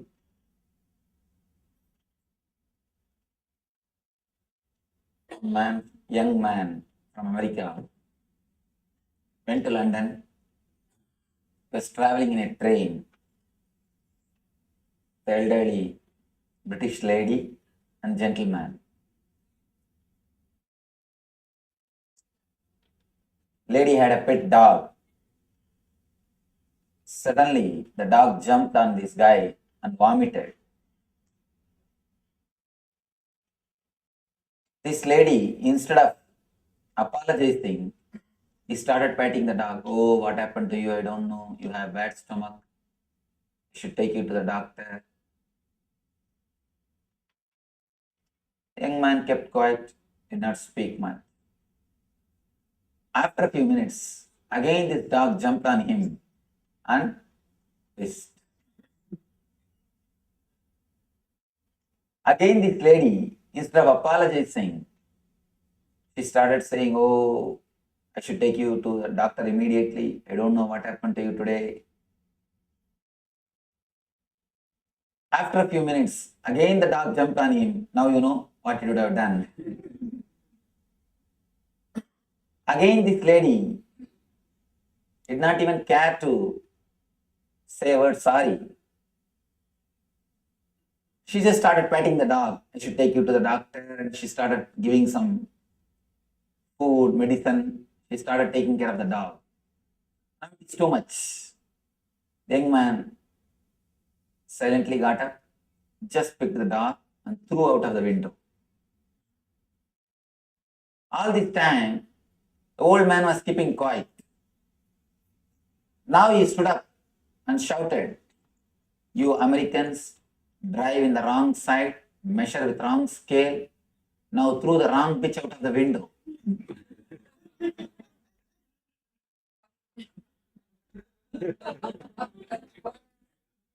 Whenever you throw, you always throw only wrong bitch out of the window.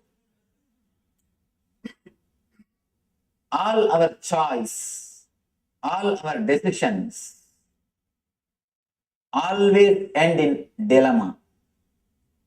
This dilemma is what I call mind. Dilemma is the straight, direct explanation or definition for mind. There are so many definitions for mind. But from my experience, I can say this is the right word, dilemma. Continuously moving from this extreme to that extreme. Continuously seeing the other side.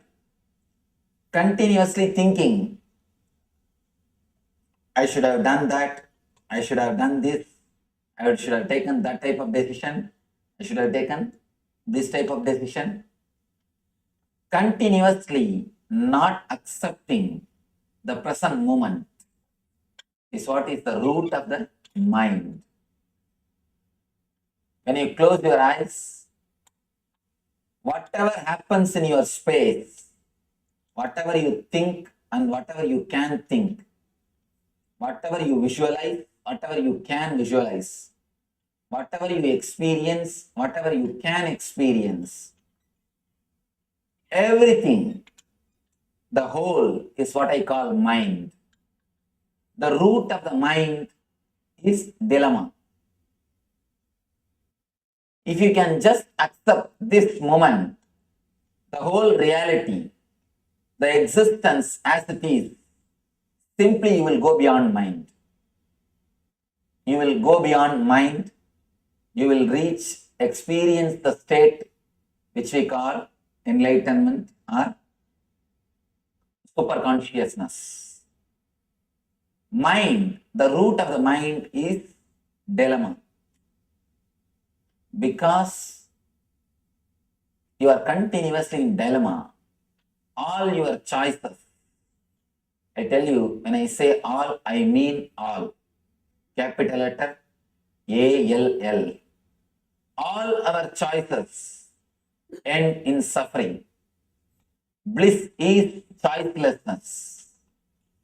When you are choiceless, when you are just accepting the flow, when you just accept the nature, you are in bliss.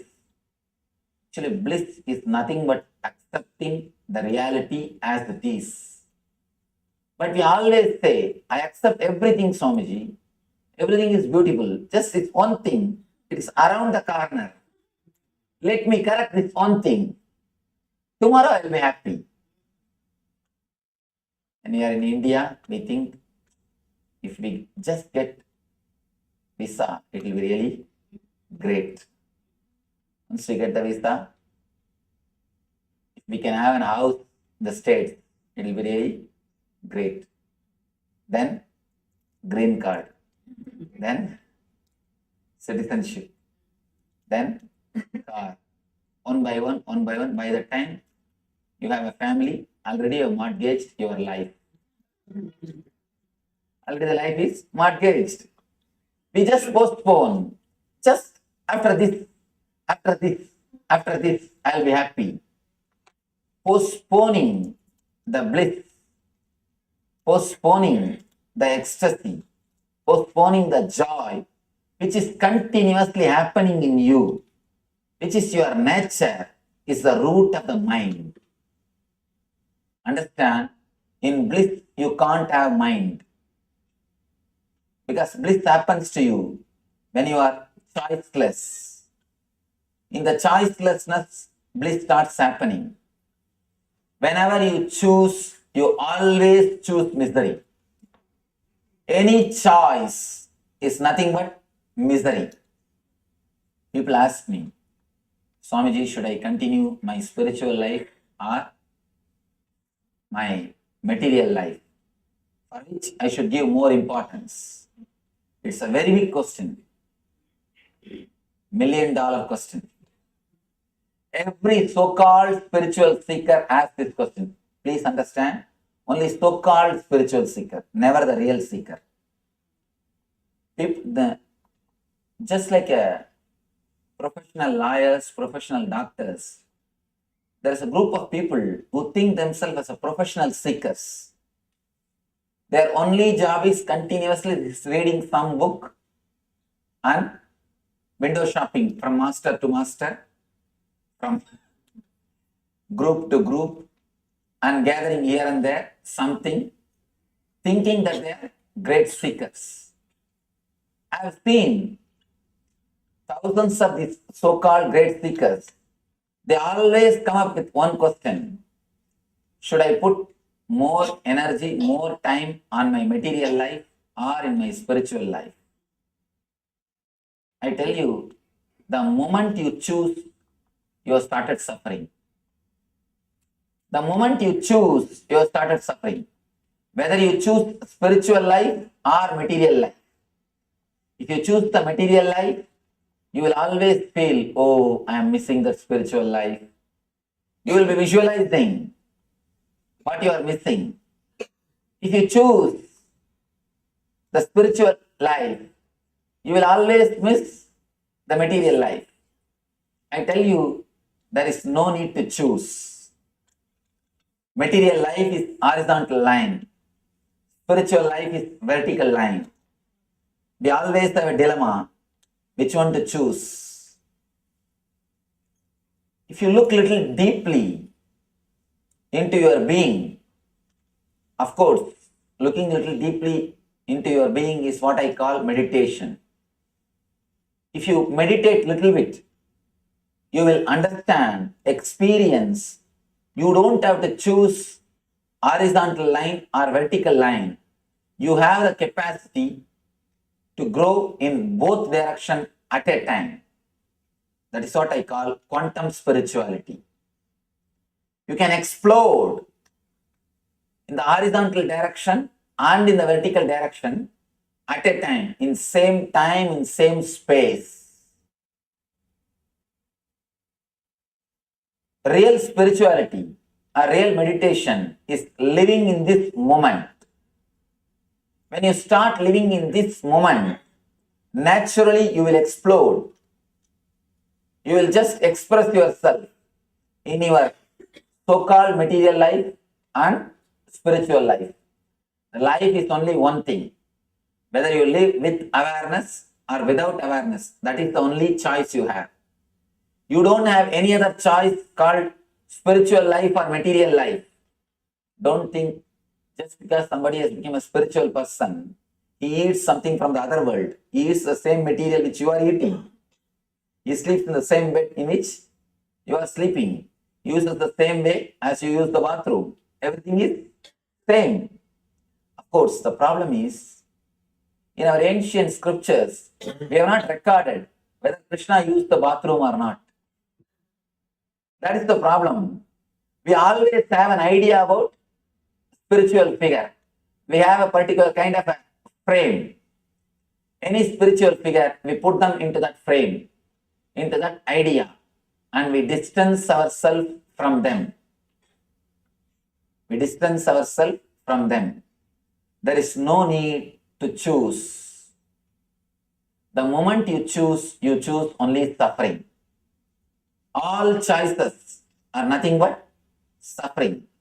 When you start living intensely, you start a new way of life, all inclusive, which I call whole. When you are whole, you are holy. The only way to holiness is being whole. The moment you start choosing, you are given power to your mind. Fear, greed, and worry. All these three starts in choosing. Your greed makes you choose. Your fear makes you, some way you wanted to escape from something. Of course, naturally these two ends in worrying, confusion, dilemma. Whether you choose based on fear or greed, we end in dilemma, worry. These two are the root for choosing. Don't choose anything mentally. People ask me, Swamiji, if you say don't choose, then how to go about in the day-to-day life? Should I drop spirituality or should I drop my profession? Should I meditate or should I go for a job? I tell them, never choose mentally before you start living. Just start living intensely as you feel, as your heart guides. You will see simply your profession will become meditation. What has to drop will drop automatically. Whatever has to drop will drop automatically. You don't have to choose, that will choose you. You don't have to choose, just your whole being will start choosing. The moment you choose with your logical calculation, with your intellect, you are in trouble. Not choosing, accepting the flow, going along with the flow is what I call intelligence. The moment you accept, something happens to you, that is what I call intuition. The normal level, very basic level, you are in the level of instinct. The moment you get the little bit energy to choose intellectually, you come to the level of intellect, man. If you drop choosing, accept the flow, something happens to you, intelligence, you become divine person.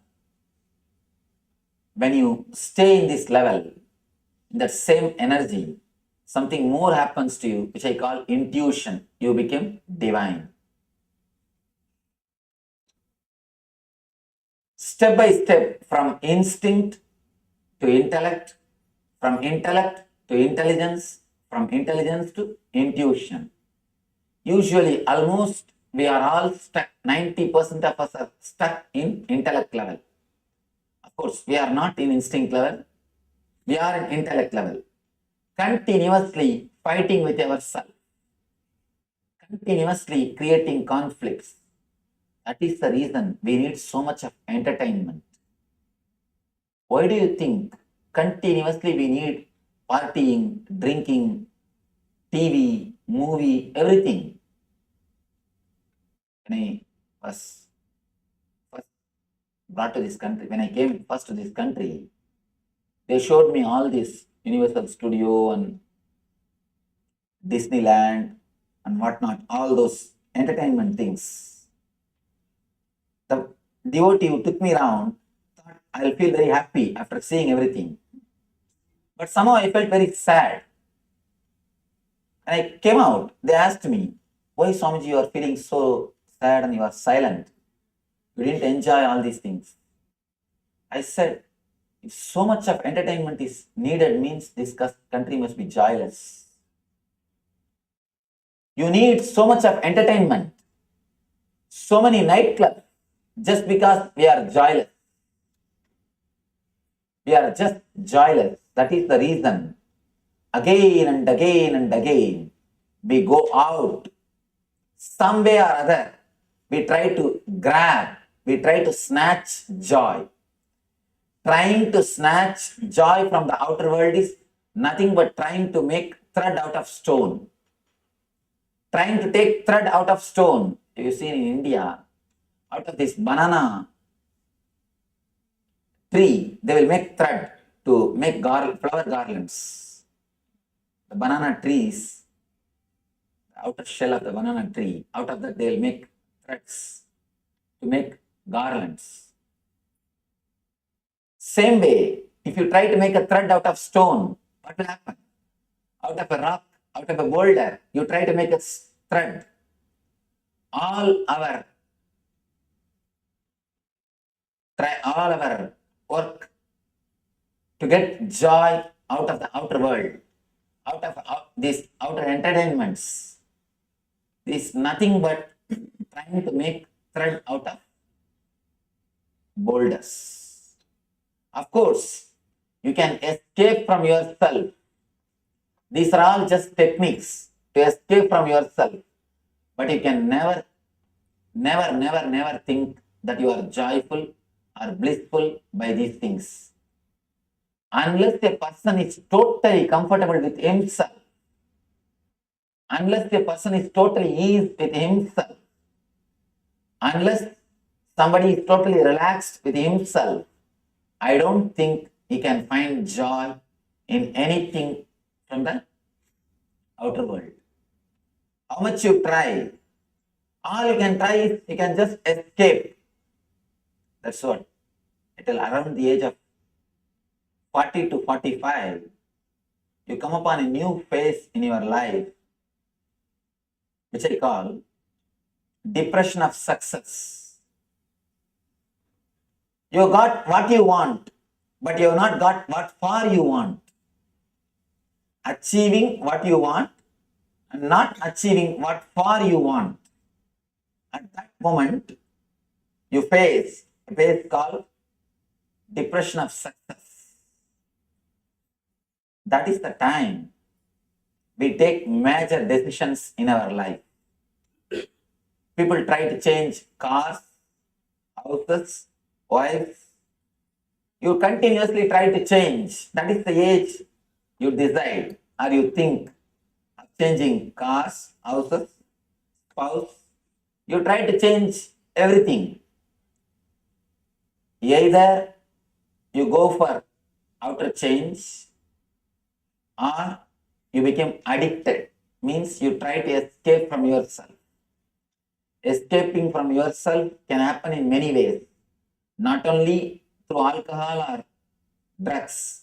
It can happen through TV. TV is also one of the methods. You try to escape from yourself. You just don't want to sit with yourself. That's the reason continuously you are with some entertainment. So much of restlessness. That is why in every 15 minutes you will go around, complete one cycle of channels. We can't even sit with one channel more than 15 minutes. The other day, an advertisement producer, he was sitting with me, was talking to me. He said, Swamiji, any advertisement we can make only for 60 seconds. 60 seconds is the maximum time people watch. People don't watch more than 60 seconds, anything. I was shocked. I said, 60 seconds is too less. What are you talking? It must be at least 2-3 minutes. He says, no, Swamiji. Survey says 60 seconds is the maximum time people watch. You can't trust anybody more than 60 seconds. Because within 60 seconds, their decision changes. They already decided something else. The decision has changed.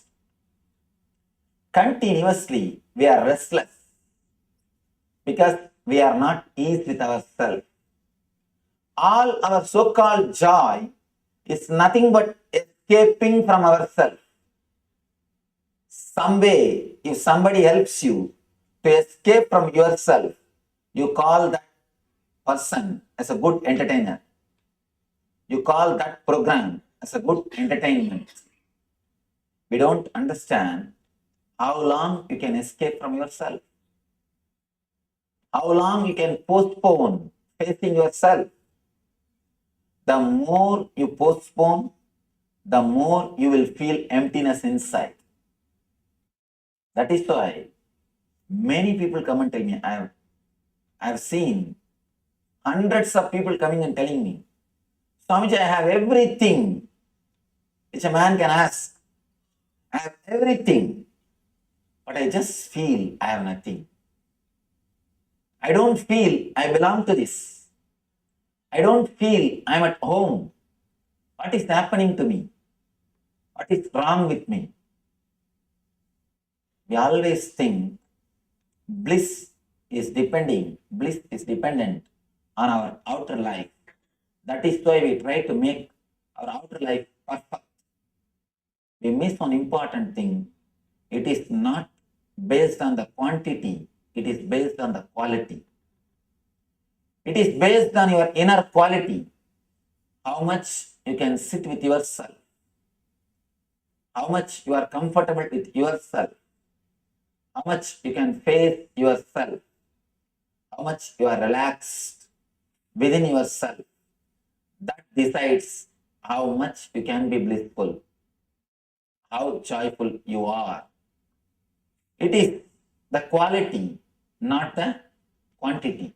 Of course, I am not against the quantity. You can have all best things of the outer world. I don't say don't have the outwardly comforts. Have everything. But don't sell the inner world to have the outward comforts. We sell our sleep to purchase bed. We sell our sleep to purchase bed. We sell our eyes to purchase drawings. We sell our life to purchase the outer comforts. That is where we do a big mistake. Instead of all inclusive, you choose. You sell your inner space to have outer space. And one important thing, this is a beautiful, very important statement from Tantra. Tantra says, there is no need for you to sell your inner space to have the outer space.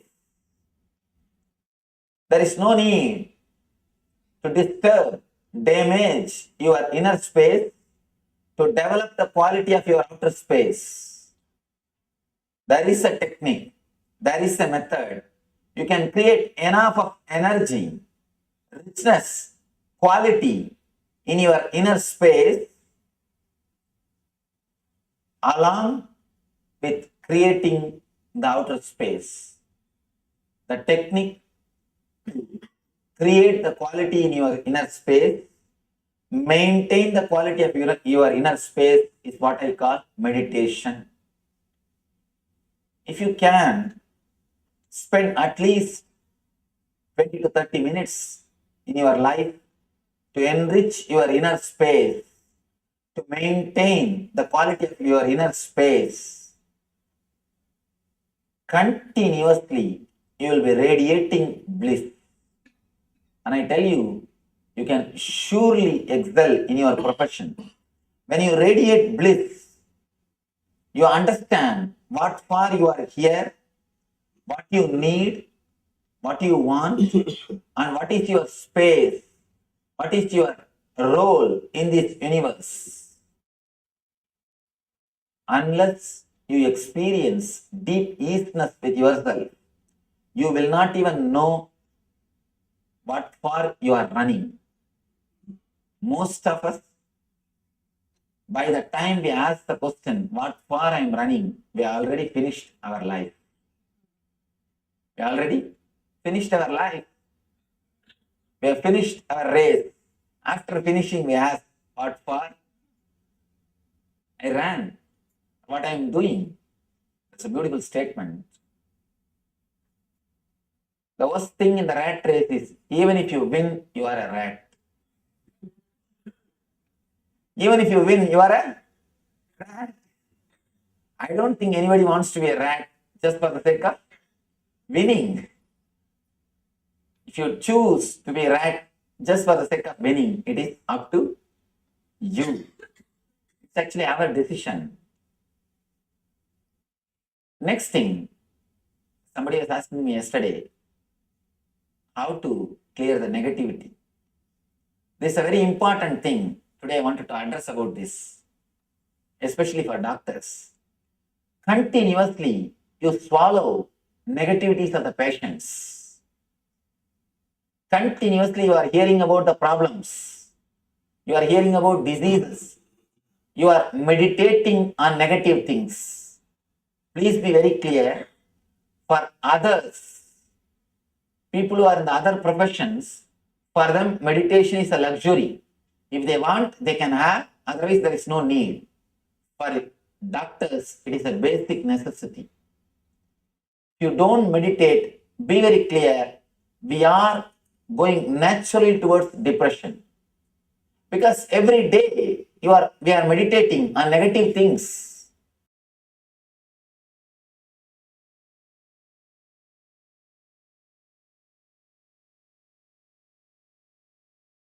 Your whole energy is centered on the head. So now Shiva says, close all the 7 openings.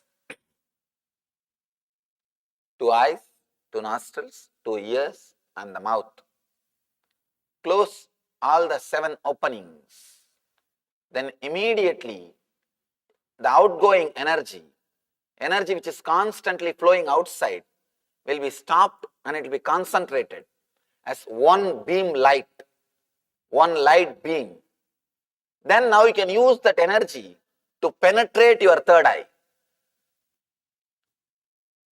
If you have seen a young age, if you concentrate the sun rays through a glass, paper or the cotton will be burnt. Same way, if you concentrate the energy which flows outside by closing, it will become a strong beam of power, energy. Then you can use that to penetrate your third eye. It is called Shanmukhi Mudra. Closing all the 7 openings. That mudra is called Shanmukhi Mudra, through which you create the concentrated beam of energy and turn it towards your third eye to penetrate. A space between your eyes becomes all-inclusive. Kararuttat dragastrena brubhedat dvararodhanat drishte bindau kramalline danmadhye paramastitihi. Through this way, you can awaken the third eye and be established in the third eye. It's a beautiful meditation technique. This meditation is so powerful, it can just straight away transport you. This meditation is classified as a technique for sudden enlightenment. There are techniques for gradual enlightenment. There are techniques for sudden enlightenment. There is every chance 120 enlightened people can go out. After this session, you don't know, because this technique brings sudden enlightenment. It's very powerful and highly energetic technique.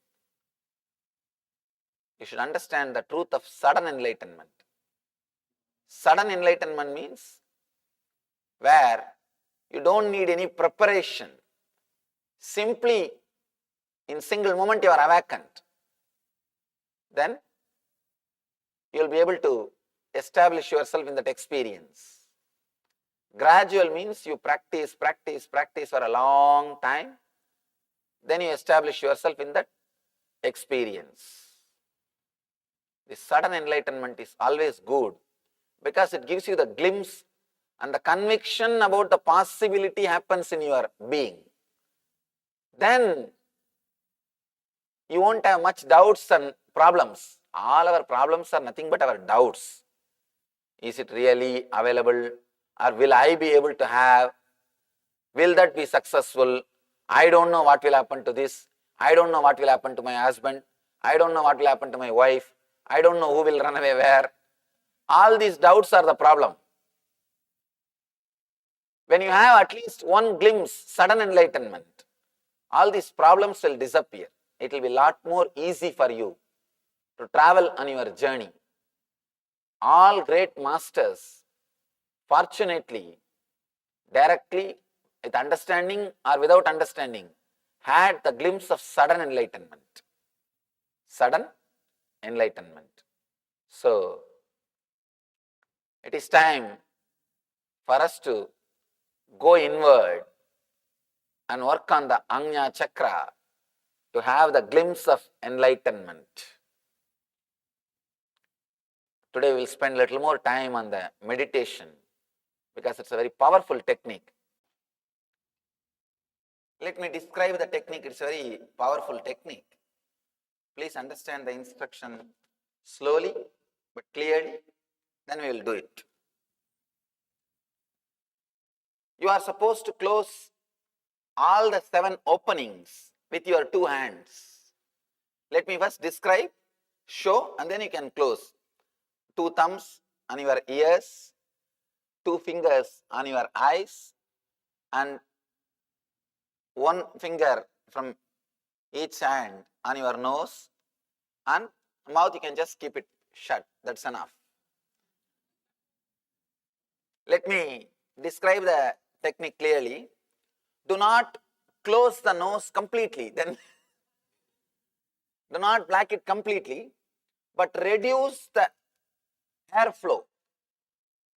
Sun now, it is going chaotically. Reduce it and balance it. We do mantra japa to balance the prana flow only.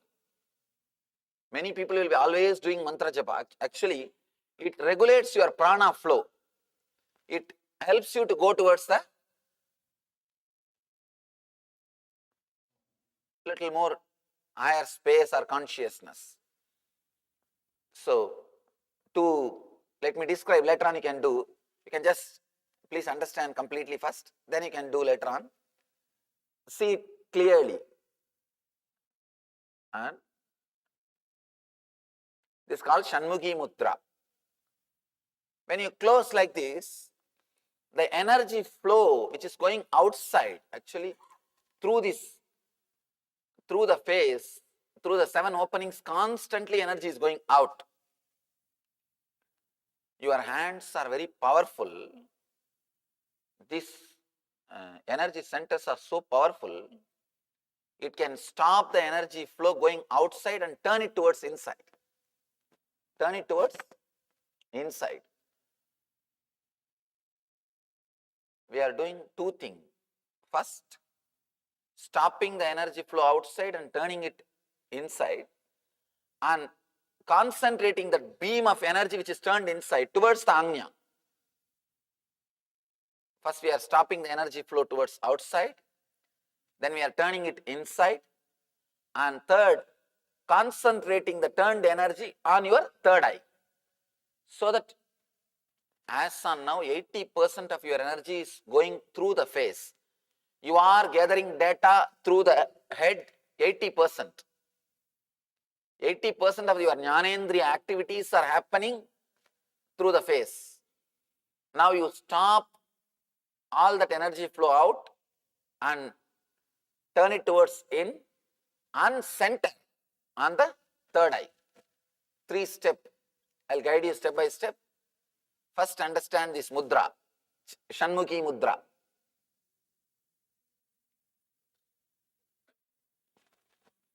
And first you have to close your ears properly Actually, it will be comfortable for you if you sit on the ground and put your hands on the chair. So that the hands heaviness you won't feel. You can support yourself on the chair. You understand? You can turn a chair, put a chair in front of you. Yes, just like that. And support your hands. It will be, or you can support on the chair which is front of you. You can sit on a chair and you can sit even on a chair and put your hands on the,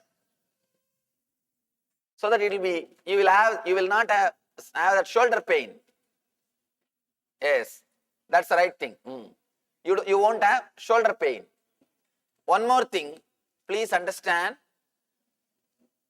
You may ask a question, can I cover it with earplug or some clothes, Swamiji? No. Earplugs does not have energy center. Your fingers have got energy center. That is why in India we always eat with hands. Because food will be energized. The food will feel comfortable with your body will feel comfortable with the food before it goes inside your system. And I always, even if you eat with a spoon, please always put your hand on the food for a few minutes before eating. Before eating, always wash your both your hands, put your hand on the food. Remember God or Guru or whatever you meditate, and whoever you meditate, just remember for a few minutes. Then start eating. The food will feel comfortable with your body. Your body will feel comfortable with the food. There won't be something like a sudden exposure. It will be more very friendly relationship. It is good to touch the food and eat. Anyhow. You are all set now? Please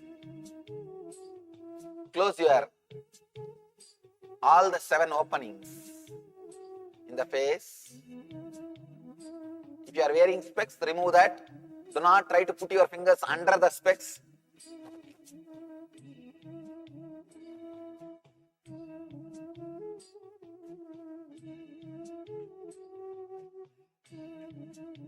Do not close the nose completely. Just reduce the prana flow. When your mind settles down itself, the prana flow will reduce.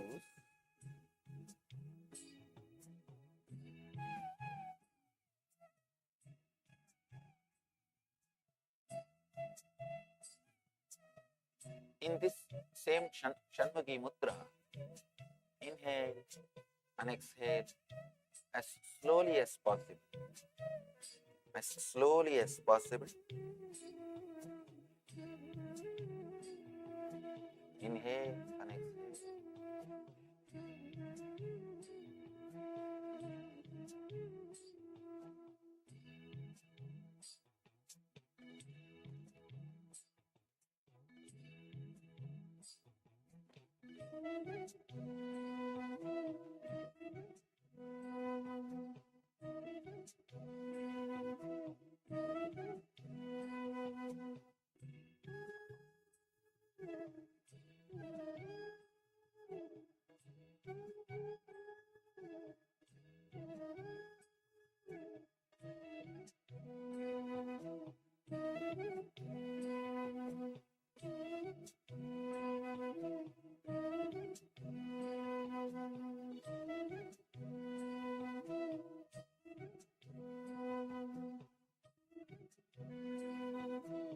Just inhale and exhale.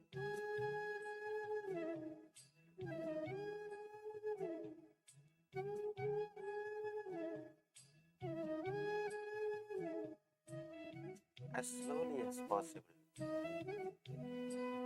As deeply as possible.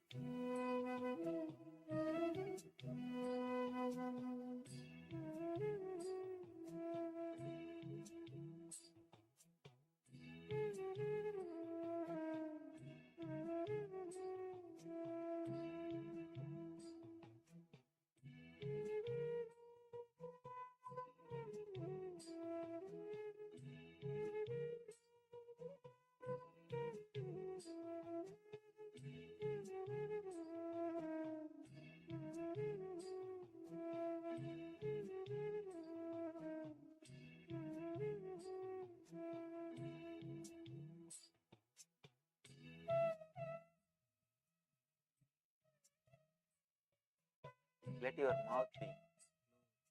Right?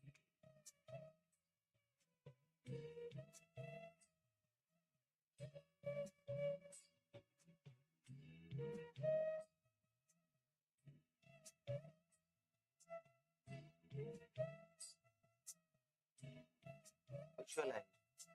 Both your eyeballs have become like a stone. Let them not move. Let them become just like a stone.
Inhale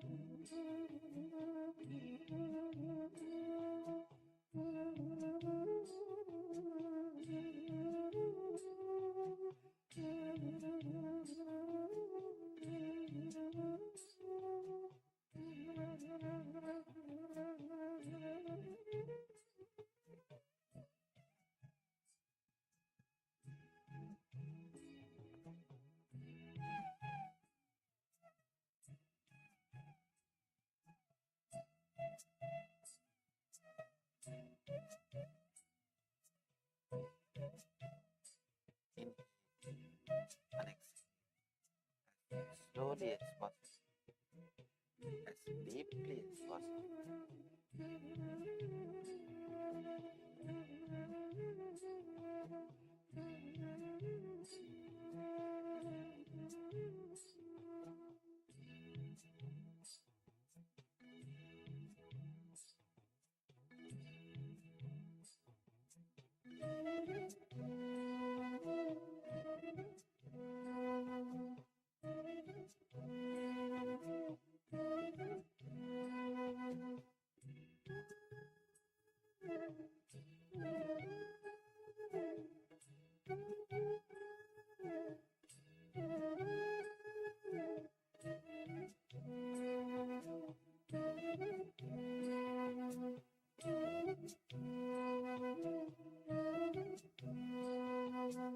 Slowly, very slowly, put your attention on the third eye. Do not concentrate, do not tense yourself. Just put your attention on the third eye, Amya Chakra.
Slowly, intensely, start concentrating on your thought. Intensify your awareness. Do not create stress. Try to penetrate with deep awareness. Do not create pressure. Create only awareness.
intensely. Visualize as if you are penetrating your third eye with a drill bit.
Visualize deeply as if you are penetrating your third eye with a drill bit.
Penetrate your third eye intensely.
Shanti, Shanti, Shanti. Relax. Slowly, you can relax and open your eyes. Try with this technique in a very comfortable posture. You will see tremendous energy created in your third eye to awaken your intuition. As of now, I saw many were juggling. Sit in a comfortable pose where your hand is supported. Then you will see you are entering into deeper energies, the higher consciousness. Let these techniques give you the high energy and liberate you. Let you all become one with the Shiva consciousness. Let you radiate eternal bliss, Nityananda. Thank you.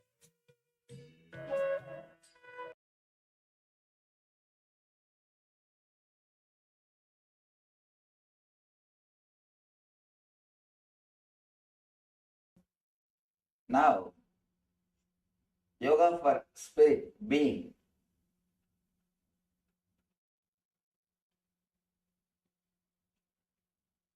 As a being, the being level, you don't need any separate meditation or yoga.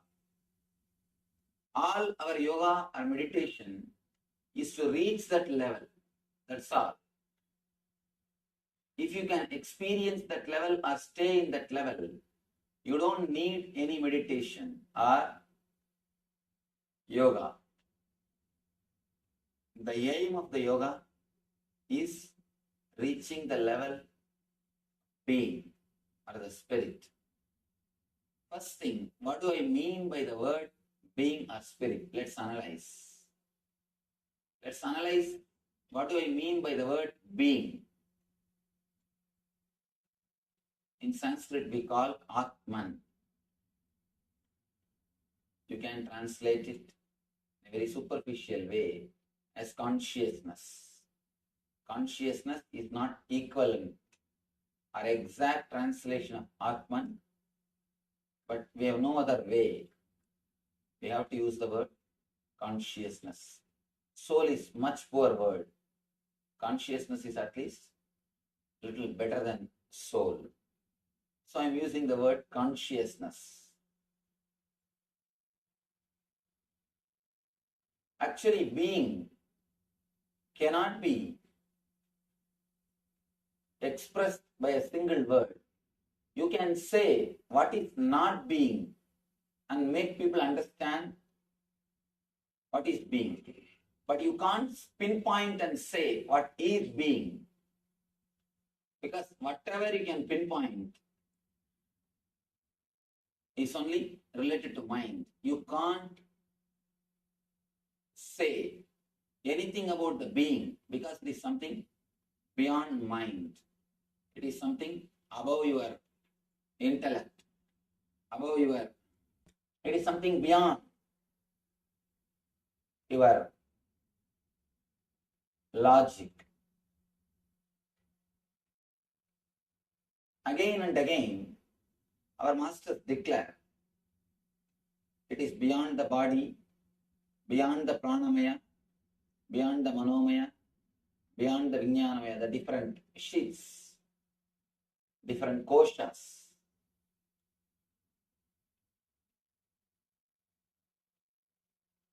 You have 5 bodies according to our Upanishads, are the 5 parts of your being.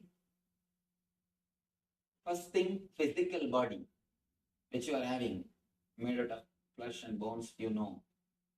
Next thing, the pranic body, all the prana movement which is happening inside your system.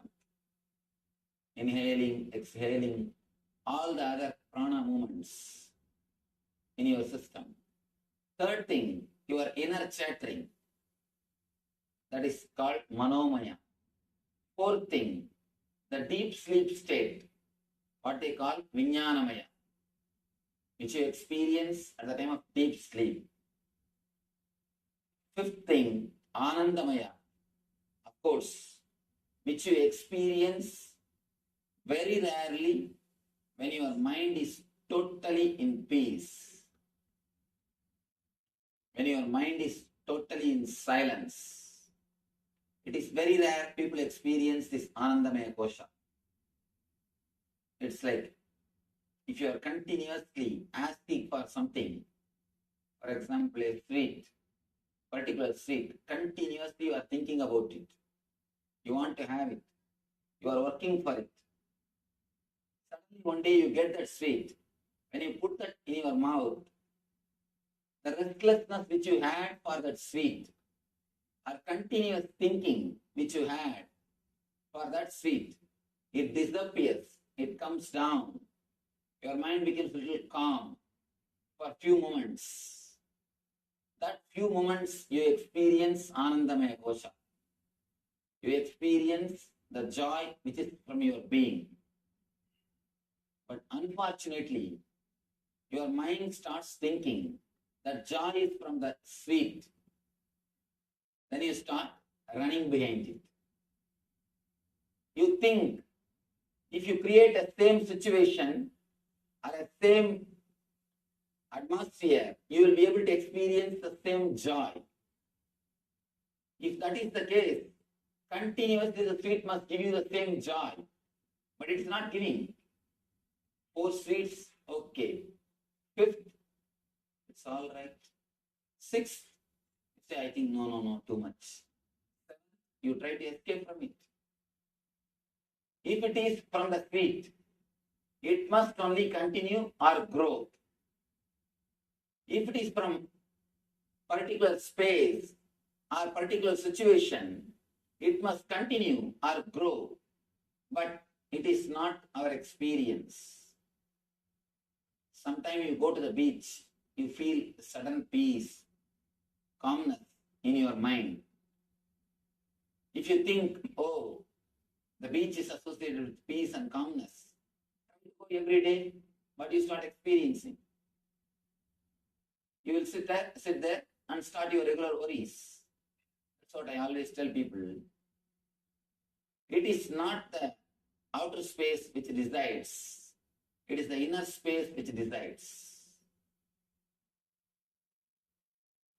The person who can't create the inner space of bliss can never have vacation. You may try your best to change the outer place, to try to have vacation. You may try all your best, all possible way. But finally, you will end up only in the changing the place. You will never have changing the space. It's like understand this one example. If you are sitting in the office and worrying, it is work. If you are sitting in the house and worrying, it is homework. If you are sitting in beach and worrying, it is vacation. That's all. That's all we know. We don't know anything else. When you try to associate peace or bliss with the outer space or the outer situation, outer things, you try to repeat the same thing. But you will not have the same calmness, same joy, same peace, same ananda from that space, from that thing again and again. If you somehow learn the technique or manage to tune yourself with your being and open the Anandamaya Kosha, the bliss space, continuously you will be able to stay in that space. Continuously staying in that space is what I call Nitya Ananda, the eternal bliss. Eternal bliss. That is what I call the state of being. You exist in 3 levels: being, having, and doing. Some people exist only in the level of doing, workaholics. They can't relax. The moment they relax from the work, they feel that they are not needed. Even if they don't get money, they will not be able to relax from that work. Many people I have seen, they take up some social service just because they can't keep quiet. Please understand, if you take up social service or serving others just because you can't keep quiet, you will only damage the society than helping. You will be only creating more misery. Unless you are totally in tune with yourself, how do you think you can help others? You can serve others. Many times I discourage people from serving. Usually, when you take up serving, usually people take up serving others just because they can't keep quiet. The first side effect will be ego. My name should be displayed. I should be given priority. This should be my place. This is the way I'll do. First side effect of doing service just because you can't keep quiet is ego, which is more dangerous. That's a beautiful Zen saying. Even if a master kills somebody, it will do good to that person. Ordinary egoistic person, even if he serves others, it will do only disturbance to others. It is the quality of your being which decides whether you are going to do good or bad to the society, to the humanity. If you take up any service just because you can't keep quiet, just because of your workaholic attitude, be very clear, neither you will be peaceful nor others will be peaceful. I have seen many so-called social service, so people who are doing social service are social service institutions. Actually, the social service organizations are the root cause for all the troubles. They create trouble so that they will have their job. They just wait. Otherwise, they feel they are not needed. Please don't do any service just because you can't keep quiet. Let it be, let all the service be outcome of bliss and joy. Then you will never expect any other result. It's a beautiful story. Bodhidharma goes to China. Then he was received by the king of China in the border. The king is very devoted to Buddhism. He has built thousands of monasteries. He has translated all Buddhist scriptures to Chinese language. And he has done all possible things to spread Buddhism. He is standing in the border and receiving the Bodhidharma. After receiving Bodhidharma, he asks, Buddha, please tell me, I have done so much of service to Buddhism. What will I get after death? What is the reward for me? Because I have done so much of service. It's a wonderful story. He says, I asked so many Buddhist monks. They told me that I have reached the seventh heaven. But I wanted to listen from you. What will I get after my death? What will be the reward for me for all this service? Bodhidharma is a very honest man. Very honest man. Straight away he says, doesn't even bother that he is a king of this country. He says, I can be sure of one thing, you will reach only seventh hell. I was totally shaken. The king was totally shaken. He said, what are you talking? I have done so much for Buddhism. How can you say that I will reach seventh hell?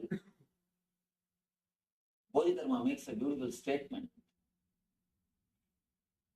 If you have really done the service, the very service itself is a reward. If you have really done this out of your joy and bliss, from your being, the very service itself is a reward. You have done from your doing just because you can't keep quiet. Your whole personality is centered on doing. Our personalities will be centered in three levels. Either it will be centered in being level, or having level, or doing level. Person who is centered in doing level, he is in hell. That's one more beautiful statement. Bodhidharma makes. Don't think you will do some sins and then reach hell. You are doing sins because you are in hell. You will never hurt others. You will never be violent with others if you are happy, peaceful within yourself. You will do sinful acts. You will do wrong things because you are in hell. Very doing wrong things shows that we are in hell.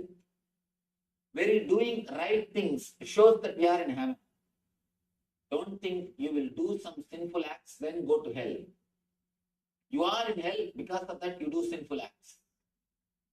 Don't think you will do some good things and then reach heaven. No. You do good things because you are in heaven. The very mood with which you do the activities, that is heaven or hell. Heaven or hell is not geographical, it is psychological. It's not geographical. Don't think you will reach somewhere. No. Bodhidharma explains beautifully. All your service, all your action is out of doing, not out of your being. Because you can't keep quiet. You have to do something. You are rajasic, restless. Just you wanted to show you are some way great.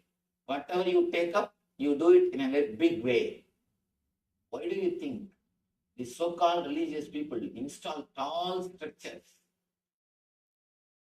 It is not to show the greatness of God. It is to show the greatness of themselves. Big kings erecting tall structures. Why? It is to show that they are great. Not even God is great. I have seen in India some temples are called Birla Temple. I was just shocked. Why should Birla have a temple? Why should Birla have a temple? It's for God we make temples. But when you erect temples, just to show your greatness, the temple will be named only after you, not after God. It is out of restlessness, just to show that whatever you do it in a grand way. Whatever you do it in a big way. When you do the service, just out of restlessness, out of doing, it will create only hell for others and for you. That's the first thing. Next thing, not only service, anything you do out of doing, anything you do out of restlessness will create only more confusion, more questions within yourself. I have seen many people coming and asking me, Swamiji, somehow I don't believe in my profession. How can I practice it? What am I supposed to do? I feel I am not in the right place. I feel I am misplaced. Deep misery, deep agony is their being. Then how can they do anything perfectly? How can they do anything totally? I have at least 600 American doctors as our healers. We have 2,000 healers all over the world, serving the society through 400 centers. Average 20,000 people are touched by our healers every day. Statistic record says every day, average 20,000 people are touched by our healers. I have more than 600 healers for American doctors. I have seen many doctors coming and asking me, Swamiji, somehow I feel I am not in the right place, or I am not doing what I feel. What can I do? How can I do? What should I do? How to go about?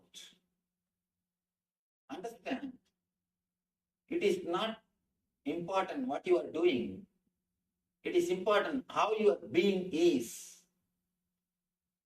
Whether you practice this profession or any other profession, if your being is not tuned with yourself, you will feel the same restlessness. Don't think by changing profession or by changing house or by changing wife, you can come out of this problem. No. Only by changing the inner space, we can come out of this problem. We can feel more in tune. The next level, people are centered on having this another kind of restlessness. Continuously acquiring things but never enjoying.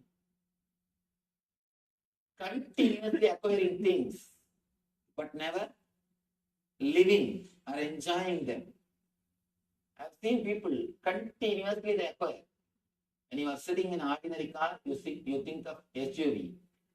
When you are in SUV, you think of Mercedes. When you are in Mercedes, you think of Rolls Royce. By the time you get the Rolls Royce, you think of helicopter. Something continuously you are postponing. Continuously we run behind having, but not living, but not enjoying.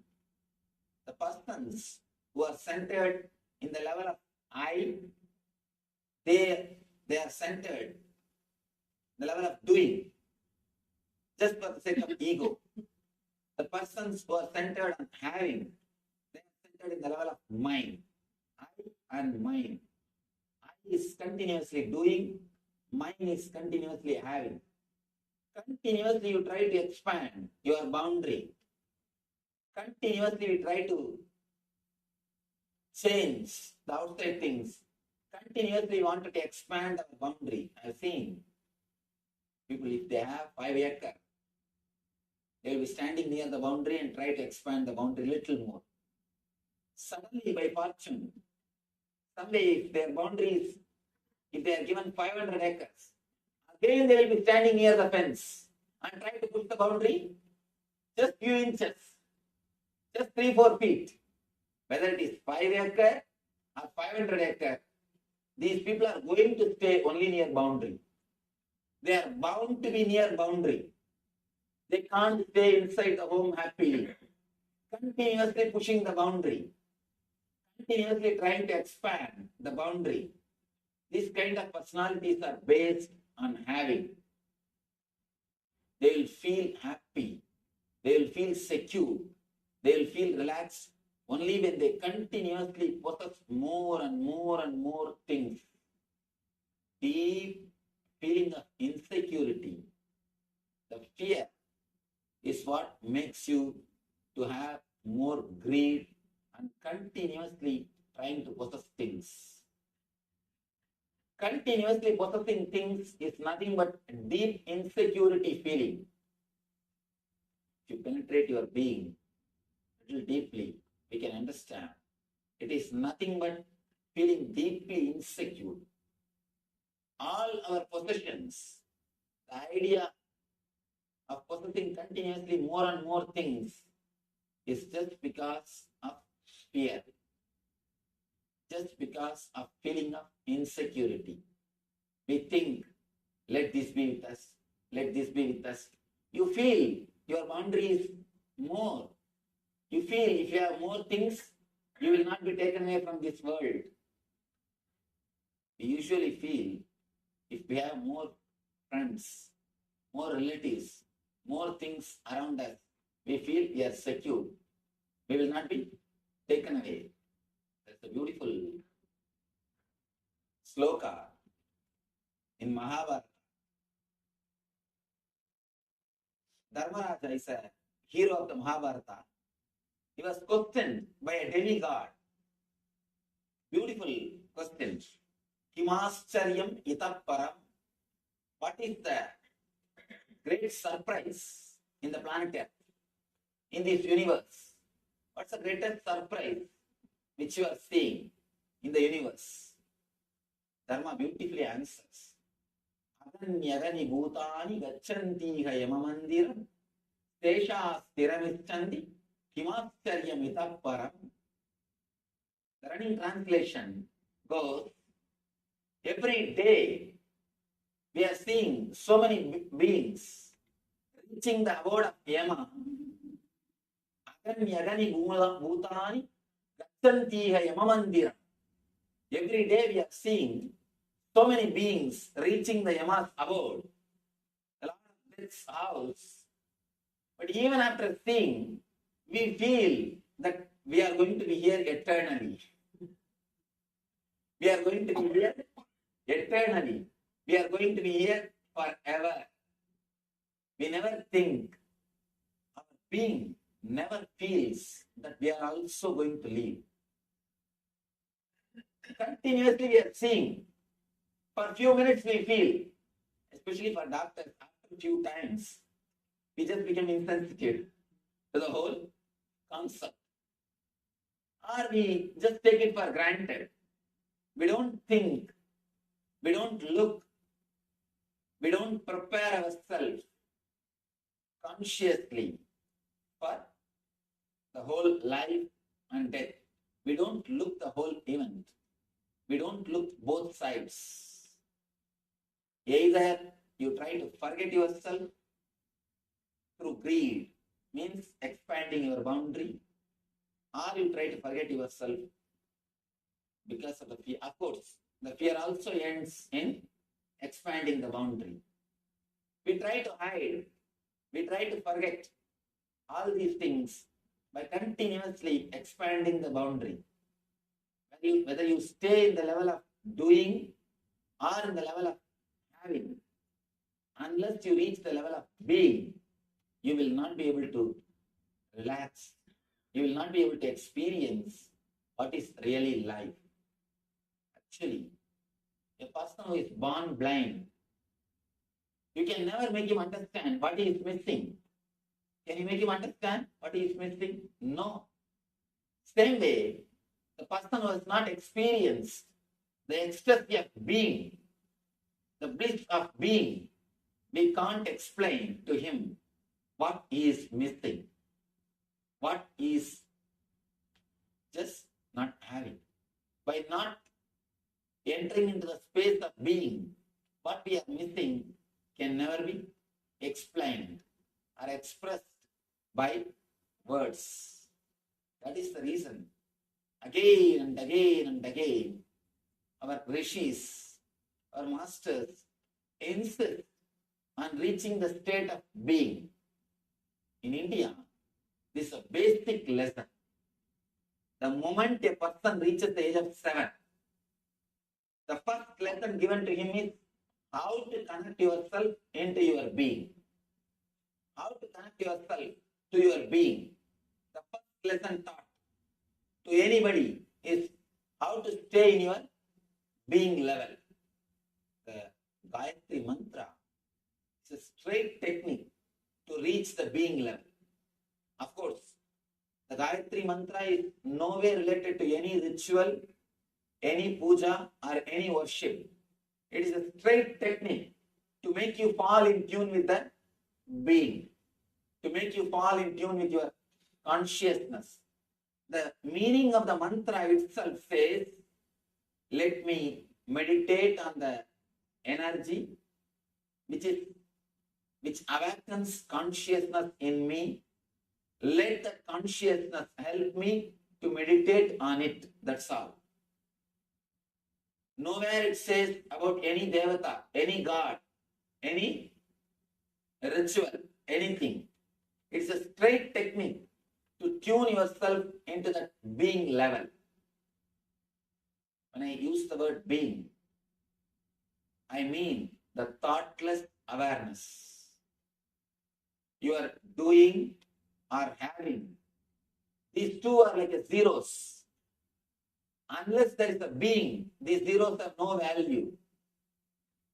Only when you achieve your being, these zeros will have value. If you don't have the being, what can you enjoy? You can only just jump from one place to another, one space to another. You can just move We are almost living like a ghost. We are living like ghosts. Our body is there. We are moving. Something is happening. We are there. But the being, the feeling of homeliness is missing. The enlightenment doesn't mean that you become extraordinary or you become something like a superhuman or you become some way superlative. No. By enlightenment, you achieve one thing, a deep, homely feeling, deeply rooted, centered in your being. You will feel a deep relaxation. You have come home. You are in your space. There is no other supernatural powers or there is no other supernatural things associated with enlightenment. Having some supernatural power is no way related to enlightenment. Please understand. Some powers may express through enlightened person, that is different. But the powers are not criteria. Just doing some magic or a miracle is no way related to enlightenment. If magic or a miracle is the criteria for enlightenment or saintlyhood, P.C. Sarkar is the greatest saint. He does all possible magics, all possible miracles, which nobody can explain. So magic or supernatural things are not the real criteria of enlightenment. Enlightenment is a deep feeling or deep settledness or a total relaxation which happens inside your being. When you know your being, when you feel in tune with your being, or when you experience your energy, you achieve the state of enlightenment. Let me tell you an incident which happened in my life. At the age of 10, I was taken to a great master, Annamalai Swamigal. He was there in my native place, Thiruvannamalai. As a small boy, I was taken to him. Usually, in India, the parents, they force the kids and take them to these Swamis and all these temples. I was also taken by force. He was talking to a group of Westerners. He was talking that we are not body, we are not disturbed, we will not have any pain or suffering, we are beyond pains, we are beyond suffering, all these high, great Vedantic ideas. He was talking. When I heard the first thing, I felt surprised. I was surprised. How can this be true? When my mom beats, I feel the pain. Of course, in India, kids will be beaten by parents. When my mother beats me, I feel the pain. When my teacher fires me, I feel the suffering. How can he say this statement? I went to the house and I wanted to experiment. Test what he said. I took a knife and tried to cut myself. I cut my thigh to see whether I have pain or not. Of course, I had pain. I was taken to the doctor. They put the stitching, first aid, everything. They have done everything. After a few days, I went to that Swami again. I asked him, what is this? What did you teach? I went and cut myself. Why did you say all these things that we don't have pain and we don't have suffering? I went and tested it on myself. That Swami made a beautiful statement. Don't worry, my son. Do the small meditation technique. When time comes, you will understand what I said.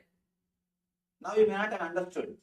But when time comes, you will understand, realize what I said.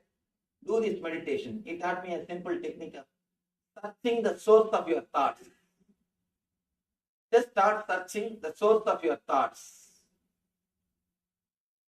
So I said, all right, now you are teaching me the meditation, it's okay. But what about the pain which I am having? What about the suffering which I am having? Now I will do this meditation. This you could have told me earlier itself. What about the suffering? He told me a beautiful statement. Don't bother about this suffering. The courage to experiment the truth which you have is more than enough. That will liberate you. These one or two small mistakes, these small things, don't bother about it. It is worth doing. Or these troubles are worth facing. The courage to experiment with the truth, that's the greatest thing anybody can have. You have that. That is enough. That will guide you. That will lead you to the ultimate experience or to the end of the life. Of course, that one statement, the courage to experiment with the truth, that one statement gave me the courage to experiment with all these truths. To reach the being level, we need only one thing, the courage to experiment with the truths, the courage to go behind the truth wherever it leads us, not just as a time passing. Most of the time, all these higher ideals are just time passing for us. I've seen people coming and asking me, Swamiji, tell me something about God, how to realize, how to achieve the spirituality. I tell them, please be seated, let's stop. They say, no, I have to go for bus urgently. Just tell me something within 10 minutes. I have only 10 more minutes. So you can't have instant coffee. If it is superficial, if it is very shallow, it will be only time pass and entertainment. I have seen, actually once a person came to me and he asked me, Swamiji, please teach me how to achieve God, how to reach the enlightenment. Please teach me. I did not answer. I just started talking something else. I just started talking to him. How are you from? You are from where? What you are doing? How many kids you have? What your wife is doing? I started talking all these things. And he started answering. Then conversation turned towards other side. After that, he spent 3 hours with me. He did not even raise that question again. He forgot the whole question. Then understand how sincere the very question is. Just the time pass. Casual question. Just because you got somebody. Put some question, that's all. If you answer, okay. If it doesn't, well and good. Which is not sincere. Or the real problem. People tell me, Swamiji, many times I think I should ask this question, that question. I come with all preparation, but when I come in front of you, I forget all the questions. If you say this, be very clear, your questions are not worth answering. They are just casual. If they are real questions, how can you forget them? They will haunt you in your dreams, in your sleep, in your day. They will be continuously haunting you. If they are real questions, they will be continuously haunting you. If they are superficial, naturally, you will forget. The questions should become quest. Only when the questions become quest, you will be able to grow towards the higher consciousness. Only then you can reach the flowering of your being, what I call your consciousness, spirit.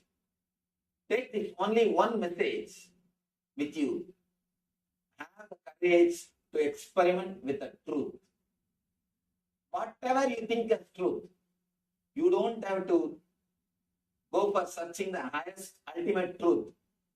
You can't say, let me first know the ultimate truth, then I will try to experiment with it. No. You will not know which is ultimate truth when you start. Whatever you think as truth, try to experiment with it. Have the courage to experiment the truth. That's the one and only way to reach the being. There is no other way. There is no other method. There is no other technique. No meditation technique will help than this one statement. Having courage to experiment with the truth. Actually, even with meditation, you will experiment. You will do meditation technique only when you have the courage to experiment the truth. Meditation is also the truth which you heard. Only if you have the courage, you will experiment with it. Otherwise, what will you do? Oh, 2 days, the Swami spoke really nicely. A good orator.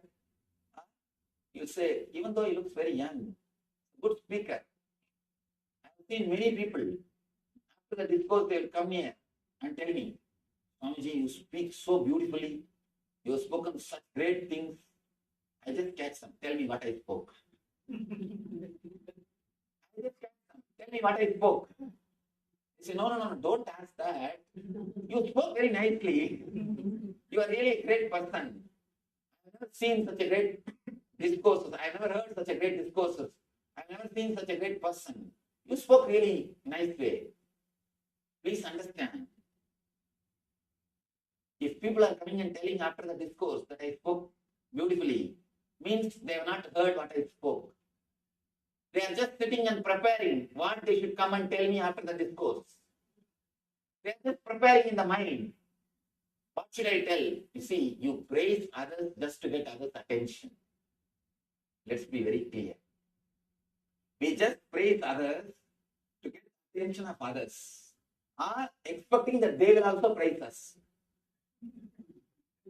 We just have to be too polite. We can't say directly, please praise me. We have to be a little diplomatic. We have to be a little polite. So naturally, we have to use little courteous words, good words towards others, so that they will tell, oh, you are really a great person, very good person. You have such nice words for others. You are such beautiful person. We throw good words towards others, expecting that we will get them back. We will get them back. Please be very clear. Don't prepare words. I have seen usually people, when they sit and listen, either they will be preparing the words which is against what I am uttering, arguing with themselves. No, I don't think this is truth. I don't think this is right. Or they will start believing and start coining the words how to praise me. By doing both, you are missing what is said.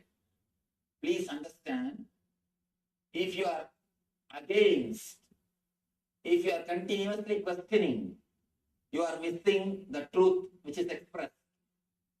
If you are trying to praise, if you are trying to create words to praise me or to accept, again, you are missing what is expressed.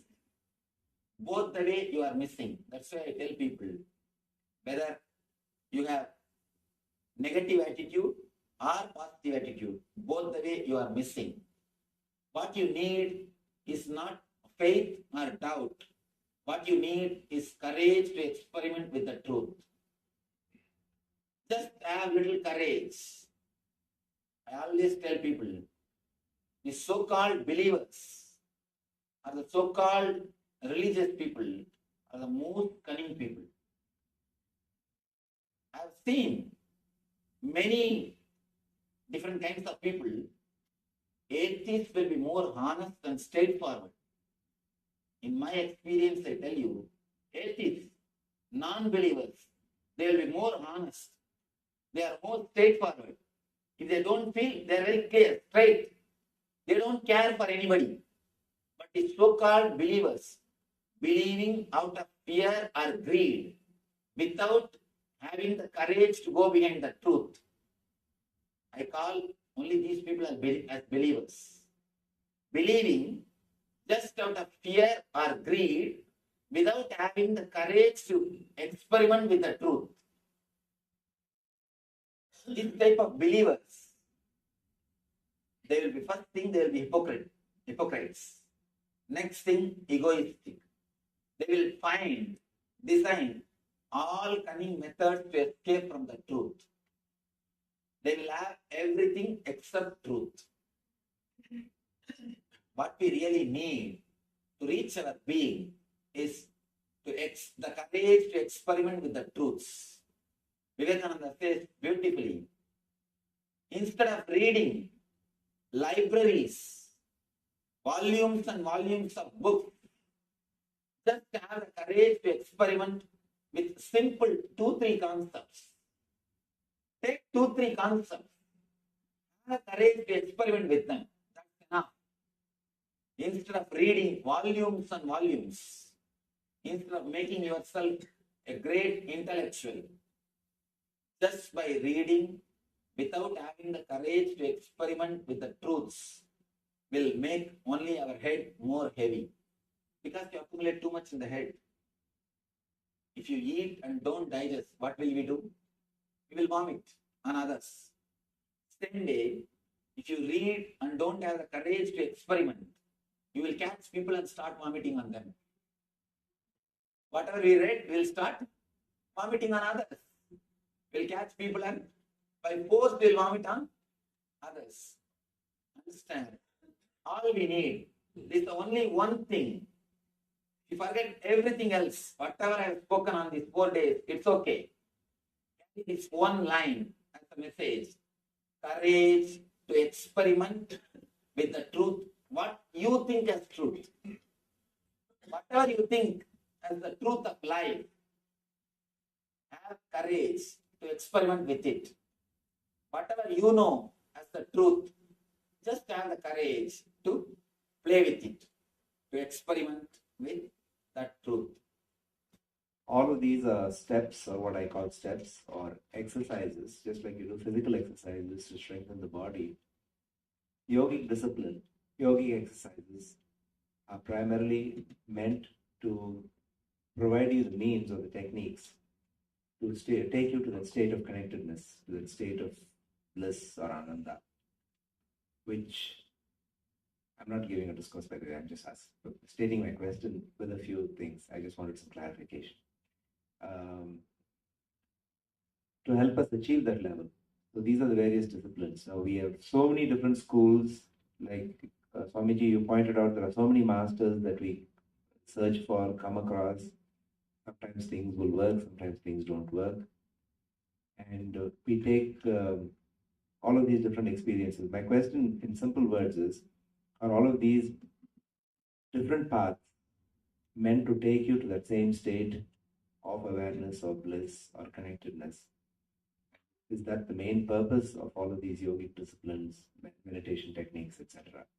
The second thing that I wanted to ask you, if I can get your permission, is to also explain the state of connectedness and levels of consciousness in terms of waking consciousness, sleeping consciousness, because you mentioned this in the very first lecture about the dreams and the projections and of the energies. In terms of waking consciousness, sleeping consciousness, dreamless sleep, and because you mentioned something about that today, how these 4 states of consciousness are symbolically expressed in the Omkara Shabda.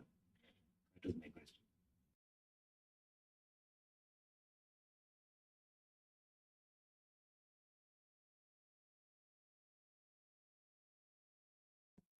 Yes.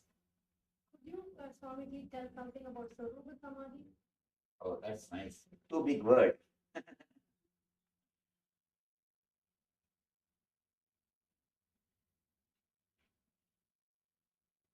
In Patanjali, there are different kinds of samadhis explained. Savikalpa Samadhi, Nirvikalpa Samadhi.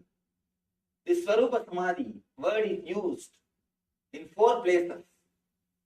Let me give you the brief explanation. Where all this Swarupa Samadhi's word is used.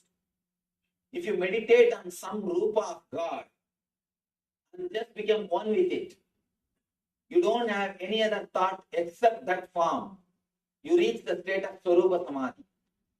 In Swarupa Samadhi, there are few, I can say, types. There are few types of Swarupa Samadhis.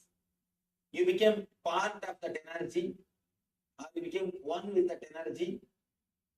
This is called, in Sanskrit, they say beautifully, Sarupya Samadhi, Sayujya Samadhi, or Salokya Samadhi, Samipya Samadhi. Salokya means, for example, if you are meditating on Vishnu, if you are given the state or if you are given the place in Vishnu Loka, it is called Salokya.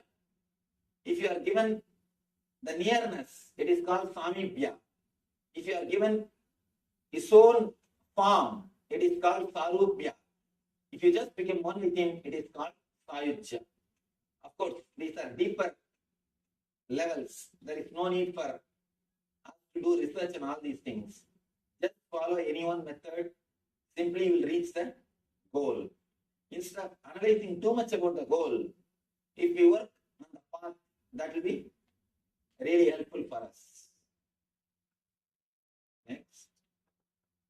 You talked about the experiment the truth. What are your suggestions for dealing with the truth? Dealing with the truth is what I call experimenting with the truth. First thing, we are not so matured to deal with the truth directly. Always we need buffer springs. In the car, we have buffer springs so that we will not have the shock of the roads. The shock of the road will not be felt by us. We have a buffer spring.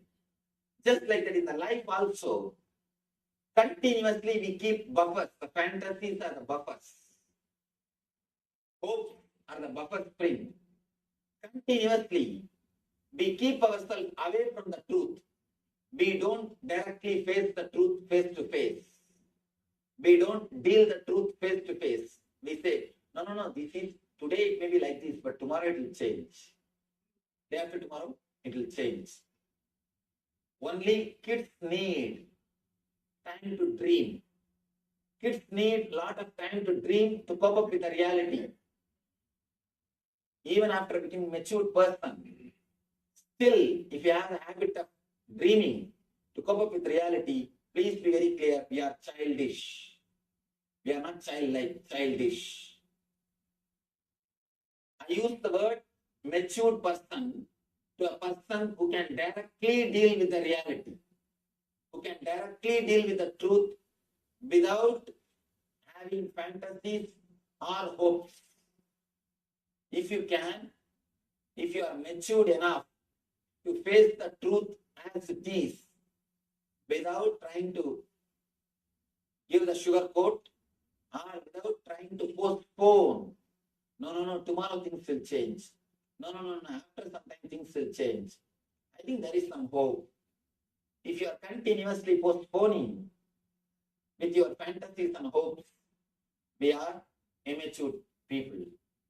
Maturity is nothing but the ability to face the truth as it is, to deal the truth as it is, without any hopes, without any fantasies. See, continuously people fantasize about heaven just because they are not able to face the truth of the present moment. Just because you are not happy with the present moment, the reality, the truth of this moment, you fantasize, no, I'll have heaven, I'll have this, I'll have that. No. The ability to face, the ability to respond spontaneously is what I call responsibility. If you can respond spontaneously to this moment without having any buffer between you and the truth, you are a responsible person. Only then we can be called as matured person. Maturity is nowhere related to 21 years. It is somewhere related to our being. How much we are able to respond spontaneously to the present moment. How much we are able to respond to the truth as it is without having our own hopes, without having our own fantasies. So, whether you accept or not, whether you want it or not, you have to deal with the truth. Am I right? You have to deal. So, deal with more mature consciousness. Why to deal grudging, grumbling? Or why try to escape from it. Just face it. Directly start living with it. And one more thing, truth is like a diamond. It will polish you. It will mold you. It will make you a different person. It will transform you. I always tell people, whenever you feel insecure or totally shaken, facing the truth, some reality, some incidents which happens in your life, if it shakes your being, allow the shaking to happen. Let the truth shake you. Let the truth penetrate you. It will transform you. Truth is always intelligence. The truth will give you enough intelligence and energy to face the life. Only thing, when you try to protect yourself, when you carry some shield to escape from the truth, then you miss the whole thing. Then you miss the whole thing. If you hide yourself through some entertainment programs, some way turning yourself away from the reality, then you miss the whole thing. Whenever your being is depressed, whenever you face low mood, face it. Don't escape from it.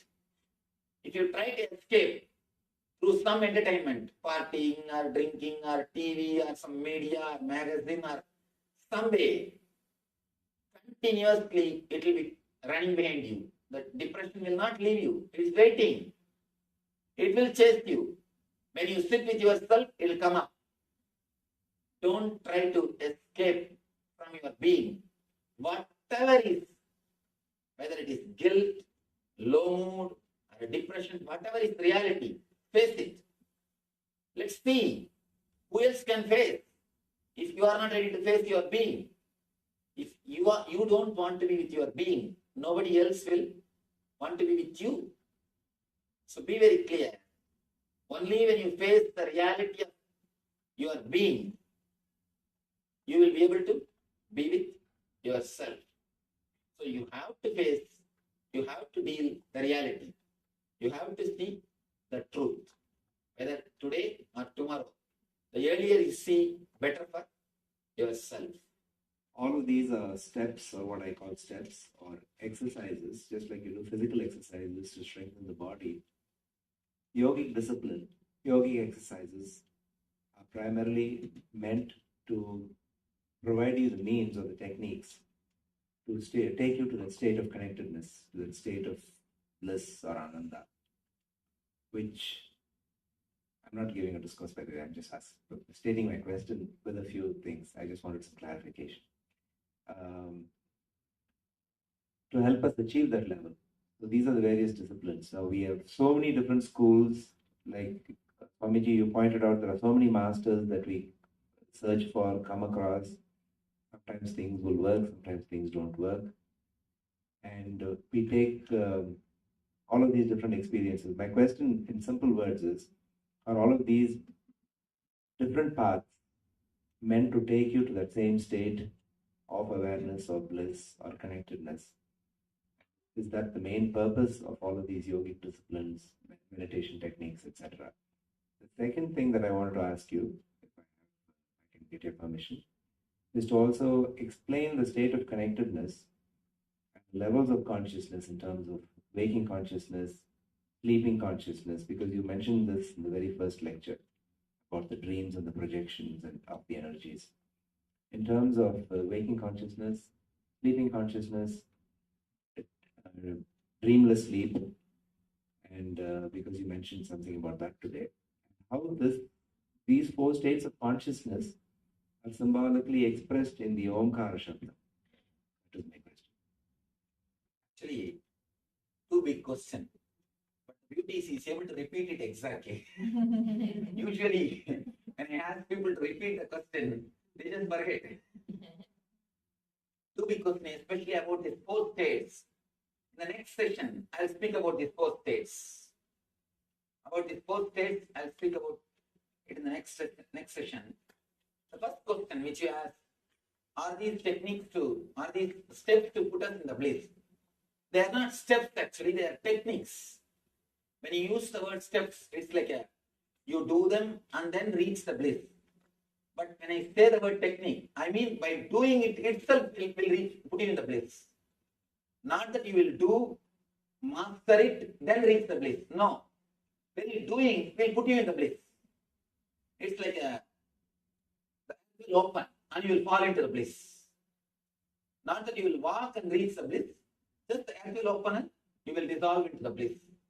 That's why I say these are techniques. Patanjali uses the right word, Ashtanga Yoga. Not 8 steps of yoga, 8 parts of yoga. Anga means parts, not steps. Always, almost all translations, they say 8 steps to yoga. The Sanskrit and English translation, there they miss the whole thing. It is not 8 steps to yoga, it is 8 parts of yoga, Anga. So these things are also techniques. They are not steps. They straight away put you into the bliss. That's the first thing. One more thing is I asked about, we see many masters and many techniques. Are they all helping us to reach the same bliss? Here I have to say honestly, I don't know. I know only one thing about what I am speaking, are the techniques which I am giving. I do not know, I have not experimented with all the systems, with all the techniques. Of course, there are so many masters, so many techniques. Anything which suits you, which suits your system, you can follow it. How to find out whether it suits you or not? Something beyond your intellect will happen. You will feel connected. Just like something has happened in you, you will feel connected. People ask me, Swamiji, should I accept you as Guru? Should I remember you continuously? Should I meditate on you? I tell them, never do that mistake. If I am your master, you can't forget me. Simply, you will not be able to forget me. I will be there in your dreams. I will be there in your sleeping time. I will be there in your mind continuously. You will not be able to get me out of your consciousness. You will not be able to do anything. Simply, you will see that continuously you are remembering me. The remembering or accepting master or following a system, all these things should happen, should never be done. All you can do is try to have the courage to experiment with the truth. Try to experiment with some techniques or something which you think as truth. Do that much is enough. That much is enough. More than this, everything should happen. If you do it, it will not be having the same result. It will not be beautiful like it's happening. The other things, the higher things should happen. So just search, continue to search. At some point, with somebody, something will click. You will feel deeply connected. And you will simply feel that he is the person for you. You will simply follow him. Something will say from your being, beyond your intellect. That's right. He is the right person. That's the right technique for you. Till then, whatever you think as truth, whatever you know as truth, according to your logic, work with it. Just try to experiment with it. Go behind the logic. You will end in intuition. Actually, intuition is not something against the intellect. It is the peak of intellect. You will use your intellect as much as possible.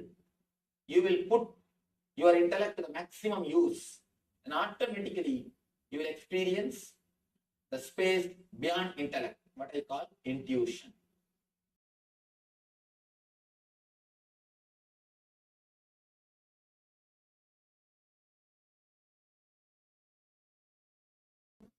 I think I'll give the instruction, we'll do it only for a few minutes. We'll just do it we'll finish the whole thing within 10 minutes. Let me repeat, I think there's no time to give the gist. I'll just give the meditation technique. 4 instructions. This is from Tibetan Buddhism. This technique is very powerful technique. 4 instructions. Sitting straight, the first instruction. You can sit in the sofa, chair, anywhere, no problem. But your head, neck, backbone should be in a straight line. Second instruction, closing the eyes. Please understand, when I say close your eyes, I don't mean just closing your eyelids. Something more has to be done. Usually, when you open your eyes, you will see all these things. When you close your eyes, you will see all these scenes in your inner space. Now that also has to be stopped. How to? Just for 30 seconds. Just for 30 seconds or 1 minute. Create little pressure on your eyeballs mentally. Not physically, mentally. If you can create little pressure, and you just press the eyelids, inside the inner visualizations will come down. Just for 1 minute. You should not do more than 1 minute. This is the second step. To disconnect yourself, to purify the inner space. Please don't do it physically through your hands, by your hands. Do it mentally. This is the second step. Third step, please understand, but you can listen the instruction, then we can do it. Third step, creating a loud humming sound in your inner space. Don't allow any thought to come in your inner space. Just create loud humming. The humming itself will take care. Automatically thoughts will disappear. Just create loud humming sound. Let me show you how.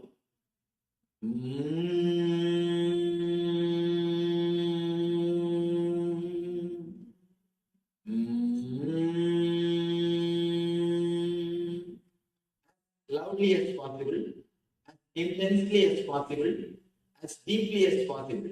Just fill your inner space with this vibration. Naturally, the engrams will be put there. You will infuse peace into your unconscious zone. When you do this humming, automatically thoughts will not be there.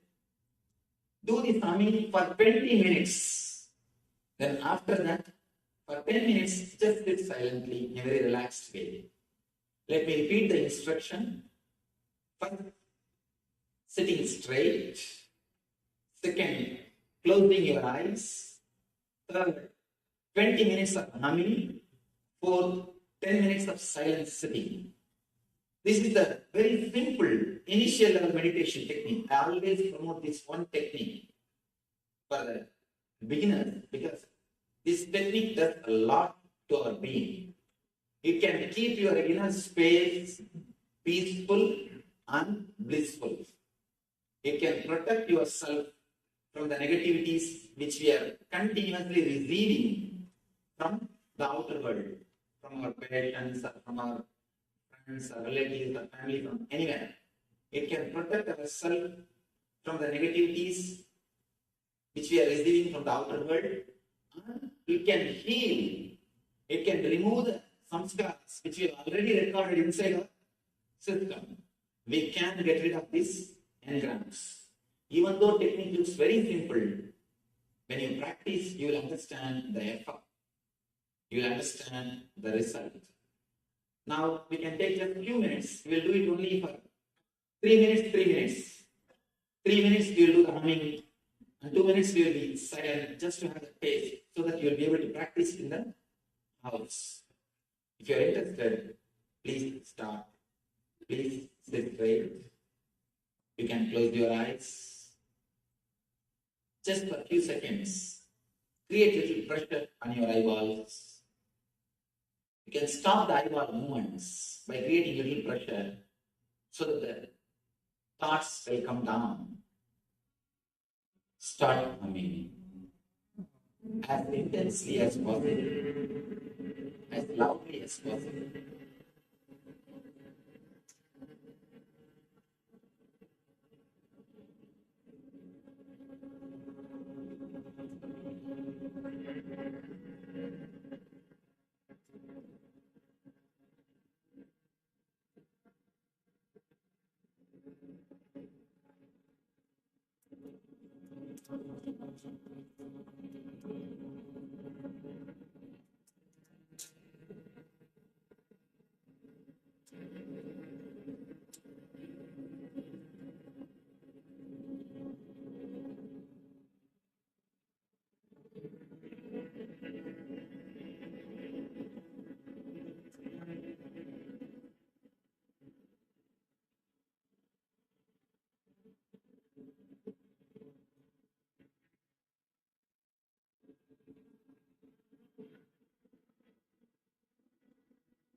eyes being closed. Just sit for a few minutes. Relax for a few minutes.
Your whole energy is centered on the head. So now Shiva says, close all the 7 openings. 2 eyes, 2 nostrils, 2 ears and the mouth. Close all the 7 openings. Then immediately the outgoing energy which is constantly flowing outside, will be stopped and it will be concentrated as one beam light. one light beam. Then now you can use that energy to penetrate your third eye. If you have seen a young age, if you concentrate the sun rays through a glass, paper or the cotton will be burnt. Same way, if you concentrate the energy which flows outside by closing, it will become a strong beam of power, energy. Then you can use that to penetrate your third eye. It is called Shanmukhi Mudra. Closing all the 7 openings. That mudra is called Shanmukhi Mudra, through which you create the concentrated beam of energy and turn it towards your third eye to penetrate. A space between your eyes becomes all inclusive. Kararuttat brigastrena, kararuttat brigastrena, brubedat vararodanat, drishte bindau kramalini, danmadye paramastitihi. Through this way, you can awaken the third eye and be established in the third eye. It's a beautiful meditation technique. This meditation is so powerful, it can just straight away transport you. This meditation is classified as a technique for sudden enlightenment.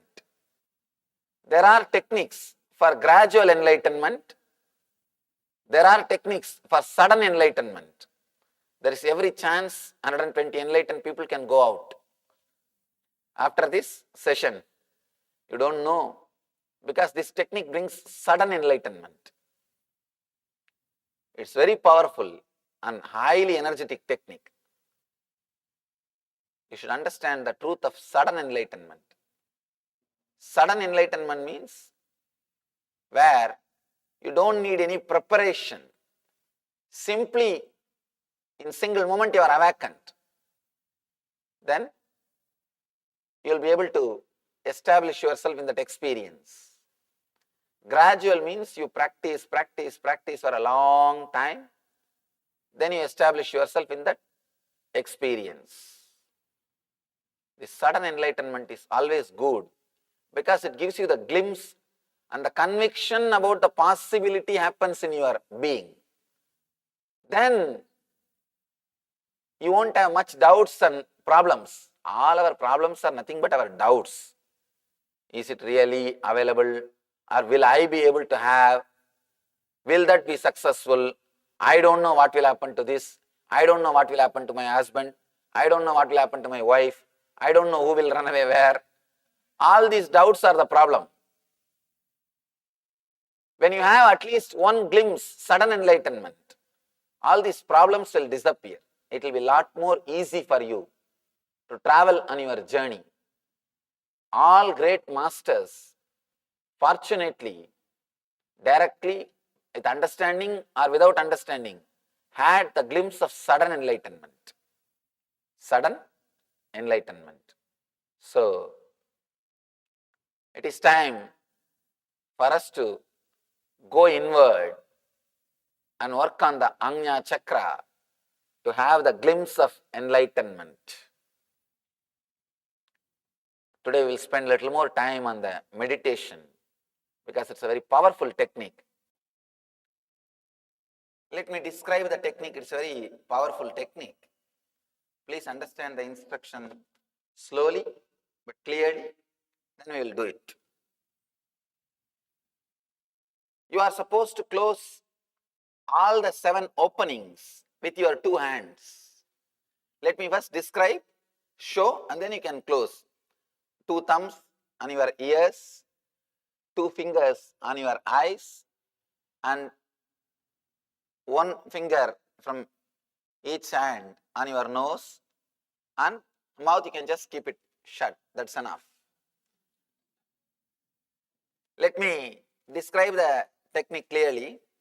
Do not close the nose completely. Then Do not black it completely, but reduce the airflow. As on now, it is going chaotically. Reduce it and balance it. We do mantra japa to balance the prana flow only. Many people will be always doing mantra japa. Actually, it regulates your prana flow. It helps you to go towards the little more higher space or consciousness. So, let me describe, later on you can do, you can just please understand completely first, then you can do later on. See it clearly. And this is called Shanmukhi Mudra. When you close like this, the energy flow which is going outside, actually through the face, through the 7 openings, constantly energy is going out.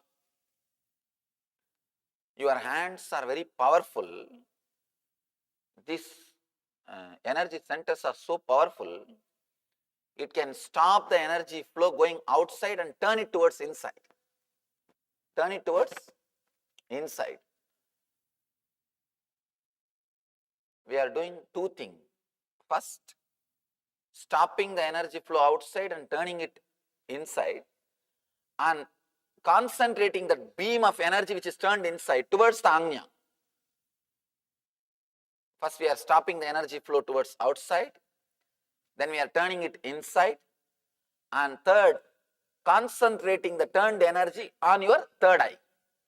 So that as on now 80% of your energy is going through the face. You are gathering data through the head, 80%. 80% of your Jnanendriya activities are happening through the face. Now you stop all that energy flow out and turn it towards in and center on the third eye. 3 steps.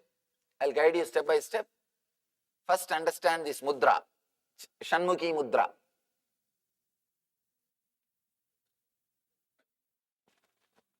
And first you have to close your ears properly. Actually, it will be comfortable for you if you sit on the ground and put your hands on the chair, so that the hands heaviness you won't feel. You can support yourself on the chair. You understand? You can turn a chair, put a chair in front of you. Yes, just like that, and support your hands. It will, or you can support on the chair which is front of you. You can sit on a chair, and you can sit even on a chair and put your hands on the,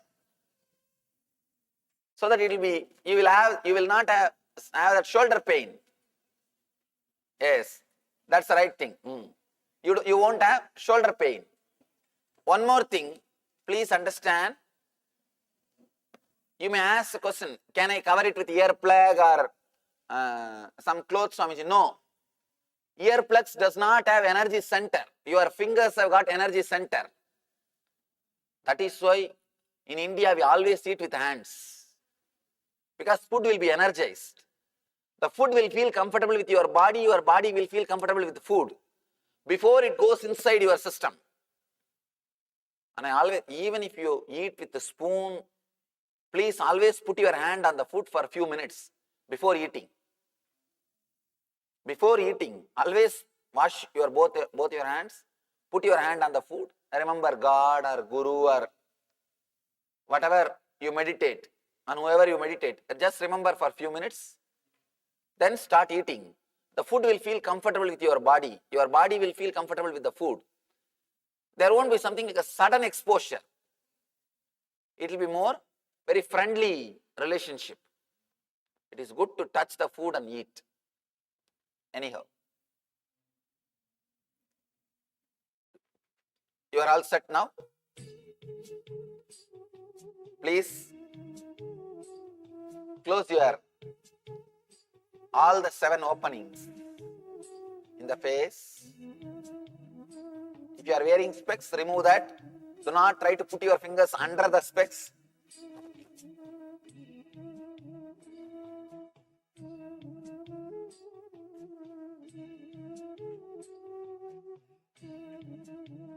not close the nose completely.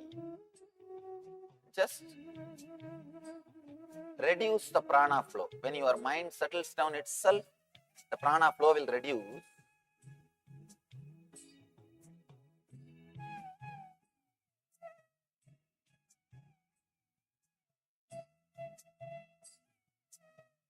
In this same Shanmukhi Mudra, inhale and exhale as slowly as possible. As slowly as possible. Inhale and exhale.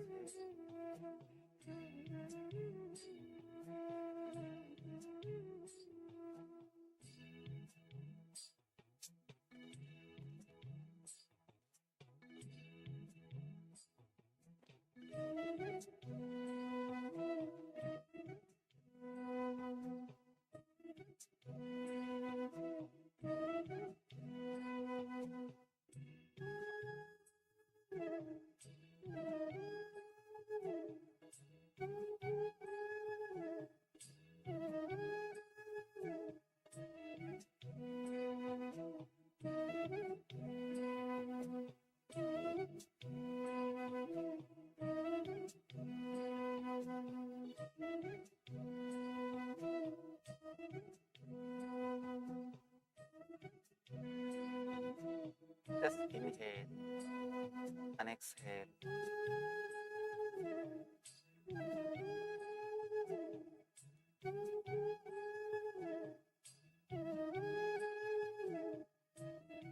As slowly as possible, as deeply as possible.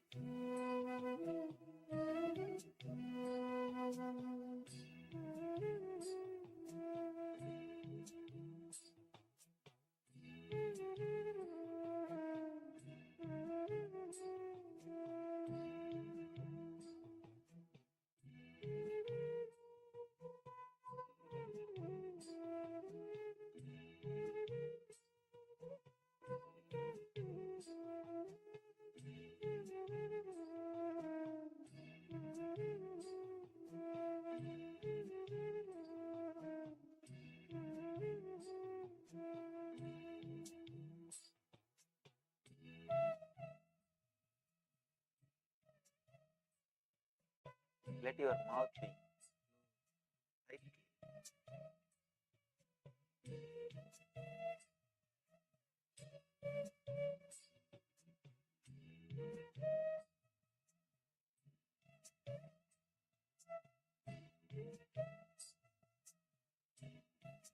Visualize both your eyeballs have become like a stone. Let them not move. Let them become just like a stone.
possible.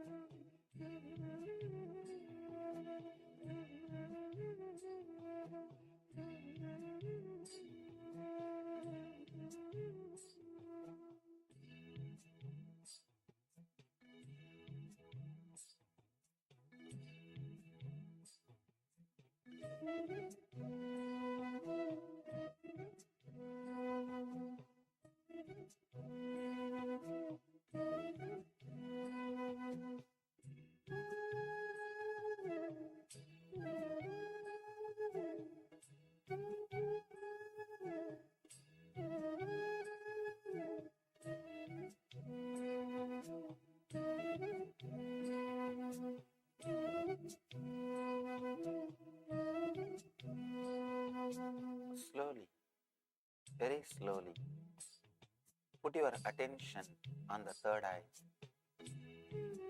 Do not concentrate, do not tense yourself.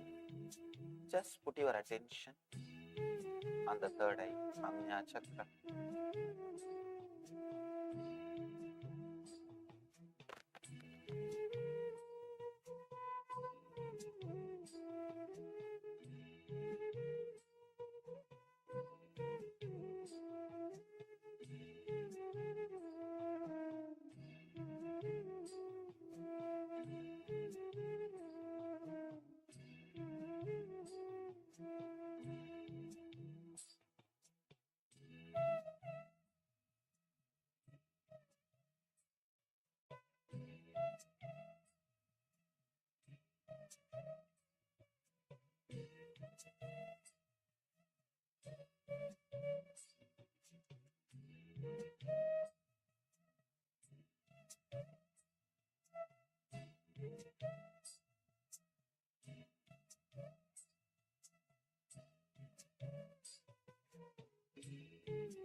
slowly,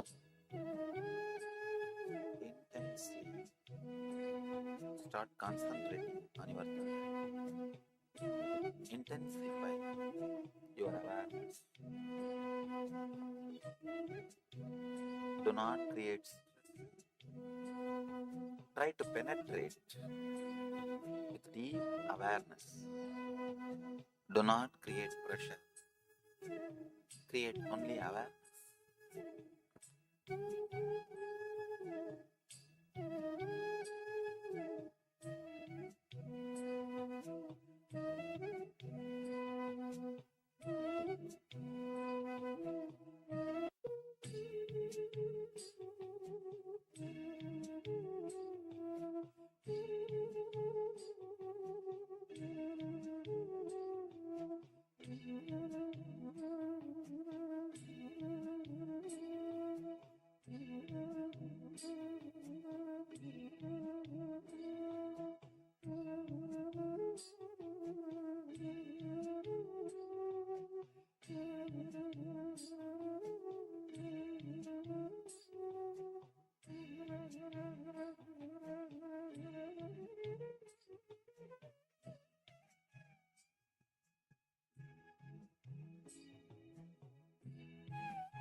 Intensely visualize as if you are penetrating your third eye with a drill bit.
Visualize deeply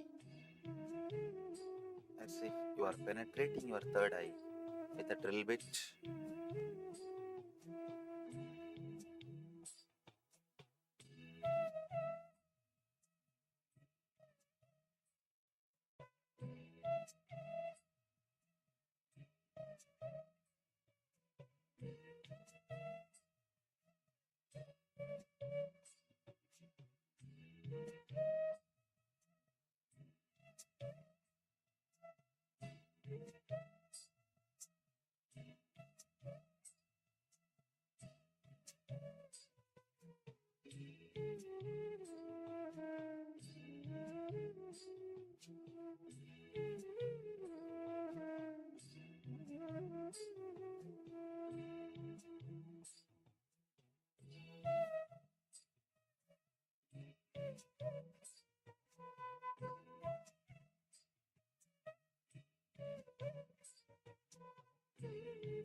Concentrate your third eye intensely.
Shanti, Shanti.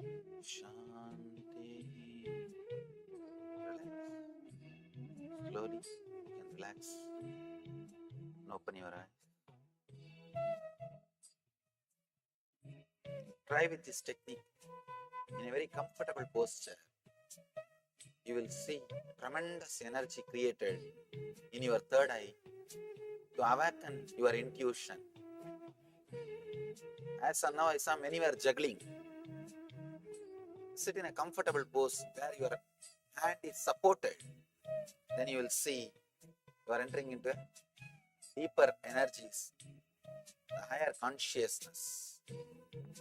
Let these techniques give you the high energy and liberate you. Let you all become one with the Shiva consciousness. Let you radiate eternal bliss. Nityananda. Thank you.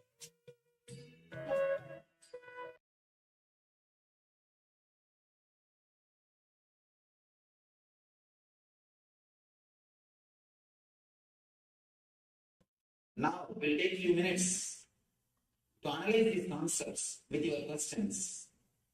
You will analyze it. You are welcome to ask any question. After that question answers, we'll see a simple practical meditation technique through which you can keep your inner space peaceful and blissful. You are welcome to put any question. Yes. Do you believe in next life? It's too big theory, ma. See, let's bother about this life. I always tell people ask me, Swamiji, can you teach me the technique to get the past life memory? I tell them, this 30-40 year life memory itself is haunting us. It is making us mad. We are going crazy. Just in 30-40 years of memories. If we get 60 or 70 more years of memory, what will happen to us? So, I request, better not to bother about these esoteric things of next life, past life. Let's bother about this life, man. We are not able to live happily in this life. Then when we are not able to live happily in this life, what are we going to do? By what? Knowing that past life or the next life, people come and ask me, Swamiji, please teach me some technique. I wanted to do the Vastya of the 1800 Kali. There's some big devatas. I wanted to see the devata. I wanted to have wounds from the devata. I wanted to see. They come and ask me. I tell them, first learn the technique of how to live happily with the 200 wives. 200 women. When we are not able to live happily with her, what are we going to do? Seeing 1800 women or 1800 Kali and all these things. So I always tell people, better drop too much of esoteric things. Let's come to the day-to-day life. Let's make this life more happy, more blissful. Then later we can see about all those things. And one thing, even if I answer your question, waste of your time, waste of so many people, and what are we going to do? Next. Yes. I think that we need to understand how the meditation helps, especially with your talk and stuff, and sharing that experience. I think kind of different processes like those are how this can be useful. But I wanted to ask, how does the healing touch come? Can you explain that? How does that? That's one good question. We have 7 energy centers inside our system. Of course, all not only the yoga according to Hinduism, even according to yoga according to Buddhism, Tantra, everybody speak about the 7 chakras. I don't think it is exactly the glands which they speak. Maybe the energy related to the gland, the 7 gland. Maybe the someday through energy they may be relating with the gland. Of course, the traditional belief is that these chakras are only controlling and managing our physical, mental, emotional, and spiritual activities. If some of these chakras are disturbed, we fall or we get diseases. If we can heal those chakras, activate those chakras through meditation, naturally disease disappears. They become healthy. If you can do by your own meditation, it is called self-healing. If you take the help of a master who meditates, it is called healing. One question comes here. How can somebody else give energy to us? Of course, in the modern day, a lot of research are done about this Kirlian photography and all those things. They prove very clearly the energy can be shared. And even if you study deeply Einstein's theory, he says there is no such thing as matter and energy in the end. In the end, he speaks almost like a mystic, as Murali Krishna was mentioning, Dr. Murali Krishna was saying, he's a rishi. Einstein is the rishi. The end of his theory, what he says, equal to mc square. The same thing is expressed by Isha Upanishad. Isha Vasyam Idam Sarvam. Whatever exists is energy. It's almost like a rishi. In the end, he says that there is no such thing as a matter energy separately. So when you can give a matter to somebody, why not energy? All you need is a right technique to share. Of course, still we are not able to quantify how much of energy is shared and all those things. That's the reason we are not able to give something like a across the table. But one thing is sure, energy can be shared. That much I can be sure. How much it can be shared, how better way we can share, through what techniques, all those things, we have to do a little more research.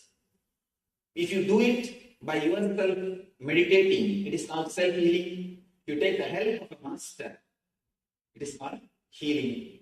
And it is possible from time immemorial in India, this practice is, of course, it was practiced and it is in the practice. You can see even, of course, your own villages.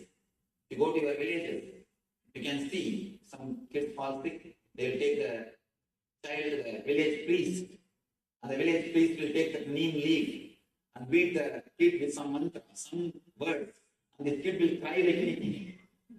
Within 2-3 days, he will become all right. And you can see this as a regular phenomenon. It is not that once or twice. Somehow, in India, the healing is a regular phenomenon which happens in every village. I can say India has got at least 2-3 million healers. 2-3 million in every village is the regular thing. There are many villages. People don't go anywhere else.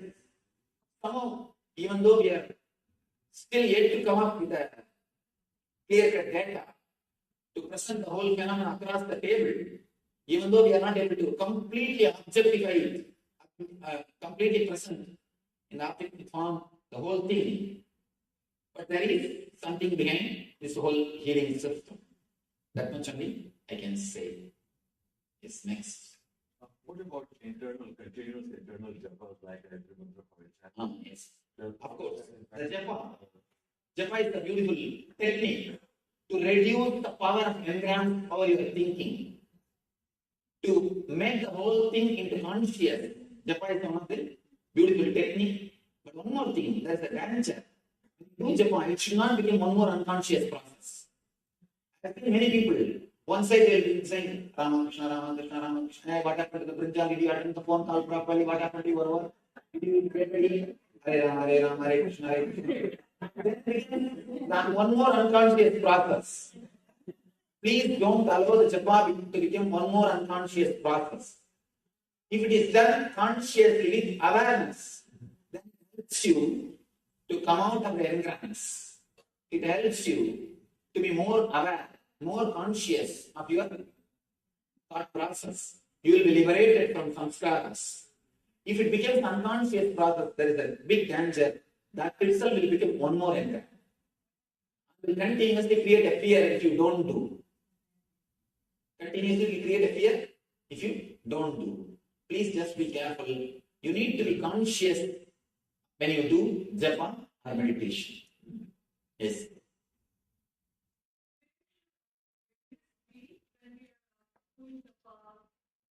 Where should our awareness be? See, when you repeat some mantra, when you repeat a particular word, just think from where that word is raising in your being. In your inner space, when you close your eyes, you have inner space. In your inner space, from where the word is raising, just see the root. Just concentrate on the root of the word which you are repeating. Then naturally, you will enter into the source of japa, which is your consciousness itself. Yes.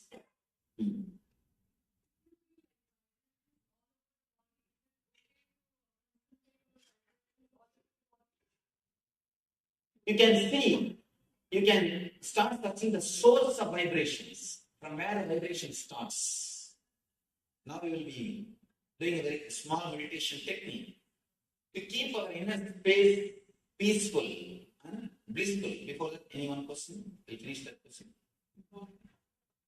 When we utter mantras, most of the time it will be in Sanskrit like that. We don't even know what we are uttering, the meaning of it. But then does it have effect on the environment? No problem. Just one thing. She's asking if it is a Sanskrit mantra. We don't even know the meaning, what to do. There is no need for you to know the meaning. If you know the meaning, it's okay. Any word repeated with awareness will silence your mind. Any word repeated with awareness will make your mind silent. I've seen few people repeating on Coca-Cola. Of course, you need to be aware. You need to be aware. You can't just repeat and do something else. You need to be aware. Of course, one more thing. I just made fun of this Coca-Cola. Naturally repeating the divine name has got its own impact. We can't compare Coca-Cola and Ramakrishna. Surely we can't compare. But what I am emphasizing is more on awareness. Just to emphasize on awareness, I made this statement. But surely, when you repeat the divine names, it has got its own effect, its own thing on your being. Yes. How long does the meditation effect? Even if you can clean your inner space only once a day with a 15 minutes, that is enough. For next 24 hours, your inner space will be clean. 15 minutes or 20 minutes is more than enough to maintain complete 24 hours, the same quality of the inner space. And one more thing, after a few days you will understand, it is not even the quantity of time, it is the quality, how intensely you sit, how intensely you meditate. You don't even need, after a few days, you don't even need 15-20 minutes. Just 5 minutes will be more than enough. After some time, you don't even need that 5 minutes. Just remembrance. Smarana is enough. By remembrance itself, you will be able to tell, you will be able to clean your inner space. See, this is the only stage. When you close your eyes, after the meditation, your inner space should be peaceful. You should feel a well-being, healthy. You should understand, health is not just no diseaseness. No diseaseness is only one part of health. The real health is something more than no diseaseness. Feeling of well-being. You feel alive, bubbling, simply oozing out the bliss. That is what I call health. If you feel that mood when you close your eyes in your inner space, you reach the state of meditation. Closing eyes is important, or you can do it open eyes? In the initial level, you need to close your eyes. After that, you don't need. I think this time should be enter into that. Yes. All right. You share with the audience what the NFT training is, and if anyone really wants to get serious about uncovering their ingress, there's the most wonderful program, and everyone should know about information.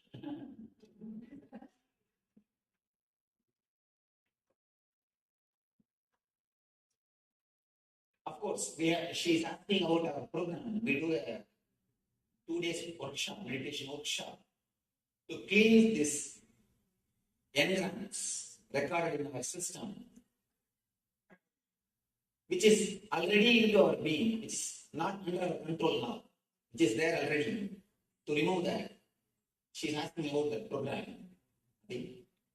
More than that. Of course, that program is designed to clean the engrams which we have in our being. It is offered all over the world through our teachers. Our website may give you the detail. All right. Anything? I don't have this question, but I would like to share what I have experienced. For vasanas, what we call imprints, vasanas, vasudevasya vasitam bhuvanasayam sarvabhutani vasuti vasudeva namastuti. So that just helps because like ours. Vasanas are not samskaras. Please understand.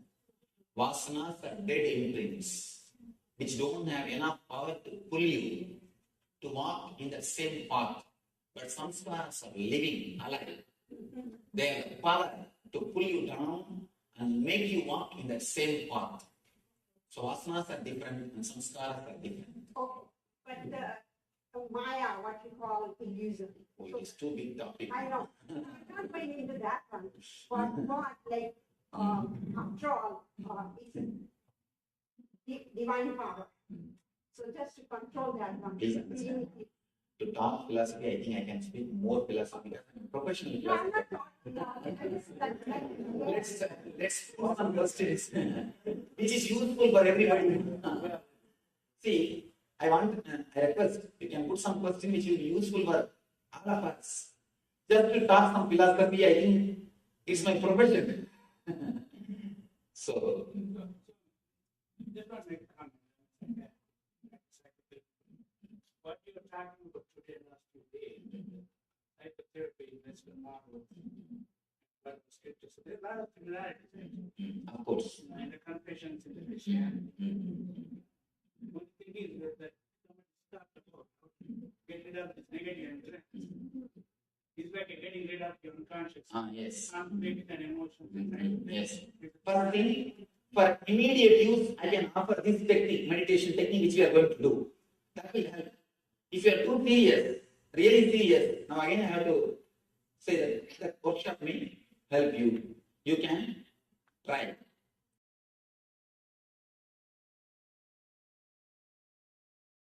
This time. To enter into the sutra, the great sutra of Mahadev. Kararuttattrigastrena brubedadvararodana drishte bindau kramalline danmadhye paramastitihi Kararuttadrigastrena brubedadvararodana Drishte bindau kramalline danmadhye paramastitihi. Amazing sutra. The beauty is every sutra is a complete entity. It is not connected to next sutra. I have not read a single book,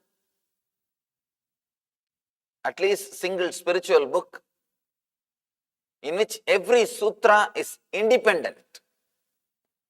No sutra is connected to next sutra. In all the books, whether it is Patanjali Yoga Sutra, or Bhagavad Gita, or Ashtavakra Gita, or in all the other scriptures, every sutra is connected to next. Only when you read all the sutras, you will have the meaning. You will be able to experience them. Here, every sutra is independent. Means one sutra is enough to make you enlightened. You don't need second sutra if you experience that one sutra. Nothing else is required. That one is enough. That one is enough to liberate you. It is just unimaginable. Each sutra is self-sufficient. It is the path, goal, and technique to reach the goal. All the three are explained, contained in that single sutra itself. Nothing else is required. Let's see the sutra. Kararuttatdrigastrena brubedadvararodhanat drishte bindau kramalnine danmadhye paramastitihi. The English translation. Closing the 7 openings of the head with your hands, a space between your eyes becomes all-inclusive. Paramastitihi. Beautiful meditation technique. Closing the 7 openings of the head with your hands, a space between your eyes becomes all-inclusive.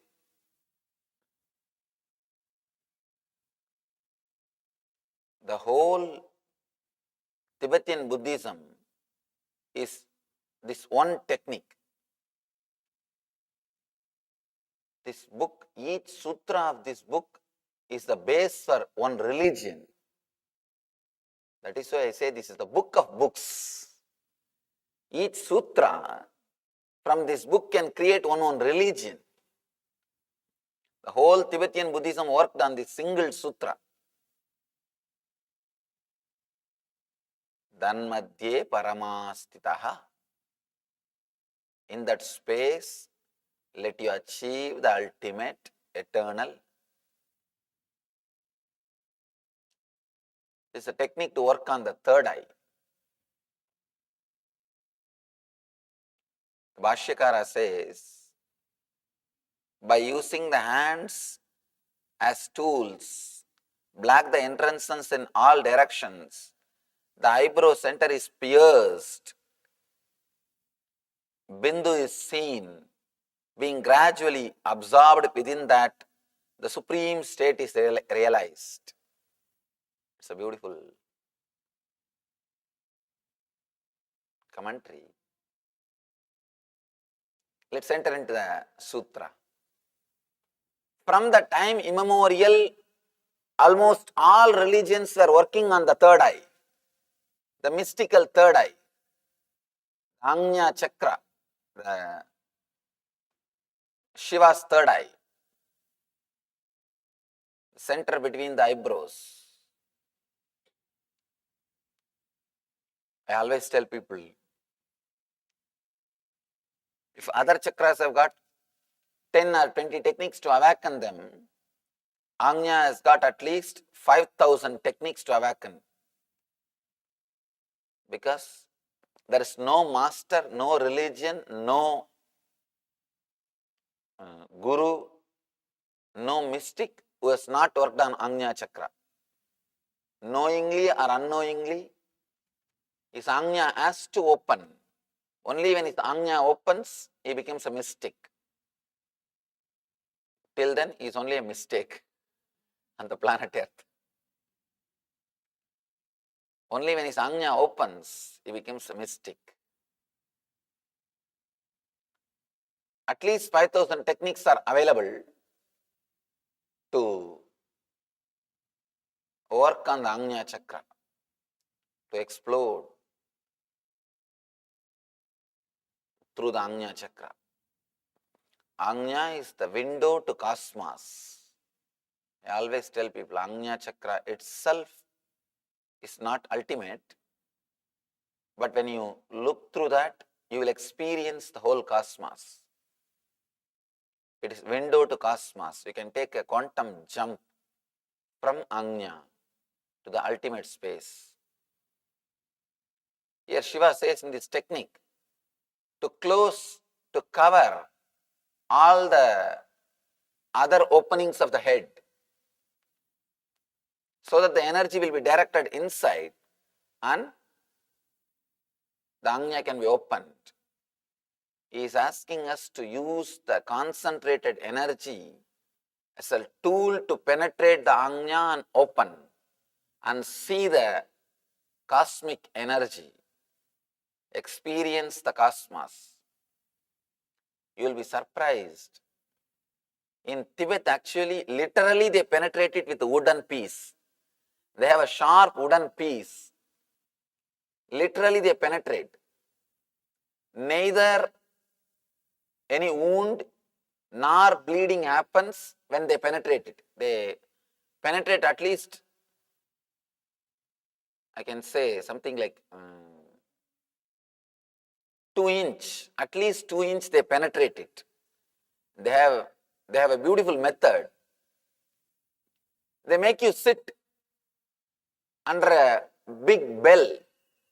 There will be huge bell, 6 feet height bell.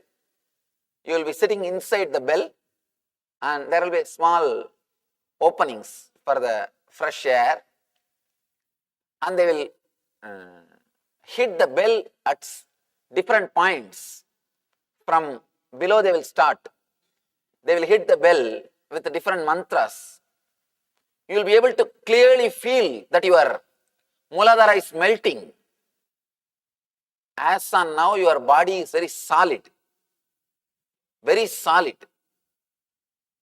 When they hit the Muladhara area of that bell, lower area of that bell, and chant mantras, you can clearly feel that your body is becoming slowly like a liquid. You are disappearing, your weight is getting lost. You will just become like a bone covered with butter, just like a flowing liquid.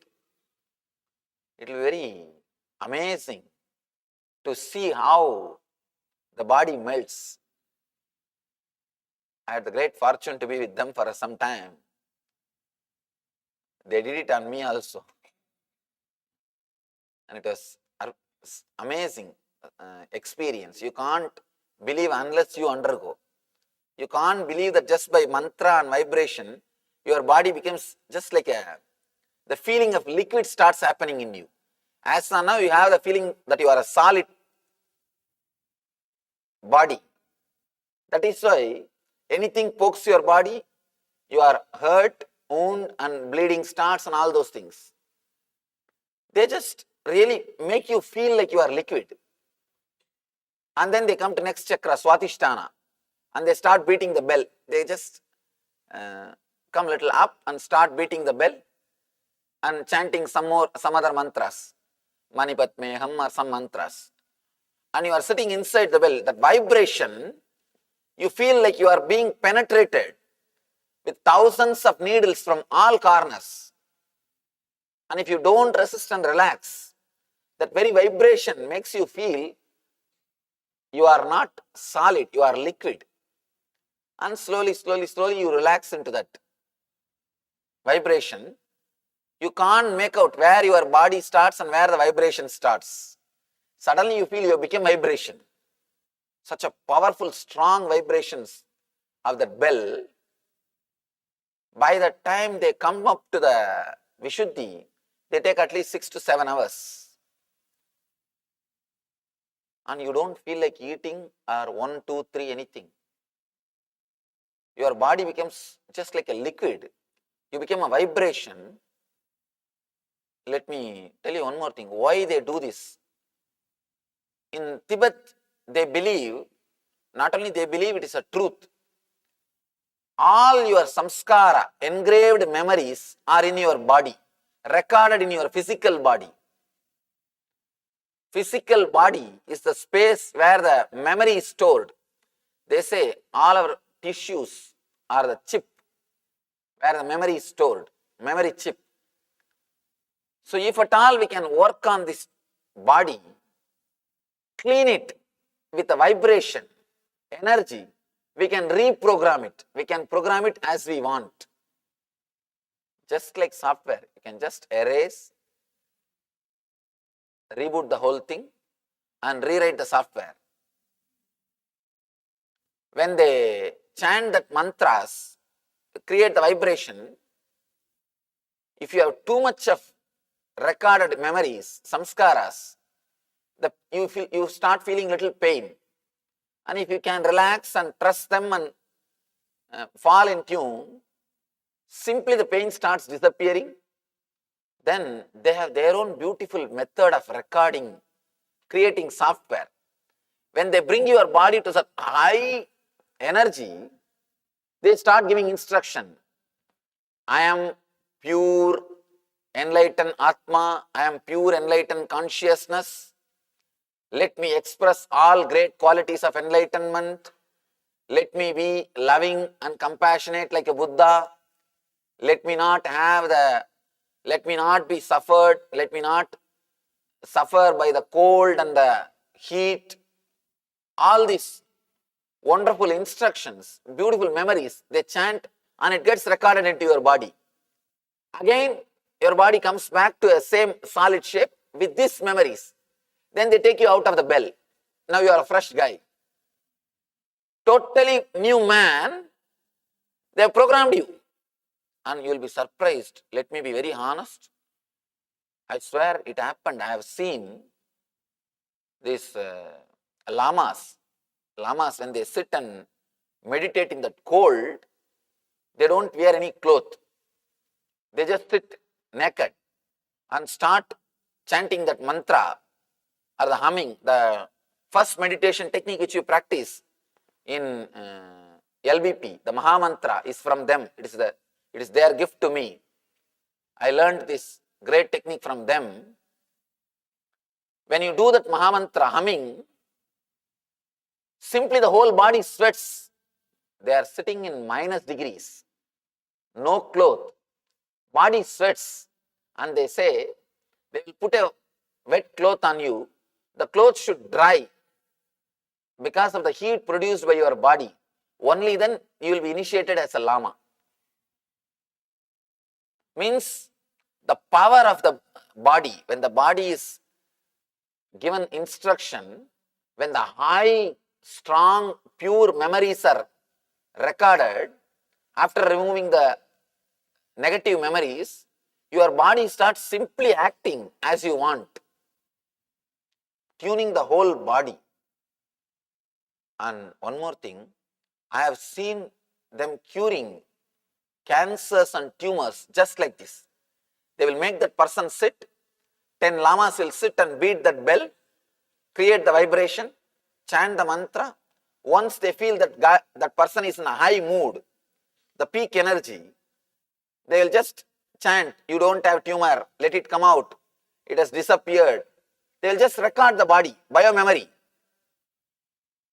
And you will be surprised, simply the person will be healed in 10 days. Simply the disease will disappear.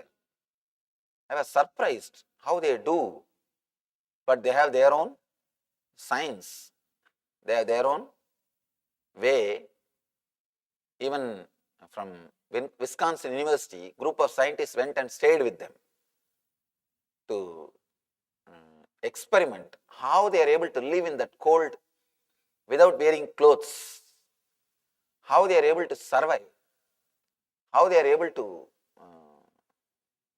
live.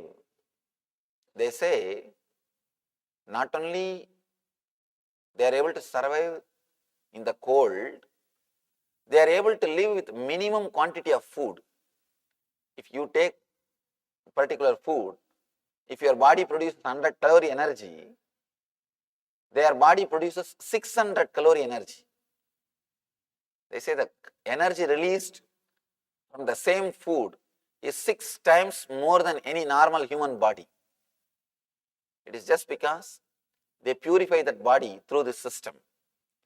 Anyhow, slowly they come from chakra to chakra to chakra, chakra to chakra.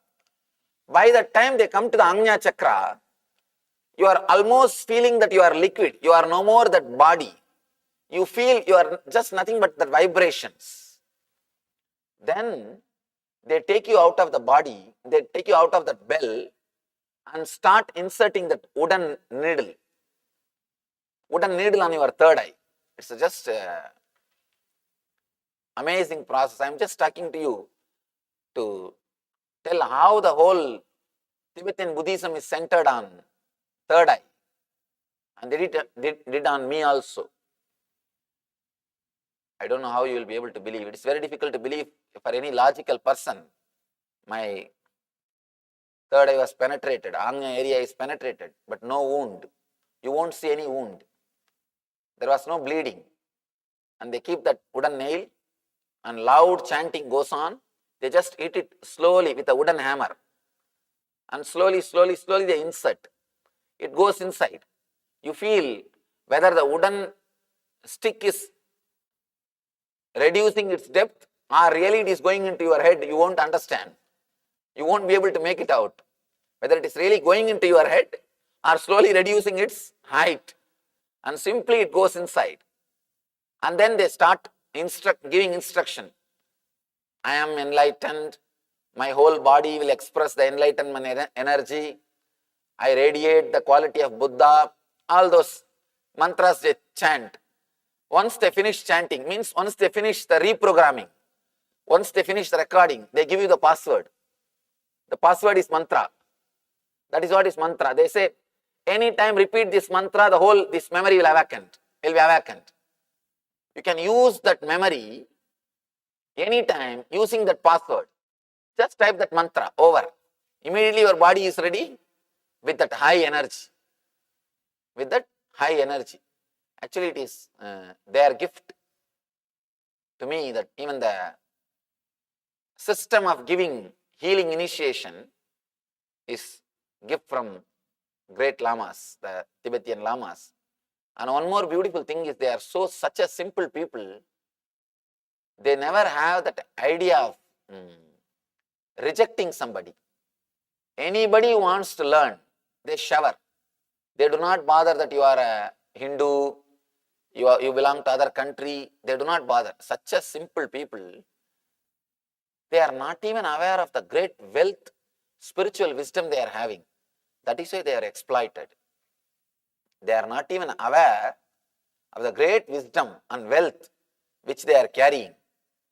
Just I am surprised to see, and I myself have seen, the lamas who have taken this process. They roll on the ground and go around the Kailash. Please understand, even walking and going around the Kailash is not possible thing. They roll on the ground and go around the Kailash.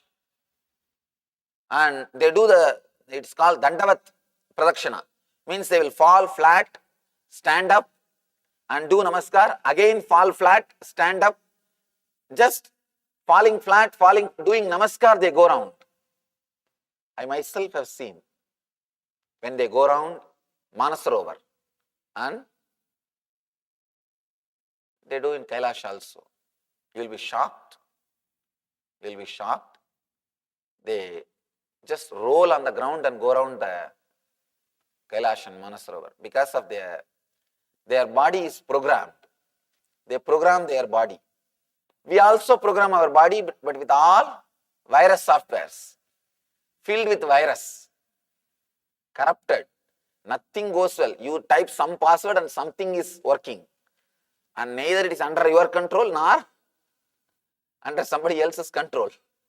You type something and something happens, something suddenly pops up, filled with pop-up, complete corrupted virus program. It's like they clean the whole thing. I was trying to establish that science in our ashram, but you need to do it step by step. First you have to prepare fire walking. This time only we did that. They make you walk on the fire. These are the step by step they prepare your body and mind to enter into that great alchemy. Anyhow, this whole, the system, their whole initiation method, the whole thing is just this one sutra. This one sutra of Kararutta Trigastrena Prabhedat Vararodhanat Drishte Bindau Kramalini Danmatye Paramastitihi. They work intensely on the third eye. Shiva is asking us to do the same thing. If your third eye is awakened, you are Shiva, otherwise Sava. If your third eye is awakened, you are Buddha, otherwise Buddhu. The only difference between Buddha and Buddhu, Shiva or Shava, is third eye. Man plus third eye is God, God minus third eye is man. Your intuition energy is awakened when your third eye is awakened. There is a great mathematician called Ramanujam in South India. If you have heard about him, I don't know. He was in South India. He was taken to even Oxford. Oxford mathematicians have invited him, took him to London and studied from him. The great mathematicians, Oxford mathematicians also, they say, if we are taking 1 hour to solve any problems, simply will come out with solution in 2-3 seconds. Just you have to tell the problem, he is ready, he is there with solution. Just tell the problem, solution is there. People asked him, what is this? How are you able to do? How you are able to give a solution just like that? He says, that and all I don't know. And he is the great devotee of one Mahalakshmi, Sholingapuram. There is a village near his birthplace. Devi, Mahalakshmi is worshipped, Vishnu's wife. He says, that Devi tells me. And the people who lived around him, they always found one strange thing. Whenever a problem is given to him, automatically his eyes will be sucked towards the third eye. His both eyes will be centered towards the third eye and he will just come out with the answer. He doesn't have to go through the logical steps to come to the conclusion. Please understand. Intuition means you don't have to go through the same logical steps to come to the conclusion. For example, 200 into 200 is something like 40,000. Am I right? Huh? 4,000. Sorry. A big problem with this calculation. 40,000. Then I am right. See, like this is what to do. Even if you are right, somebody confuses you. Somehow I managed to calculate such a big number. Anyhow, usually what your mind does, it just does a regular calculation. 200 into 200, 2 into 2, 4. And this 2, 0, that 2, 0, 4 zeros. Something like that, it goes on. One important thing you should understand. If you are going to come to a certain conclusion after logical steps, the conclusion is already there in your inner space. Unless it is there in your inner space, you can't come to that. It is there. You are just traveling through that path to come to that conclusion. If your intuition is awakened, you don't have to travel through that same path to come to that conclusion. Suddenly, it will be awakened. The whole path and the goal will be lit. It will be lit where you can decide easily without much data or unprecedented problems. Just today I was talking to one of our group of our devotees how to use the spiritual intelligence, the administration and management. If you awaken the third eye, you don't have to go through, if you work on the third eye, you don't have to go through the regular, usual, logical system of thinking to come to a conclusion. That is why, from the time immemorial, women of India are asked to work on the third eye. She is like a counselor.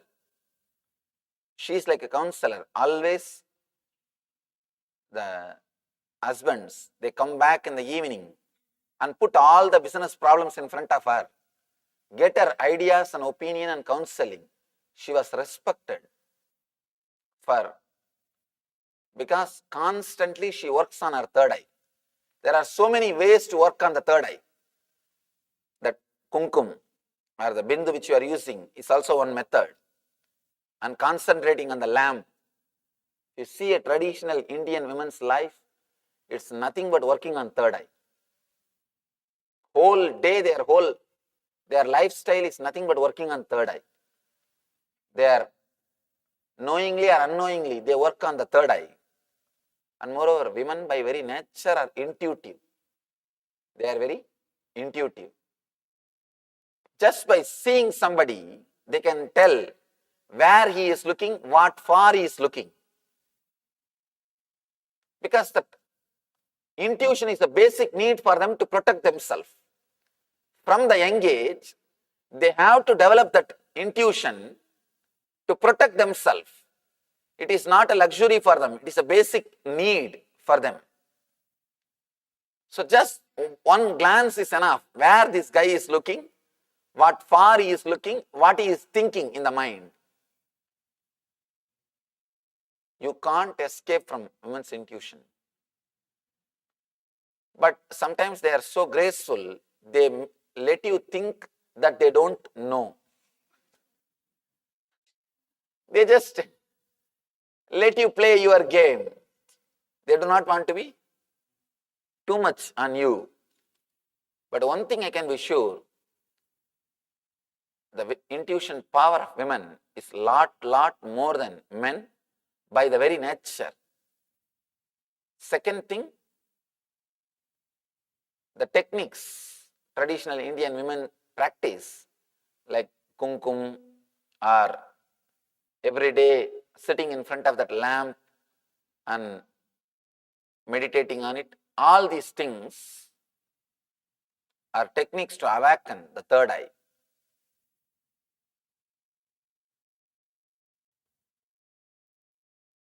Almost all the spiritual traditions, some way or other, worked on third eye by some technique or social lifestyle or something. Some way the working on the third eye was lifestyle. Third eye is the route for taking jump from form to formlessness. Form to formlessness. When Ramakrishna was caught in the form of Kali, there is a beautiful, sweet incident in Ramakrishna's life. He was a worshipper of Kali. He used to worship the Kali's form. He used to see her darshan and go into the Savigalpa Samadhi, means little less than Samadhi. A great enlightened master, Totaburi, came to see him. That's the beauty of Ramakrishna. All the great masters came to see him. He never went out in search of masters. They came to see him.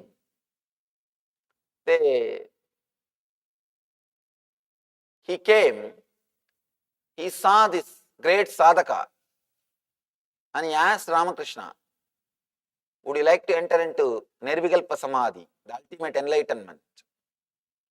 Ramakrishna said, yes, I have no problem, but just wait for a moment. I'll go to my mother and ask her, can I do what you want me to do? Totaburi thought, oh, maybe his mother is also staying there in the temple. He is asking permission. He said, all right, you can go and ask your mother, no problem. He straight ran into the temple and came back after 10 minutes, shouting, jumping, screaming, dancing. My mother has agreed. My mother has agreed. She told me that you have been brought here just to teach me. Yes, you can teach me. Totaburi thought, what is this? This guy said he wants to ask his mother. You said you wanted to ask your mother. Where is your mother? She is inside temple. He said, yes, she is inside temple. Come, I will show you. He took Totaburi and showed the Murti of Devi, Kali. Totaburi was shocked. But mentally he thought, maybe he is very simple, innocent guy, devoted, highly devoted to Kali. That is why he feels she is the mother. It's okay. Then, after a few days, when he wants to initiate him, he said, now you have to drop your form. Go beyond the form of Mother Kali. Then he tells, please wait 1 more minute. I'll just go and ask her and come back. And he comes back and tells, yes, mother told me that I can go beyond the form, I can drop the form. And Totaburi initiates him and asks him to meditate, put his mind on the formlessness.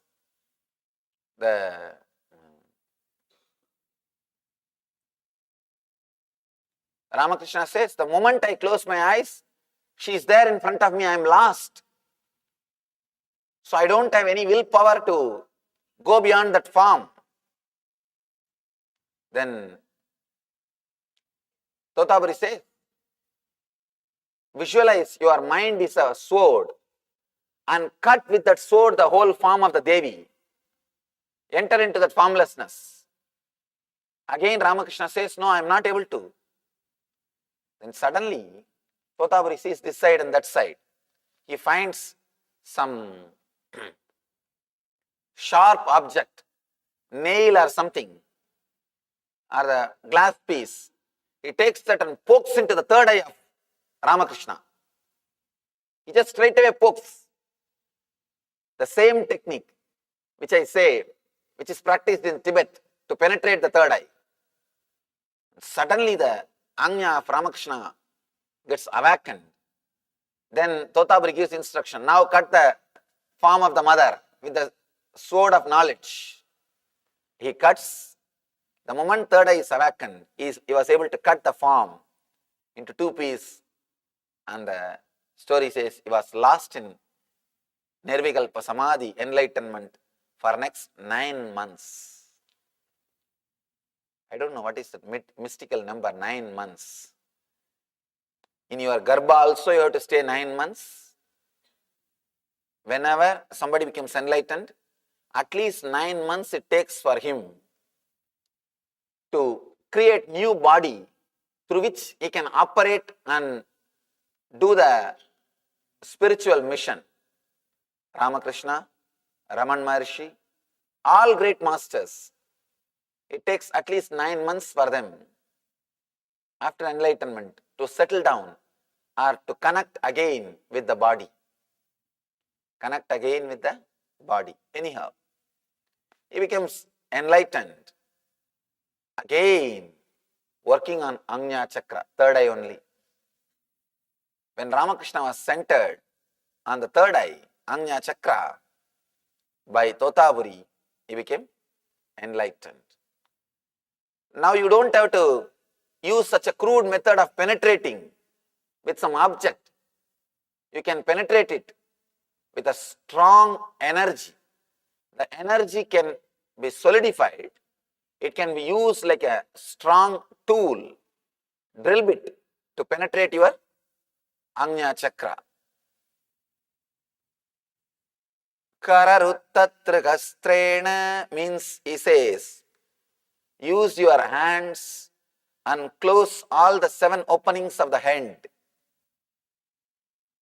Usually, all your energy is flowing towards the outer world constantly through the head.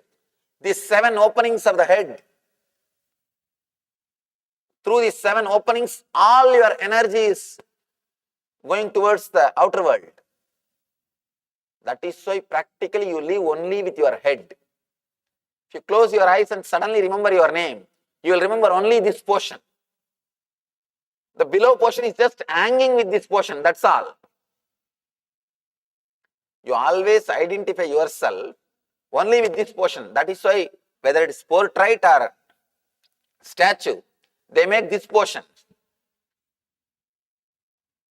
Have you seen any portrait only below portion? Any statue only below portion? No. The identification is always done with this portion. The reason is you live in that portion. You identify yourself with that portion. Even if you see a photograph or anything, first your eyes will go on the face only. Because you live in the head. All your energy stays. The information gathering, jnanendriya or acting, karmendriya, both happens. The headquarters is in the head. That is why it is called headquarters, not heart quarters or lung quarters. Your whole energy is centered on the head. So now Shiva says, close all the 7 openings. 2 eyes, 2 nostrils, 2 ears and the mouth. Close all the 7 openings. Then immediately the outgoing energy which is constantly flowing outside, will be stopped and it will be concentrated as one beam light, one light beam. Then now you can use that energy to penetrate your third eye. If you have seen a young age, if you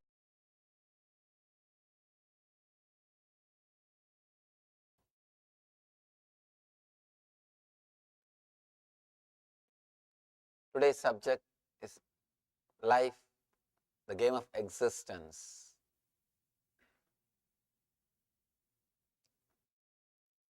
Let's enter into the Shiva Sutras. Then we'll see the meaning. Idrishena kramenaiva yatre kutrapi chintana sunye gutye parapatre swayam lina varapradaha. Idrishena kramenaiva yatre kutrapi chintana sunye gutye parapatre swayam lina varapradaha. Translation goes, when in worldly activity, keep attention between 2 breaths, and so practicing, in a few days, be born anew.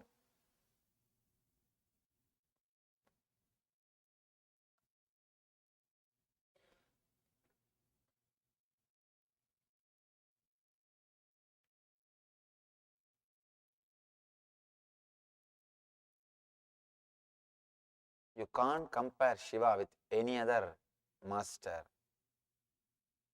because the depth or the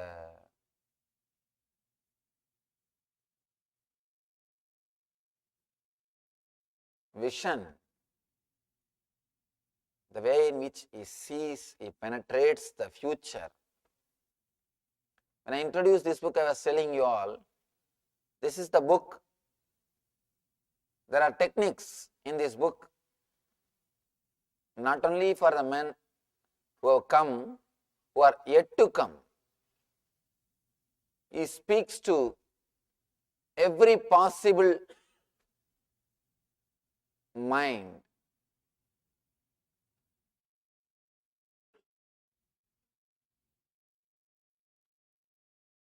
Today in this sutra, he solves an important problem, or he addresses a totally different kind of human beings.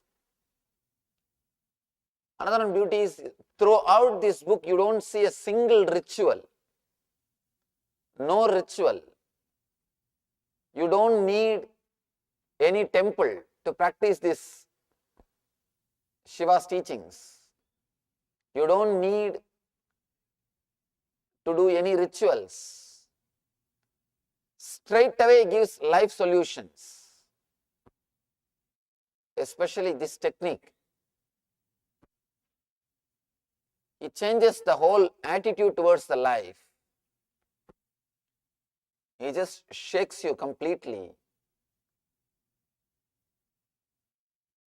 He defines the concept of purity. Very clearly defines the concept of purity in this sutra. What Shiva means by the word purity. The other day somebody was asking me, Swamiji, you say about Shiva and you say he is a great master, but we read in the Puranas that he used to get angry easily. Today Shiva is answering that question by giving a beautiful clarity.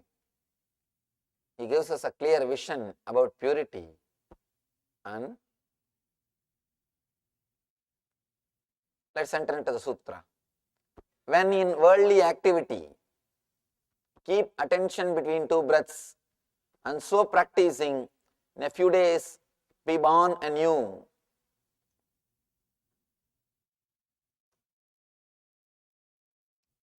Wish I can speak in Sanskrit, because the word in Sanskrit is, the English translation is not exactly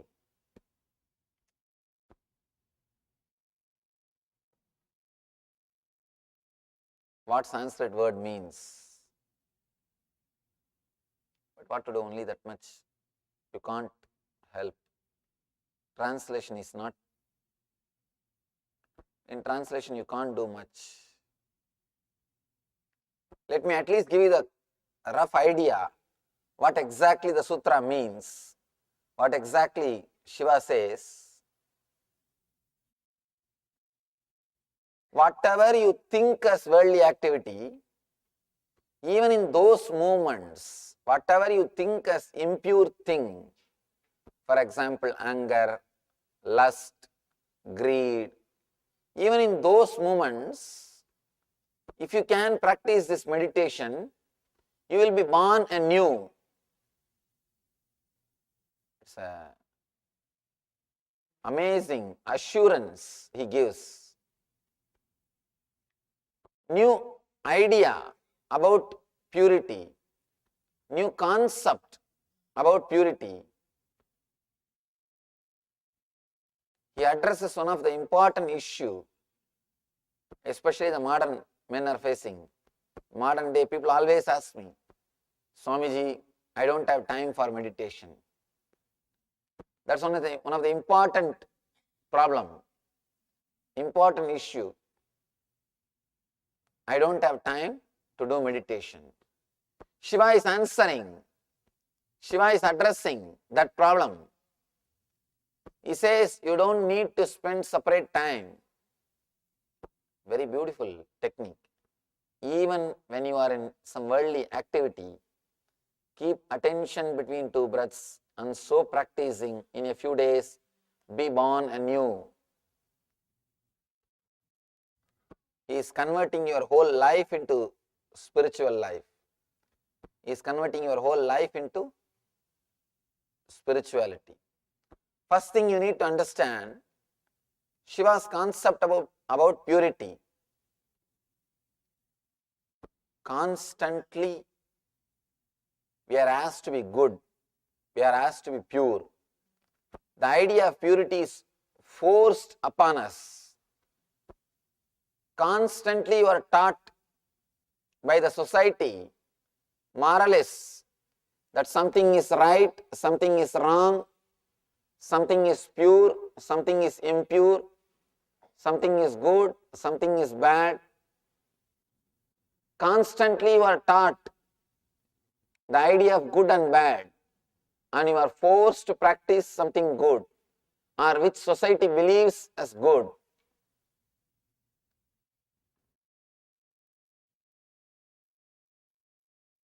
But life is nowhere related to what society believes. Life is totally different. What society believes is different. What is life is totally different. There is a beautiful saying. When you think in a generalized way, but when you live in a very, with the situations which you can't generalize. You are not living only the situations which can be generalized. In your life, there are so many things comes up where generalization is not possible, where you can't decide, ahead what to do and what not to do. All your ideas about morality, all your ideas about right and wrong will not have any relevance. Somebody asked me, Swamiji, why our scriptures doesn't speak about gambling? There are ancient scriptures, only Puranas speak about gambling. The ancient scriptures doesn't speak about gambling. Why in Upanishads we don't speak about gambling? Why they have not banned gambling? I told him that at that time there was no gambling. First of all, the gambling itself didn't exist. How do you expect they should speak about it? And naturally, no Upanishad will ban TV. No Upanishad will ban any drugs. Because that time all this problem didn't exist. When it comes to morality, good and bad, it is completely related to situation. It is relative. It is not existential. According to Shiva, purity means innocence, not being affected by the thoughts or by the samskaras, not being touched by the engrams. Let it be very clear, even if you are not expressing your emotions, even if you are not expressing your anger, greed, lust, if they are there in your inner space, you are not pure person. Socially you may be pure person, but actually you will not be pure person. One more thing, even if you express anger, lust, greed, and nothing touches your inner space, you live like a child, innocent child, then be very clear, you are pure being. You can see kids get angry. They are very greedy. You can actually they build their personality on greed. They build their personality on greed. That is why they will be so aware of that mind. They will be so conscious about that mind attitude and mind idea. They can't give up even a small one toy. Even you try to take away a toy from a child, you will see as if his life is taken away. You will start having the wheezing problem. You will start wheezing. Because their whole personality is built on mind, the concept of mind. They also have greed. They have anger. But you don't call them impure. We always say kids are pure. The reason is the impurity, what you think as impurity, doesn't disturb their inner space. They will sit and play with the toys, but after 2 hours, they will throw everything and go away. They don't carry anything in them. Their inner space is beautiful. Their inner space is pure. You can't even say they are thieves even if they have stolen something. You can't say they are thieves even if they have stolen something, because they don't have an idea that something belongs to somebody. You should not take from them. It is somebody's property. The very idea doesn't exist in them. Innocence is purity. With knowledge, even if you don't steal, you may not physically possess that object, but mentally you will be constantly waiting. You have not yet become a thief because of police, that's all. We are not stealing because of the police. Let it be very clear, it is directly related to inner space. Purity is directly related to inner space. It is nowhere related to outer world. Shiva is speaking about important concept. He is giving you the technique to achieve the ultimate purity. That is why I have to give a small introduction about purity. He is giving the technique to achieve purity. Even if you see the Shiva's life or the Shiva Purana, Shiva as described by Puranas, you won't see any traditional social purity in him. The place where he lives or the way in which he lives, nothing is directly related to purity. He is in Smashan with all the ghosts. He is surrounded by Bhutaganas. He is surrounded by Pretas. And his lifestyle, the way in which he is described, nothing seems to be pure. Nothing is related to purity. But he is the great master because nothing touches him. He is not touched by anything. When in worldly activity, keep attention between two breaths, and so practicing, in a few days be born anew.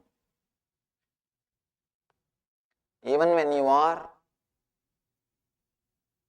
in worldly activity, from morning till night, he is speaking, he is giving a beautiful technique which needs to be practiced whole day, which you can practice whole day. There is no need for any separate time. Who say that, Swamiji, I don't have time for meditation. For that kind of human beings, Shiva is giving a technique. Now you can't even say that reason. Whenever people come and tell me, Swamiji, I don't have time for meditation, I tell them, no, never tell that. Never tell you don't have time for meditation. Then people who are meditating, they are all jobless or what? They don't have any other job and they are sitting and meditating. The other day I asked one of our ashramite, why you are not coming to discourse? She said, no, Swamiji, I have work. I said, it means people are coming and sitting, they are jobless or what? I always tell people, don't tell you don't have time for meditation. Tell very clearly that you don't feel meditation is that much important in your life, or you don't feel it is that much important. You are not able to give that much of importance to meditation. Then I can understand. Let's be at least honest with ourselves. Do not say you don't have time. Let it be very clear. You are not able to understand that is that much important, or that can help you in your life in some way. Now Shiva is answering this problem. You don't need to have separate time. First thing, Shiva drops all the rituals, all the techniques. Now he is dropping all the other problems which are usually created by the mind. He says, even if you don't have time, no problem. When you are in worldly activity, start putting your attention, keep your attention between two breaths. Constantly watch the gap. Be aware of the gap. Earlier he was speaking about separate meditation techniques which you need to practice for half an hour or 1 hour every day. Now he is saying, first he is telling, add meditation into your life. Now he is saying, let your whole life become meditation. Let the whole life become meditation. And there is nothing to avoid in the life. Be very clear, he is not giving you any morality. Throughout this book, he is not speaking about any morality. He is not saying what should be done and what should not be done. He is purely giving you techniques. He's a great master. That is why he straight away gives the torch to you. He gives you the torch. He doesn't just give you the instructions. If you try to follow some instructions, be very clear, you will always miss. All guidance are misguidance. Because the guidance are given for somebody, given to somebody, and it is penned down and presented to you, it's not going to match you and your lifestyle. Instead of giving guidance, Shiva is giving the torch itself so that you can find your own path. I call this book as finding your own path to freedom. He is giving you so much of intelligence, you can find your own path to freedom. You don't have to follow anybody. He is giving you all the routes, all methods, all the techniques. You can pick up any one technique and practice that in your life. You will find your own path to freedom. Actually, this book, starting, walking and ending, in all three levels it gives you freedom. There are some books which give you only in the end freedom. It gives you liberation after you become enlightened. There are some books which gives you freedom at the time of walking. Very rare. I can say this is the only book. Even when you start, you have choice. You don't have to start according to the teacher. You can start as you want. Even in the beginning level, even at the time of starting, you are given complete freedom. Your freedom is respected. You are accepted as you are. You are not asked to follow a particular person. You are not asked to go behind particular teachings. He is giving you freedom even at the time of starting. He says, when you are in worldly action also, keep your attention between two breaths. Let you be constantly aware of the gap between two breaths and live your life. Play the game of existence. You may ask, whenever I am angry or when I am greedy, if I just keep my attention between two breaths and express my anger, is it okay? Can I do whatever I want? In that case, the whole society will become chaos. People again and again ask me, Swamiji, you say that meditation is enough. If we just do meditation and do whatever we want, will the society not become chaos? I ask them, you think now it is not chaos? Now it is not chaos? One more thing, person who meditates will never create chaos. Person who meditates will never be behind the flimsy thoughts. He will never be doing whatever you call as impure things. Meditation brings so much of intelligence, is completely integrated. He never goes against anybody's interests. He never disturbs anybody's life. You can see in your life, whenever you are in bliss, you are in joy, you are in ecstasy, you don't disturb anybody. Even if somebody does any mistake, you say, all right, forget about it, leave it. You take it in a very light way. But when you are irritated inside, when you are tensed, when you are not relaxed, when you are in stress, there is no need for anybody to do any mistake. If they just come in front of you, that's enough. They will start having your blessings. You will start blessing them. Your very presence will radiate. You will just start vomiting yourself on them. Be very clear. A person who is completely integrated, who is totally relaxed, who is calm, who is settled in himself, will never disturb anybody. he will have his own way of living and his morality can never be shaken. Person whose morality is imposed on you, on him, imposed on him by the rules and regulations, his morality can never be believed. Let it be very clear, you can't believe his morality.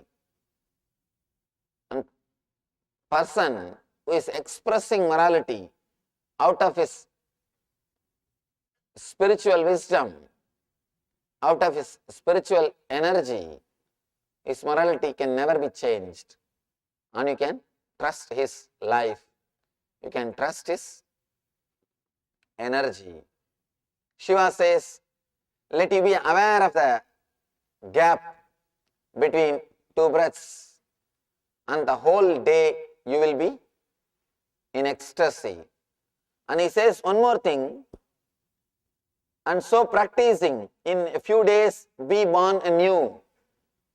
He says this technique will give you a new birth. You will not be old person again. You will not be living your old life again. One important thing with these techniques, you should constantly practice. Somebody asked me yesterday, Swamiji, every day you are teaching about one technique, how can we practice?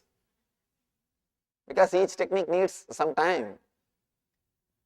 Here I am speaking for the whole world so that it will be recorded and it will be useful for the whole world. You can pick up some one meditation technique and start practicing it.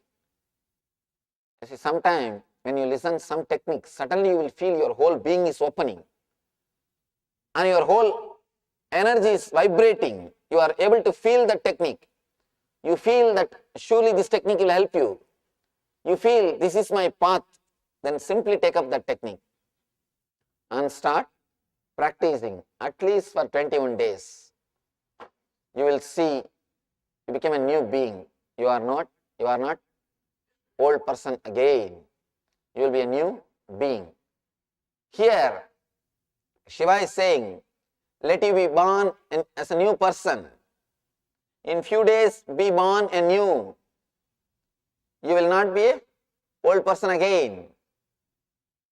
Only when you practice, you will understand how this bringing attention between two breaths can change your whole life. How can you be a new person? Because whenever you bring your attention between two breaths, you are unclutched. Just you remember that you are unclutched. You come to the same neutral space in which you experience. You are unclutched. All your problems can be alive. You can have your suffering as long as you believe you are a connected being.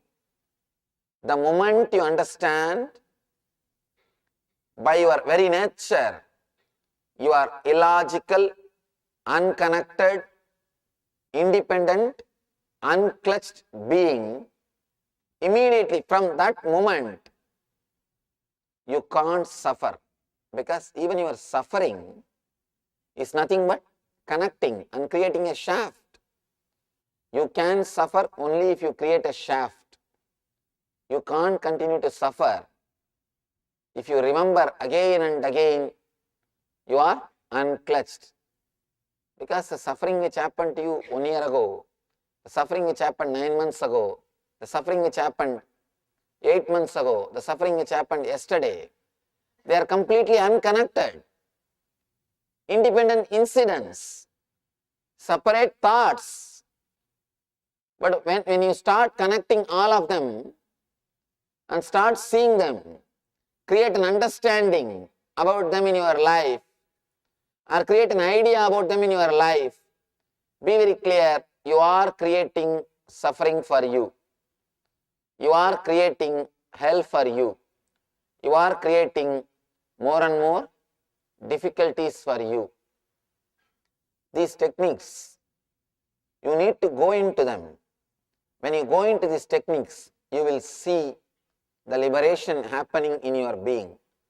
Whenever you are in depression, just remember that you are unclutched. The incidents or the things happening in the outer world are no way connected to your response from the inner world. And the same way, the thoughts which is rising in your inner world are no way connected to your identity which you have about yourself in the inner world. You have two identity. One which you show for others, another one which you keep it for yourself. Both are lies. Let you be very clear, you always think the identity which you show to the world is lie, and the identity which you have about yourself, within yourself, is a truth. Let you be very clear, the identity which you are keeping within yourself, about yourself, that is a big lie. That is also a lie. Your response or your thoughts related to your identity which you are showing outside to the outer world, and to the identity which you are keeping in your mind about yourself, both are completely unclutched. It's a lie. People come and tell me, they always come and express their guilt. Swamiji, actually I am a different kind of person, but I am showing outside as if I am courageous and a nice, honest person. I don't know how to bridge the gap. Let you be very clear, the guilt which you are carrying, or the personality which you are carrying which creates guilt in you, that is also a pure lie. If you think the personality which you are carrying inside is true, and the personality which you are projecting to the outer world is a lie, you will start thinking about morality. All your morality is the gap between these two, or the gap between these two only creates the idea about morality. I am talking very subtle, but the basic truth about life. The idea of confession is nothing but a pure business. It is an idea given to you so that you can be kept as a slave. This idea of guilt, idea of confession, all these things are cunning, subtle way to exploit human beings. It's a very cunning, subtle way to keep people under the control. Let you be very clear. Your idea about yourself, which you are keeping which you are keeping inside your mind, and your idea about yourself which you are projecting to the outer world, both of them are pure lies. Both the identities are lies. When you bring your awareness, attention between two breaths and realize, remember again and again, you are unclutched. By your very nature, you are unclutched. Again and again when you remember, you are unclutched by bringing your attention between two breaths. Suddenly you will see all your activities are taking a new turn. You will not be talking in the same way. You will not be working in the same way. You will not be doing things in the old way. You will start working in a new way. You will start thinking in a new way, because your idea about pleasure will change. Your idea about joy will change. Your idea about pain will change. All your ideas about yourself will change. That is why I say, Shiva is the only master who is master for the Bhavaroga. Bhavaroga means the disease of bondage. He is the only master, only doctor to cure the disease of bondage. He straight away liberates you, cuts all the bondage. He doesn't even give you the bondage of spirituality. Mostly, almost all the religions will take away the social bondages, but they will give you spiritual bondage. One more new bondage, golden chain. But with Shiva, he neither gives you spiritual bondage nor gives you social bondage. Usually, you will be relieved or you will be liberated from the image which you are showing to the outer world by the religions. They will tell, oh, don't bother about name, don't bother about fame. These are all the techniques to be liberated from the image which you are showing to the outer world. Image which you are showing to the outer world, liberating from that image is a lot more easy. It's not a big thing. Just little bit of intelligence and understanding, enough, you can be liberated. But liberating yourself from the image which you are carrying inside about you, that is the real freedom. That's what J. Krishnamurti says, freedom from yourself. Liberating yourself from yourself, because yourself is constantly torturing you. You can't relax with yourself. You can't sit with yourself. See, you can see in your life, even the old people doesn't have any responsibility. I have seen retired, no other responsibility, nothing else needs to be done. Even they can't sit with themselves. From morning till night, they will be reading the same old Hindu newspaper with a big glass. Even editor wouldn't have read so much. They would have been married, their sons would have been married, their daughters would have been married, their grandsons would have been married, but they will be sitting and reading the matrimonial column with that big glass. They can't sit with themselves. They can't sit with themselves. When you can't sit with yourself, be very clear. You are not relaxed. You are not at ease with the image which you are carrying about yourself in your inner space. Here, first thing Shiva is teaching, let you be liberated. Let you be in ease. Let you be at ease with the image which you are carrying within yourself about yourself. Only then real morality can happen. Please understand. Unless you are completely at ease with the image which you are carrying about yourself inside your being, unless you accept yourself completely, real morality can never happen in your life. The one and only way to accept yourself completely is to understand the truth by the very nature.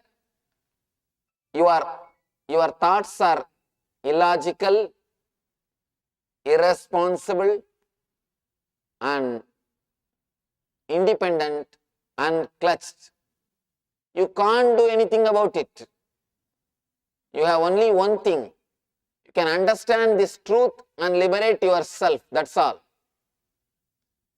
When you liberate yourself, you will be completely eased with the personality or the image which you are carrying about yourself in your inner space. Only when you are eased with your personality, only when you are integrated, life will be a game. Till then, you will be tortured by life. In Sanskrit, we have a beautiful word, Leela. Person who has integrated his life, person who is completely comfortable with the image which he is carrying within himself, for him life becomes a Leela. It is no more serious thing. It's a game of existence. He is just playing. No question of something is right, something is wrong. No question